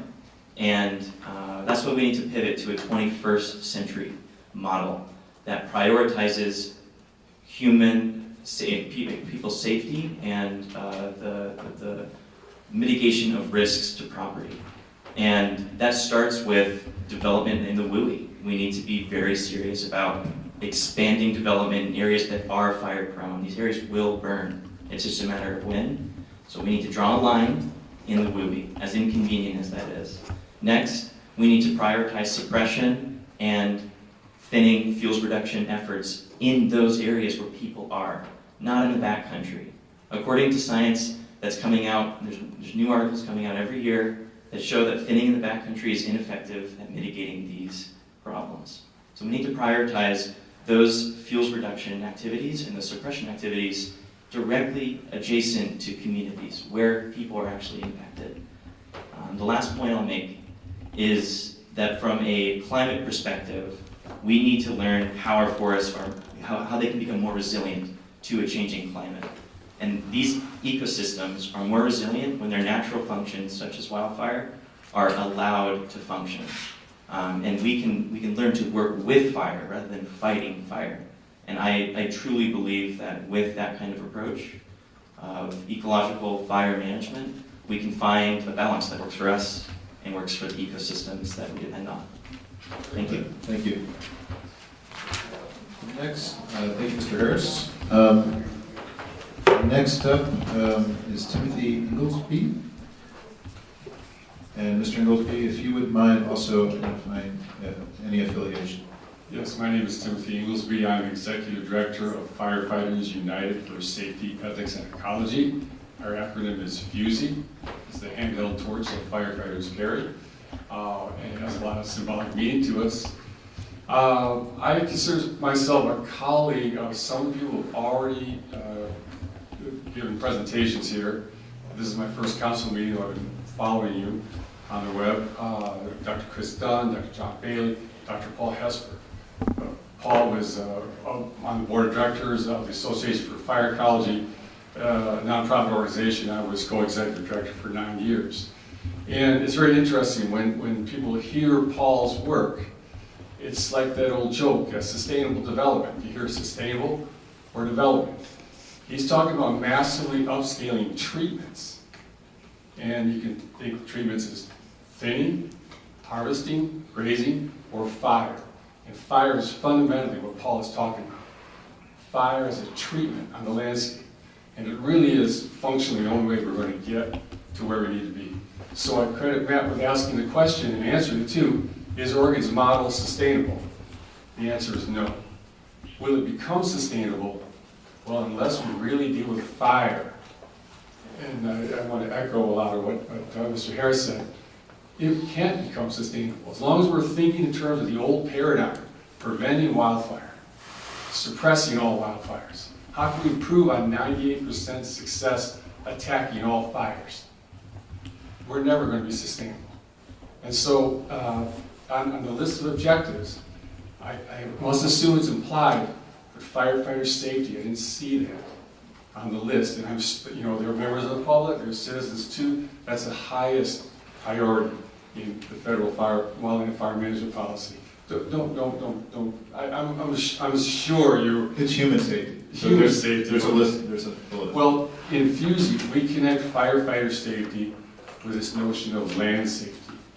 And we don't think it's wise to make it safe for firefighters by making it unsafe for the ecosystem and all the other species that inhabit it. So really need to incorporate fire and the new science that's emerging, the new paradigm, which is not talking about fire suppression, it's talking about fire management. And the most ecological form of fire management is ecological fire management. So appreciate your efforts. I just want you to incorporate fire. It's not just let it burn or log it all. Those are the two extremes for sure. In the backcountry, we can actively manage fire with ecological objectives that is far different than fighting fire. And that's I hope you will consider that. Thank you very much. Thank you very much. And last on the list is County Commissioner Lily Morgan. Are you still with us, Commissioner? Thank you all for being here and your efforts. I appreciate on behalf of Southern Oregon all of your efforts. A couple things that I've heard today, that counties and cities don't pay their fair share compared to state and fire. I'd like to point out that we've had people living in some of these urban interface areas since before Oregon was a state. And so our county existed before Oregon was a state, and we've lived in those areas very much the whole time. We also pay ODF assessments as far as landowners in that area, so they are paying their portion as landowners. Anything that goes against cities and counties will be considered an unfunded mandate, so you want to make sure that you keep them on board in that motivation. The League of Oregon Cities and County Association of Oregon Counties, if you are creating any policy that has that impact, you'll want to keep that in mind. One thing at the county level that we deal with is we're in a state of housing crisis statewide. And at the local level, we're trying to figure out ways to mitigate that and find a way to make it easier. And everybody doesn't want to live in high-density cities. Some people like the rural setting. We're trying to come up with ways to do that. And building codes right now, we're hearing they're so extensive. Why we need an electric car plug-in in every house that's newly built, the costs go up, and it keeps housing levels down. And so building codes you can have in the WUI that they are made for fire resistance with roofs and siding and such like that, but realize we're also trying to mitigate housing crisis right now in our areas.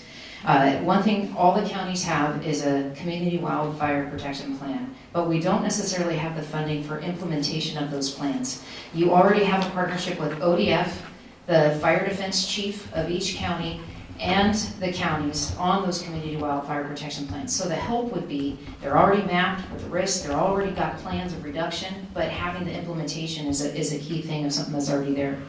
Thursday, I met with U.S. Forest Service, ODF, and BLM on a local plan in Southern Oregon where we looked at what's prioritization. And in the three agencies, you found there wasn't even agreement on prioritization of 3 fires in our little situation. There's such a checkerboard of ownership in Southwest Oregon that every other land piece is owned by somebody else, that it really comes down to we have to work together. And the prioritization is always going to be people and properties, but after that, they don't always necessarily agree.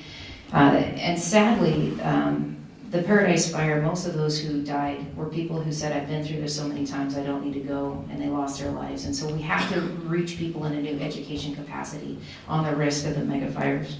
The power companies are presenting to the PUC on June 18th a plan to implement this power off in Oregon, but at the local levels, we have not got any answers about implications to our hospitals and in-home care with those oxygens off, because they've said that it could be for any amount of time. And that is a huge concern to us because our hospitals cannot operate fully functioning when they're on generators. So if there's not a plan of when to turn the power back on, there's not a plan of what to mitigate for those people in the community. We're just simply shifting the risk to our local public health authorities and our medical services. So please keep that in mind on the health of our communities with the power.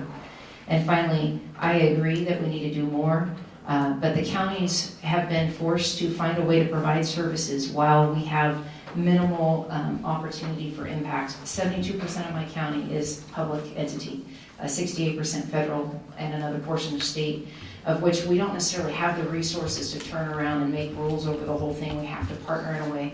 But there's only 25% left of my wilderness in my county, in the county office forest left. They haven't been thinning out there. They haven't been doing these other treatments, but it is scalded and almost gone. So anything that we can do to try to keep the fires on the ground, where they're having a better impact on those fuels management and not in the treetops where they're going and creating these mega fires, would be something that I would encourage.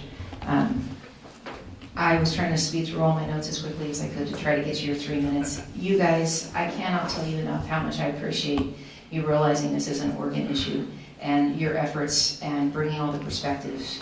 We want to be a partner in that as well. We want to help you guys be successful in knowing that this is going to impact our state for years to come. So thank you for your time and efforts.